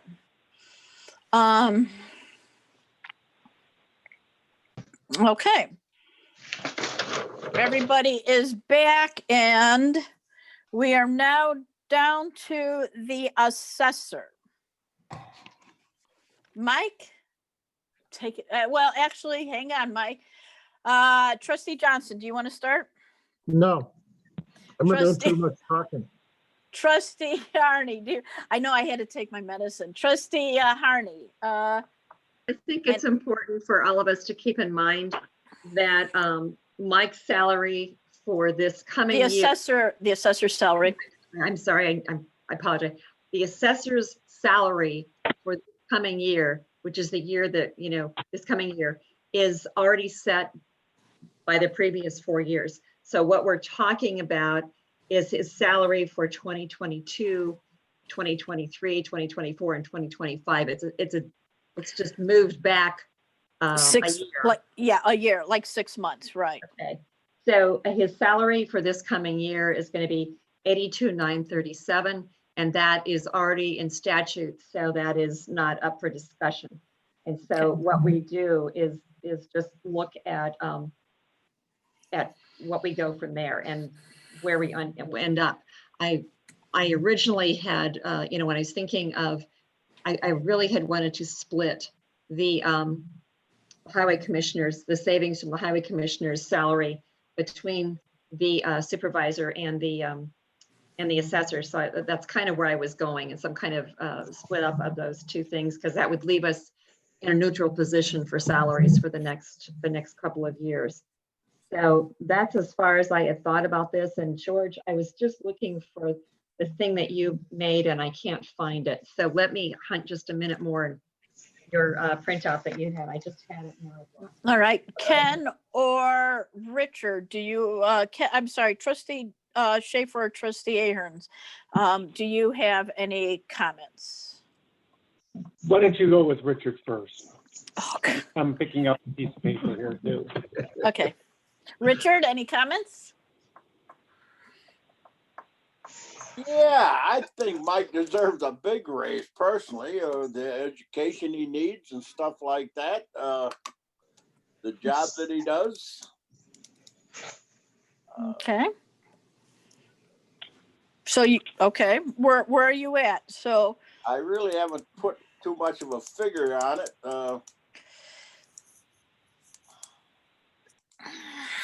82 kind of shocked me. I didn't have him for that high of a wage coming in here. I had him on for 81, but yep, nope, he makes 82,937. that's what he got. Okay.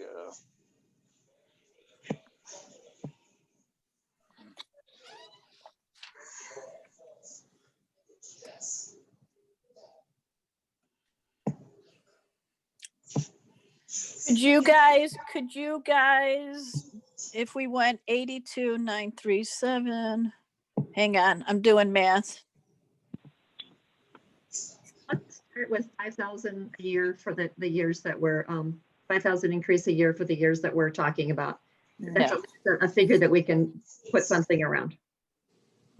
5,000 will put him over 90 or closer to 100,000. I think that's probably pretty reasonable. 5,000 for each year, you said? Yes, it's a number to discuss. We're having a hard time putting a number out there, so, and I draw that out of the savings from the road commissioner's salary.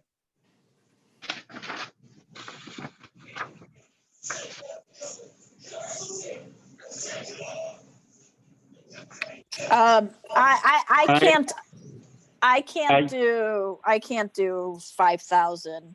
Okay. I was thinking more in the ballpark of 3,000.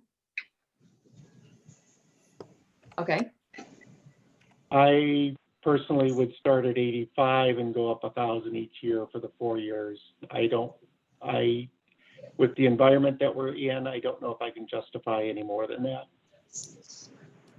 So Ken, you're saying 85, 86, 87, 88? That's what I'm saying. I could live with that, Ken. It's a little lower than what I wanted, but I mean, I could live with that. George? I'm thinking of this in a context of the entire assessor operation. And, you know, looking at our financial picture for the first year, I think it's going to go backwards. Well, So- his first year is already locked in. So we're really looking, you know, we're Mhm. already looking at think of you're starting at year 2 with Mike. So we're looking at 2022, 2023. Right.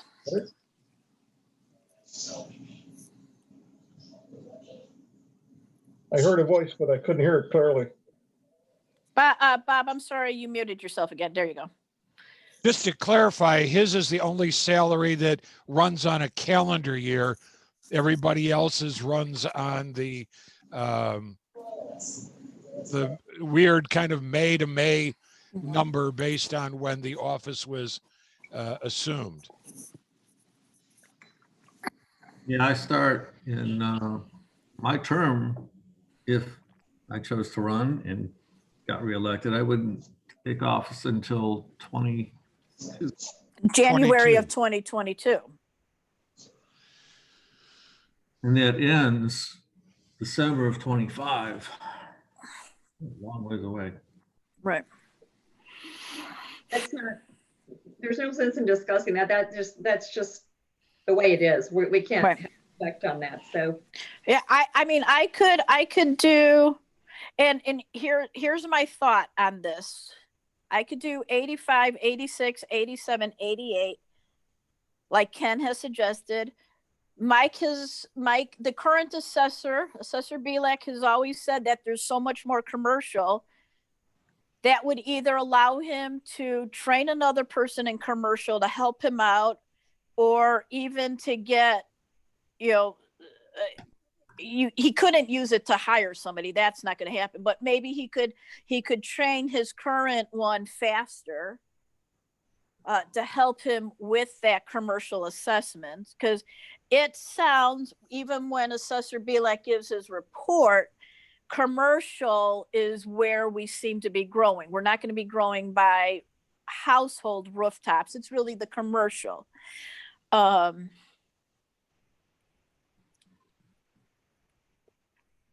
mean, I could see that. I could go with that. I could agree with Ken with 85, 86, 87, 88.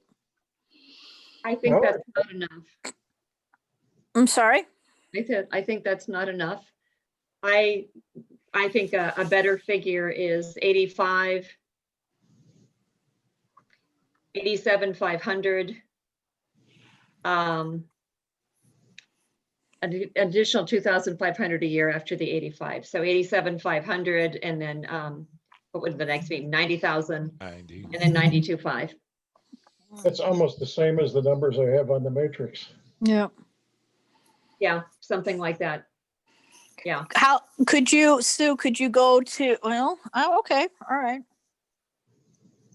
Again, I think we're neutral on the salaries here. In fact, we're better off because I can see how that would work. and we've cut our total salary expenditure for the next 4 years, viewed as a whole overall thing, which was what you had talked about, Ken. And so we've addressed those needs to cut salaries on a the total whole thing of salaries, if you will, at least for the elected officials. And I think Mike is also underpaid. He does an excellent job. I mean, he and I certainly have had our conflicts over times, but he does do a really good job. And so I think, like I said, 85 for the first year, 87,500 for the second year, 90 for the third year, and 92,500 for the fourth year. No, that numbers don't work, Sue. Wait, hang on. Okay. I mean, not that the numbers don't work. That didn't work out to, you said 200, hang on. 2,500 a year. Yeah, that I would entertain going higher if anybody else would as well, because it still puts him below most of the assessors in the county that have comparable jobs, that have a comparable numbers of parcels and that kind of thing. So Aurora is the next highest one from Mike right now. They have far more parcels and they're at 96,000. So right. Elgin and I forgot where else, Geneva, I think, are at 101. I don't, we can make that, but I think we need to get Mike up in the 90s. Right. So if I got this right, 22 would be 85.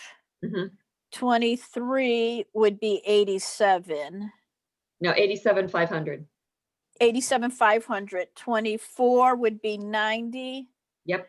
And 25 would be 92.5. You're counting years. Gosh, you're confusing me. Yeah, I'm sorry. I'm doing years. I'm sorry, Mike. I could live with that.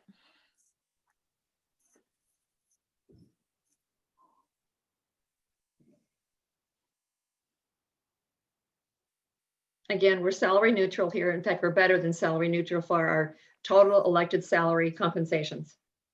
I can live with that.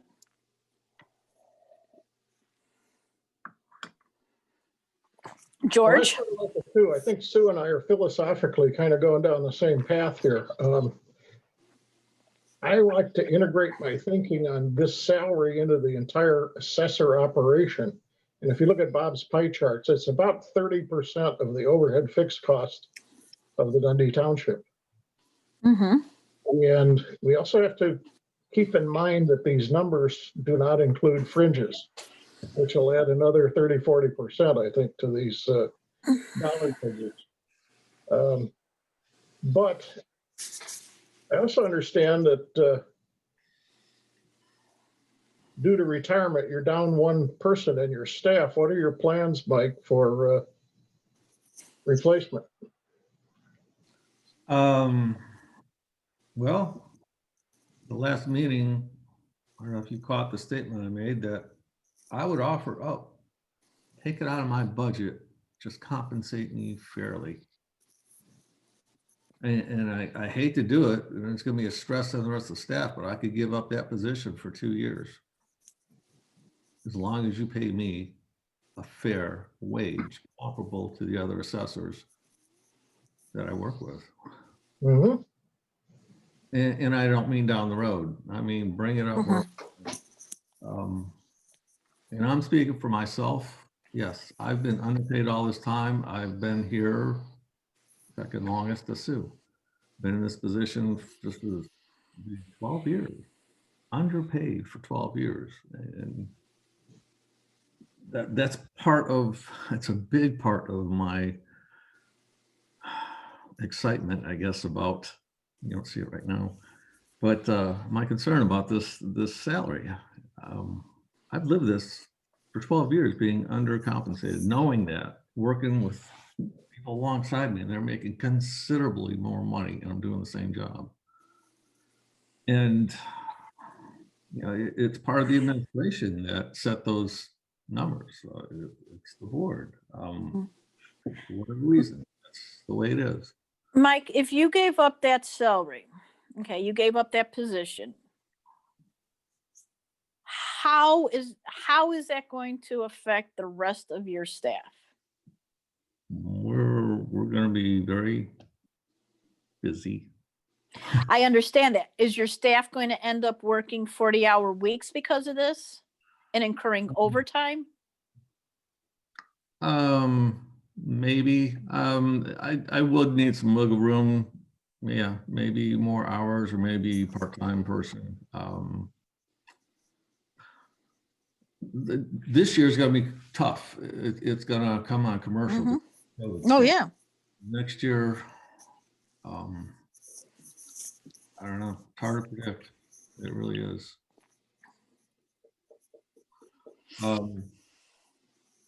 Yeah, I'm not satisfied with those numbers that you're discussing, starting out at 85, and it's like so far below everybody else that you're paying me the same as the townships that are farmland. I took a drive the other day. The wife and I were driving down 47, looking at the cornfields, and my wife says, "You can see for miles." And yeah, and it's nice. You can see for miles.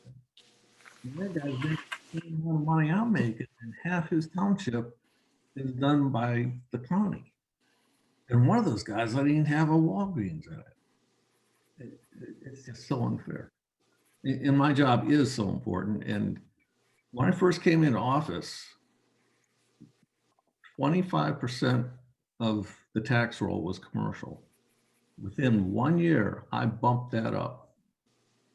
I changed that to like 32% or 30% right in there. It was a huge increase. That was not new construction. That was me. That was me coming in here. And I maintained that ever since. It's work. It's like going to war every year with these guys.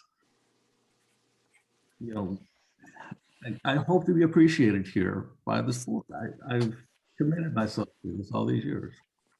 This more than likely is going to be my last term. I would really appreciate being compensated fairly for the public, also for the taxpayers. I mean, you know, compensation is also incentive. What incentive are you going to offer me to continue to work that hard for the taxpayers here? Okay, I have an option on the table. Could you guys agree to 87 year 22, go to 89.5 year 23, go to 92 year 24, and then go to 95 year 2025? Because I'd like to see Mike end up in the mid-90s. which that would be, he would end up in the mid 90s. I mean, this keeps to, it keeps to Trustees Harney's 2,500. Well, I could actually, I'd like to get Mike in the mid-90s as well.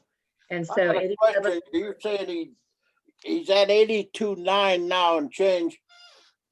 In January, that'll change to what? Or that whatever we set it, or does it stay at 82.9 for one more year? The way I understand it, it stays the same because he's on a different schedule. Bob, what in January of 2021, what does Mike make? He would make, hold on, I got to get to the right sheet. 82,937. Yeah, and that's with his 5%. That's a 5% increase over what he's getting. Yeah, right, 82. Okay, 82. So It's actually But it's almost 2%. 83. Let's make it 80. It's roughly 83,000. It's a Right. 2% increase from last year. Oh, 2%? Okay, Yeah. sorry. So I'm suggesting that the January of 2022, it's 87. January of 2023, it's 89.5. Just say in year Janu- 3, year 4. I'm sorry. All right, year one would be 87. Year two would be 89.5. Year three would be 92, and year four would be 95. That gets him to the middle of the pack of the 90s. Puts him more. I mean, it ramps him up at a I think a more easier bite for us to handle, and it puts him more. He ends up more on par with his. I think The it's a assessor complete- ends up more on par with the rest of the assessors in the county. Especially if that vacant position is not filled. Yeah. I think it's a good. Right. I'd like to go a little higher at the end. I'd like to go up. This is my suggestion. 87 the first year, Mhm. 90,500 the second year. Wait. 9,500. No, 90,500. Got it. Okay. And then the third year at 95 and the fourth year at 98. That puts him in the ball field of where he needs to be. It's not up as much as I would like, but it puts him in the ball field of where he needs to be. And again, we are still neutral as far as salaries with the total salary package for the elected officials.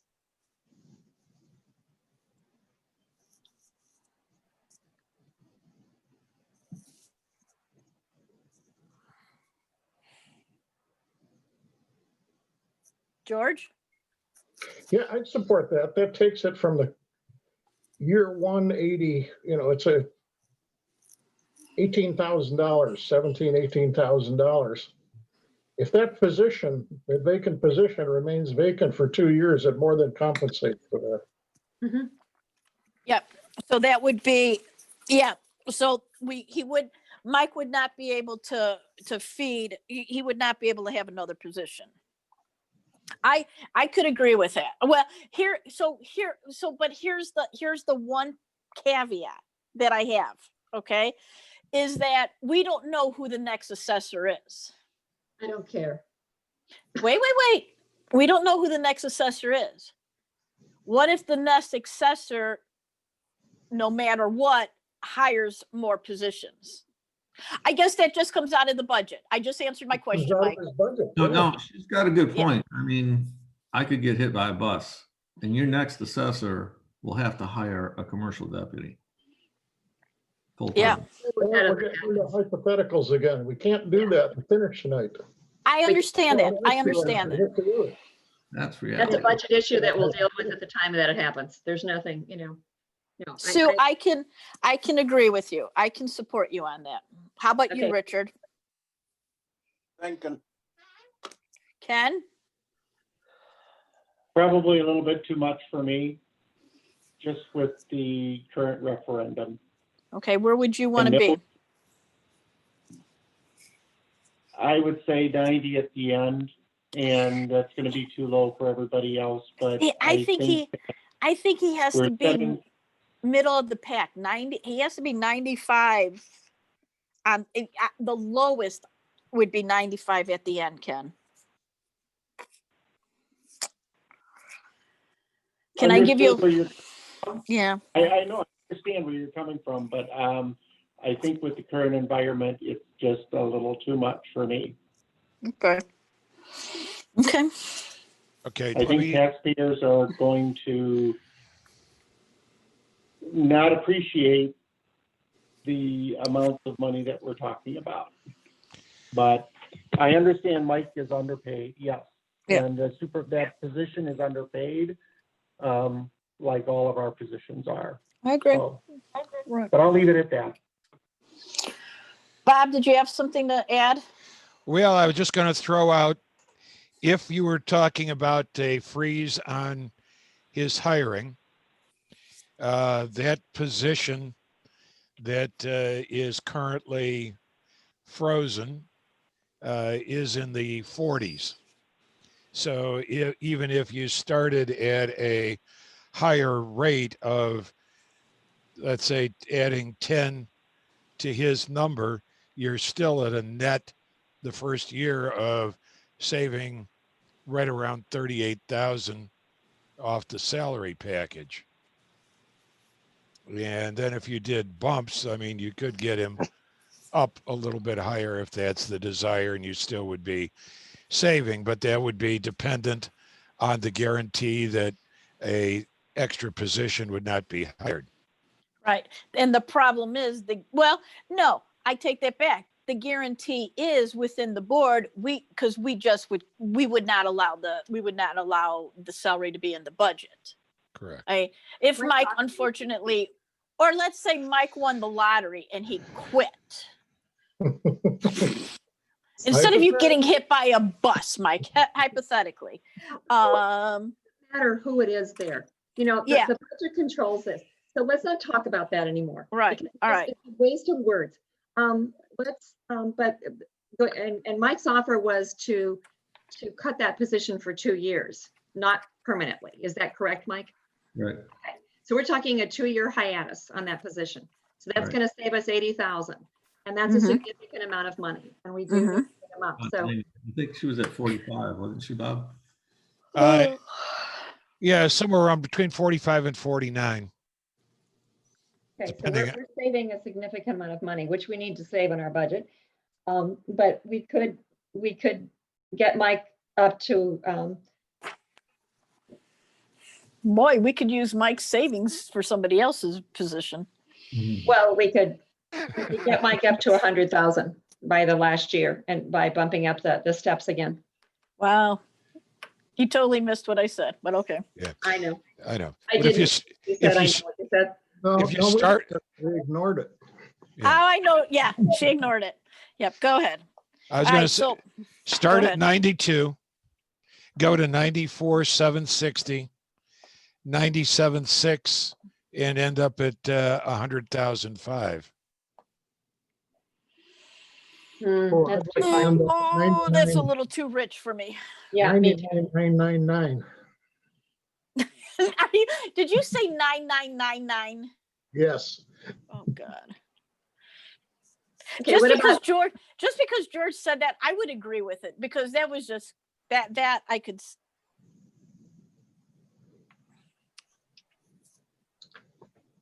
Just optics. I know it is.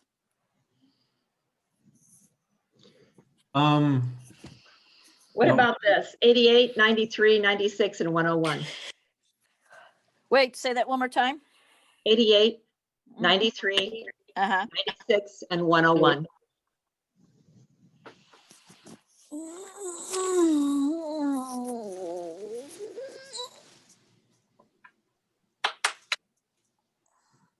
Basically anything around there. I mean, if you take, again, the salary that if the position was not put in play, either of those, the start at 92 going to 100 or the 88 to 101, you're roughly saving that money in the first year Mm-hmm. by Yep. not hiring the employee. So you're Yeah. still going forward, you're 50,000 roughly ahead in total salary.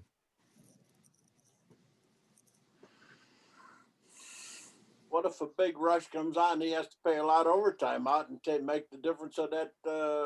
That could, right? Trustee Aherns is right. That money could get gobbled up right away. That's right. Well, kind of not really.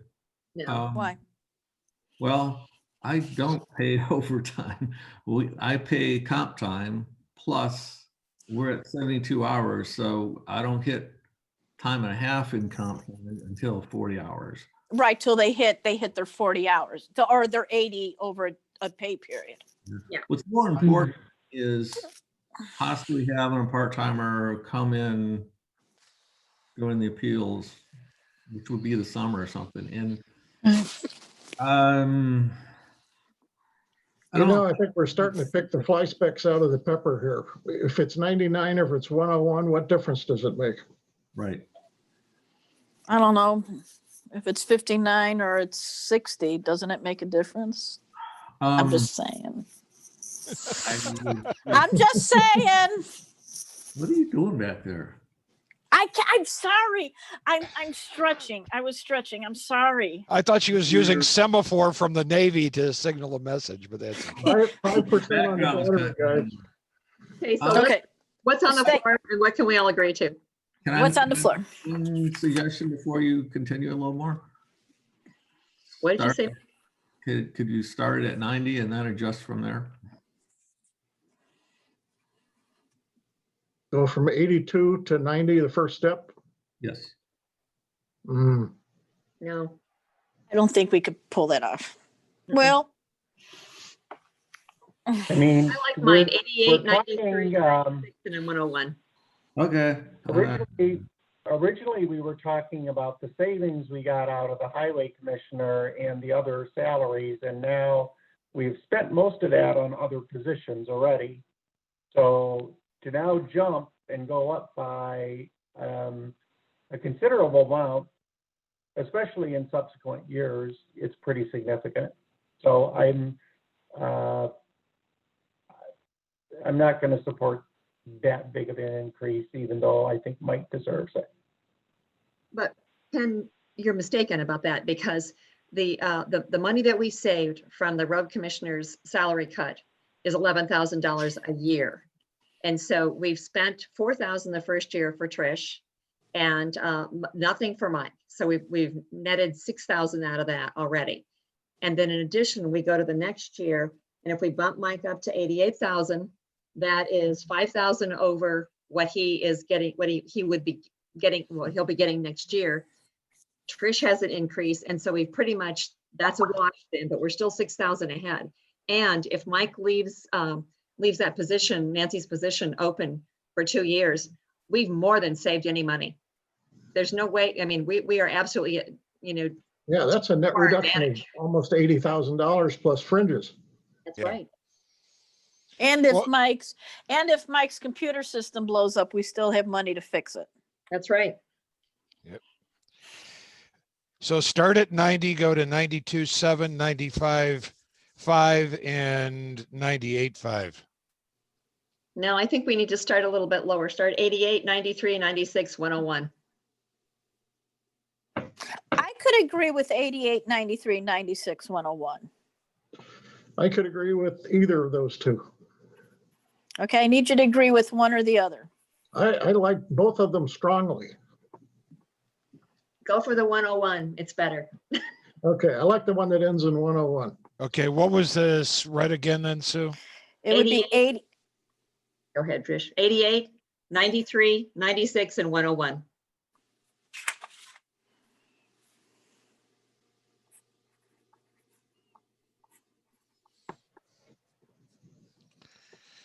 Okay. Okay, before we vote on this, can we revisit the supervisor and put the supervisor at 60? I'm just asking. Don't change anything. Let's vote before my battery. Okay, Okay, so well, before Wait. you go to the vote, we do have to talk about the resolution language itself real quickly.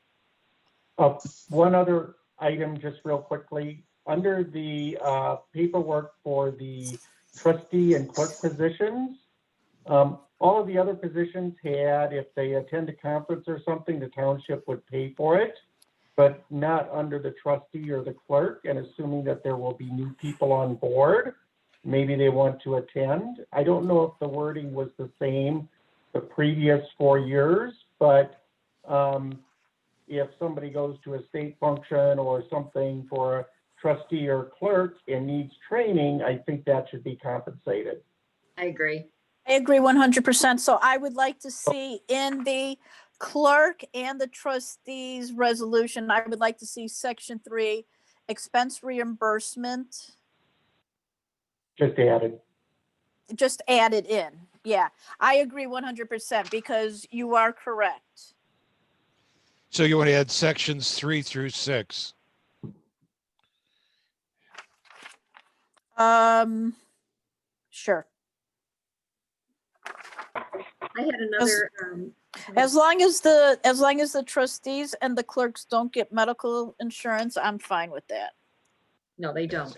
No. Right, yeah. So yeah, they definitely, expense reimbursement. Yeah, I agree. Ken, that's a good catch.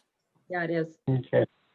These were copied from 2016, so the board took them out then, so we'll put them back in. Okay. I All have, right. I want to check as well, just a second, Bob, let me. Yeah. All of the, and this is for the three main positions, the highway commissioner, the supervisor, and the assessor.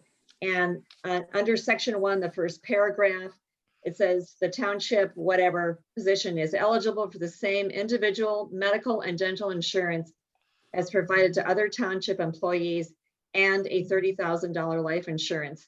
I would like to cross out at no cost, because if we have to go to the employees and ask them to pay for part of their premiums, they should have the same as the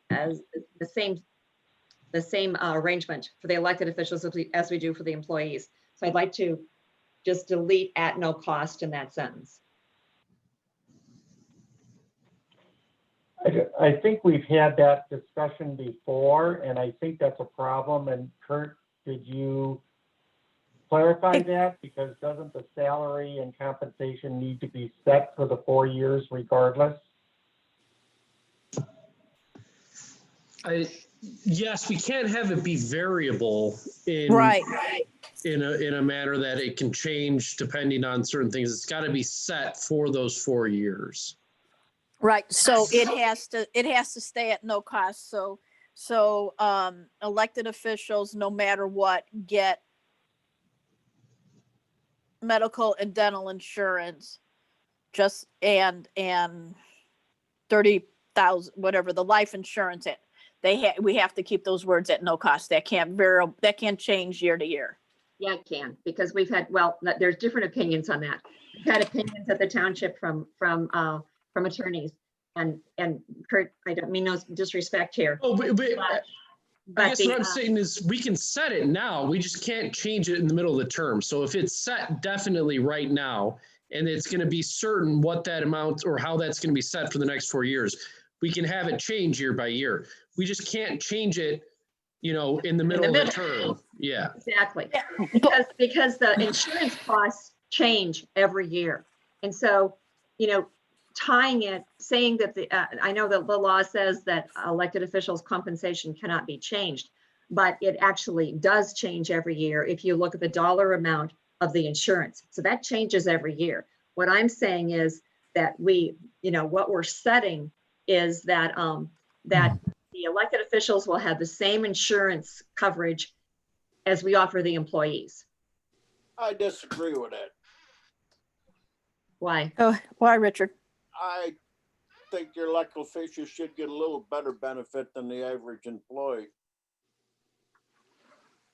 No, we don't. We've never done that. And you ain't Well, talking much money to begin with, are you? We've always paid. So if I understand you correctly, Sue, the township has always paid the employee's portion of the premium of the premium. There could be a budget year where we don't have money and we have to go to the employees and say, you need to kick in 10%. Mm-hmm. You want the elected officials to have to kick in 10% that year also. That's correct. I'm not saying that we're going to do that, but the possibility is there. But Kurt, so the concern there is that the board's making a decision in the middle of the term that's impacting elected officials' compensation one way or the other. So we can either set it that, the elected officials are going to pay X percentage of the portion, or it's going to be, it just has to be certain. So if it's going to be up to a vote of the board year by year about what they're paying in, we can't do that because now you're modifying the salary in the middle of the term. Okay, so we can't. It's got to be, they're going to pay 0, they're going to pay 15%, they're going to pay 100%. It just has to be set for the next 4 years, and it can't be up to a decision of that next board through those 4 years about what it's going to be. on a year-by-year basis. Okay, Right. So it has to stay at no cost. okay. Okay, Kurt, along the same line, our insurance company that provides the life insurance has changed recently in that if an individual reaches 65, they only provide 20,000 in life insurance. So can we add that? Is that a legal wording to say 30,000 life insurance for those 65 and or under 65 and 20,000 for those 65 and older? Yes, as long as it's certain and it's not going to be something that's up to the board. Like, so say 2 years from now, the board's not going to be able to decide, okay, we want to do away with this coverage. And now all of a sudden somebody's, basically overall compensation package is decreasing by 20 or increasing. That's the thing. So as long as we're keeping it at a set value that's not going to change over the next 4 years, then we're okay. Well, that's Okay. Wait, here's, wait. Hold on, guys. Hold on. So, but Kurt, here's the question. I'm going to add a question to Bob. So let's say halfway through the term, the insurance company now says if you are 65, you're going down to $10,000. Now that is not the choice of the board. That is the choice of the life insurance company. What the heck happens? Well, that's the pickle actually we've been in right now is I don't know how to buy more insurance for for those of us that are over 65 because the insurer says, no, we're only doing 20. So can we decrease that amount to 20 for the insurance on all of those people? And hopefully they won't change that. Or die. Because somebody that is 63 when they're elected and turns 65 during the thing, they're going to get 30,000 the first 2 years and then 20,000 the next 2 years, right? If they die. yeah. If they die. But the coverage changes, right? So yeah. Coverage changes. So, I mean, isn't that a change or is that, I understand where you're coming from. I mean, I don't know, Kurt, how does that work? Or is that not considered compensation, I guess? I mean, this is a little bit of a gray area. I guess the best way that I've always seen it set for, insurance benefits is that, elected officials can participate in the same manner and they will pay X percentage of whatever that cost is. And then that way, if the plans vary or the cost varies, that same percentage about what their benefit is set throughout the same life of that, 4-year term. So in the case of the, in the life insurance, I think we can say that they're going to be able to participate in the township's life insurance plan, and we're not going to be able to just eliminate that. And depending on what our insurance carrier changes throughout the life of that term, that 4-year term, I don't know if that's really changing their compensation. We're still just allowing them to participate in the life insurance plan. We're not taking it away. So we should eliminate the 30,000 and put in just that they're participating in the life insurance plan and not specify an amount. Yeah, I like that, Ken. That's probably the easiest way. And we just can't take that benefit away. And we can't vote to change that benefit in some manner over the next 4 years. Right. Okay.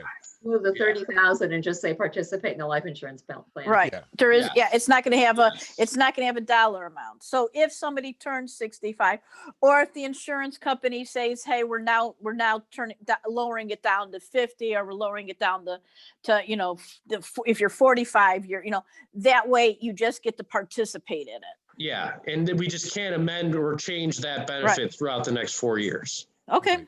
Okay. Yeah. Bob, All how right. much does that cost for that 30,000 insurance? Do you know, roughly? Hold on. Could we possibly just say give a dollar amount? It changes every year, Mike. Yeah, that's the problem. The premium always change. That premium changes, and you don't really get to see that money. It's not like we add it to your paycheck. Yeah, it's basically $13.80 a Per, month for the individuals under 65 and around $9.80 for the people over 65. I figured it out.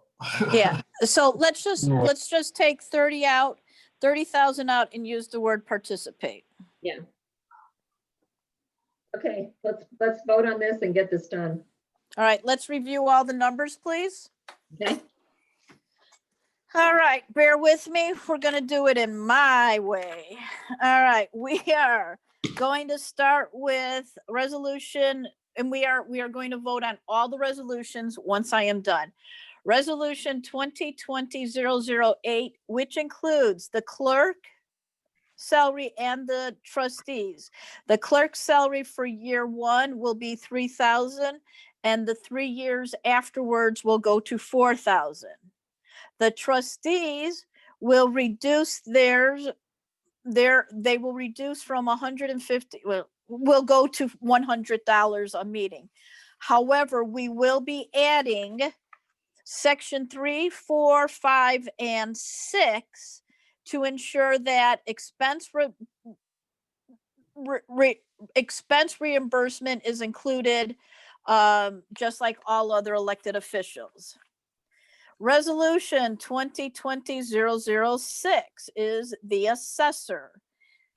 And that is year 22, or year one is 88,000, year two is 93, year four is 96, and year five is 101. Can you repeat that, please? Yes, year one is 88,000, year two is 93,000, year four is 96,000, and year five, wait, let me start that over again, guys. I lost my years. Year one is 88,000, year two is 93,000, year four is 96,000, and year four is 101. Oh my God, year four is 101. It's the years that are throwing me off. I'm sorry. Are you okay with that, Richard, now? Yes, I just didn't have it wrote down. I lost my. That's fine. Resolution 2020-005 is the township supervisor. Year one is 59, year two is 64, year three is 70, and year four is 73, and the road district treasurer is $1,000 annually. Resolution 2020-007 is the highway commissioner. Year one is 70, year two is 71, year three is 72, and year four is 70.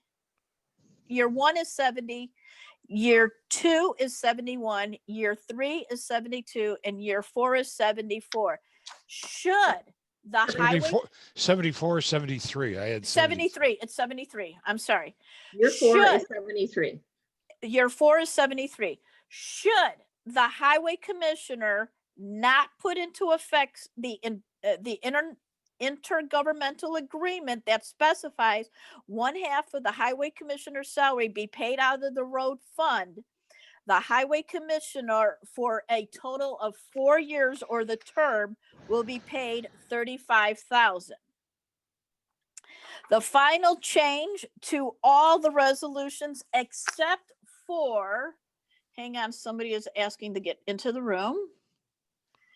The only change of the highway commissioner, the supervisor, the assessor, there is a specific change of removing the number amount associated with the life insurance, and that will be changed. The number will be changed to participate.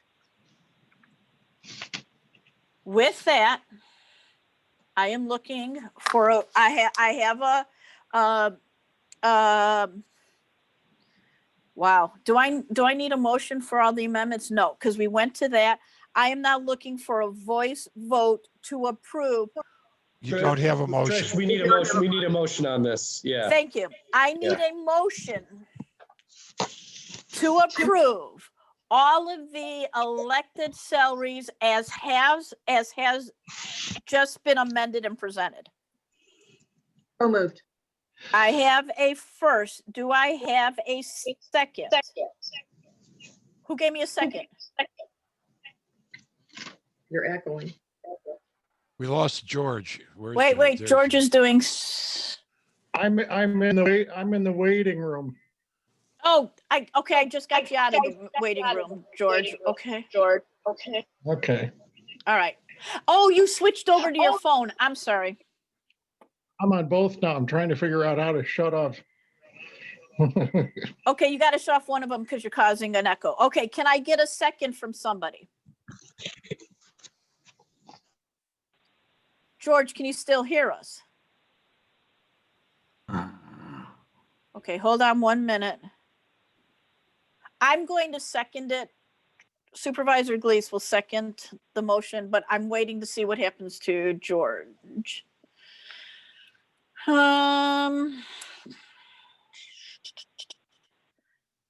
Let's see what happens.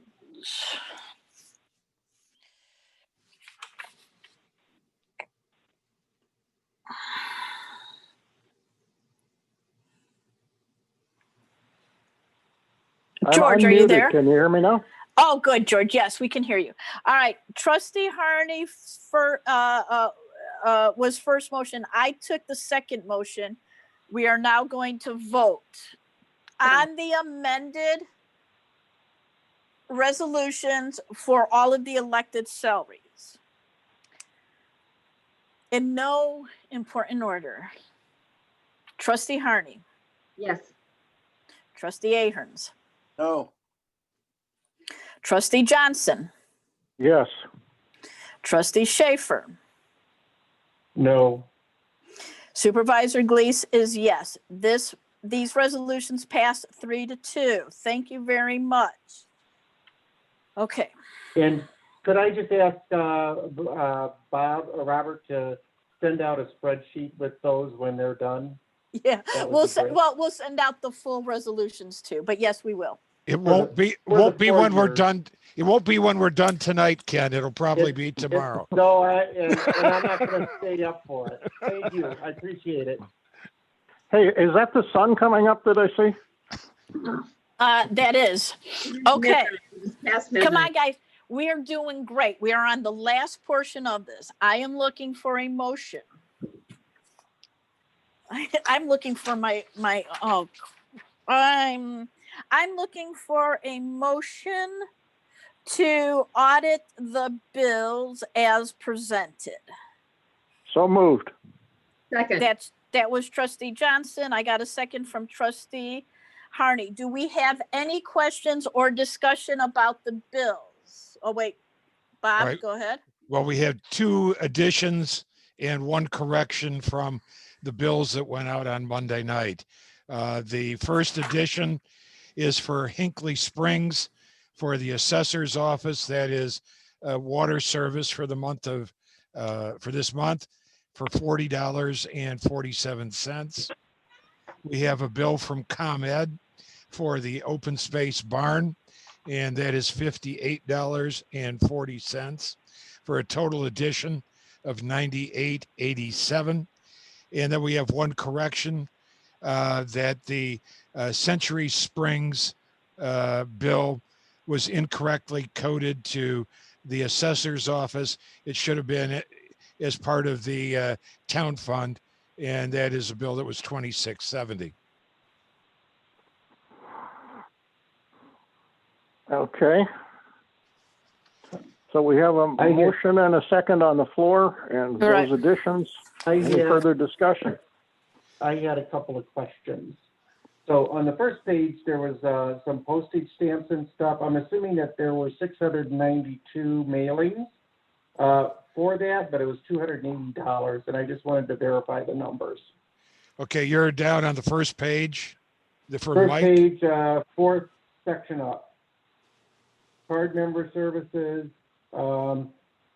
it's 5 each rolls of 100 count rolls of first class stamps, but then it was 692. I wasn't sure if that was a specific number, but for mailing 4 first class letters.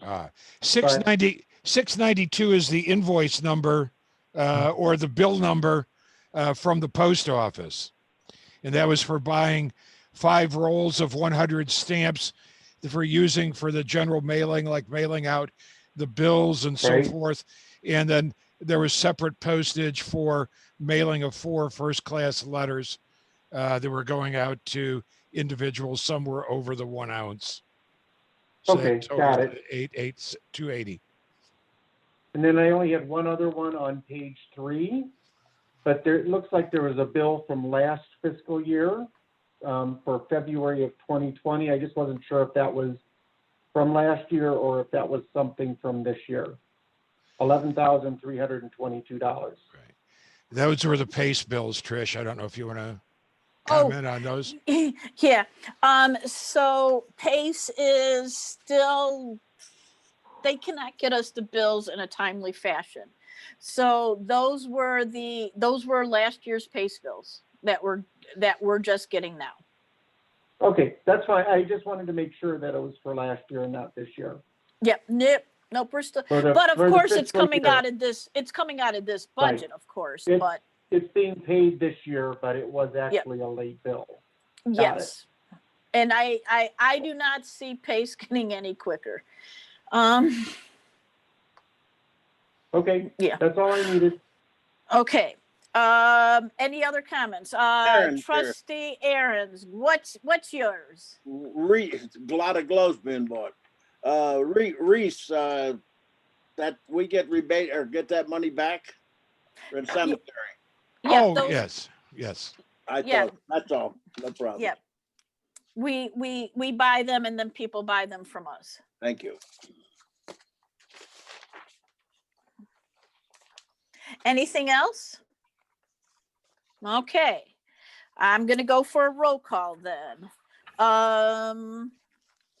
Trustee Schaffer, No. Trustee Ahrens, Yes. Trustee Johnson, Yes. Trustee Harney, Yes. Supervisor Glees, yes. That is a 4-1. That passes. I do have one. I have one transfer. It is a budget transfer number 5 for the cemetery.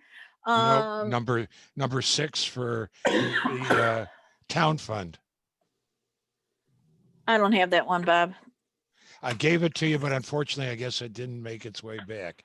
Hold on a second. Can you pull it? I have the wrong one up. Here we go. How did that happen? Hang on, I'm looking for it. All right. It is, it's budget transfer number 6. It is for the town fund, account number 0150-2437, legal services. That account is currently over by $278. And we're looking for permission to transfer 10,000 from the Ride-in Cane line, which is 0150-243903, to bump up the legal services for the remainder of the year. I don't know how I had the wrong one. Sorry, Bob. No Thank you for problem. doing that. Do we have any discussion? Need a motion first. Oh, I need a motion. I'm sorry. Do I have a first? So moved. That's To Trustee approve the budget Johnson. transfer number 6. Okay. Do I have a second? Okay. I have Trustee Trustee Harney. Sorry. Okay. No discussion. All right. Trustee Ahrens. Oh, Yes or no? No. Trustee Johnson. Yes. Trustee Schaffer. Yes. Trustee Harney. Yes. I'm sorry. Yes. Yes, and Supervisor Glees is a yes. With that, that passes 4-1. I am now going to ask for a motion to adjourn. You got it. I have Trustee Johnson. Do I have a second? Second. I have Trustee Harney. Do we have to discuss this? No. Seeing that there is no discussion, it is 12:25. I'm going to call a roll call. Trustee Harney, Yes. Trustee Aherns, Yes. Trustee Johnson, Yes, please. Trustee Schaffer, Yes. Supervisor Glees is a yes. With that, that moves 5. Our meeting is over. I am going to stop recording. Everyone, thank you very much. Please, Good night. before I say goodnight, I am supposed to tell you from the governor of the great state of Illinois, if you can't please social distance, please wear a mask. And if you can, please stay home through the holidays. We will not be talking to you before Thanksgiving. Please have a great Thanksgiving. Thank Have a you good all. holiday, everybody. Good holiday, everyone. Have a Thank good you. holiday. Good night. Good night. Happy Thank you. holiday to all.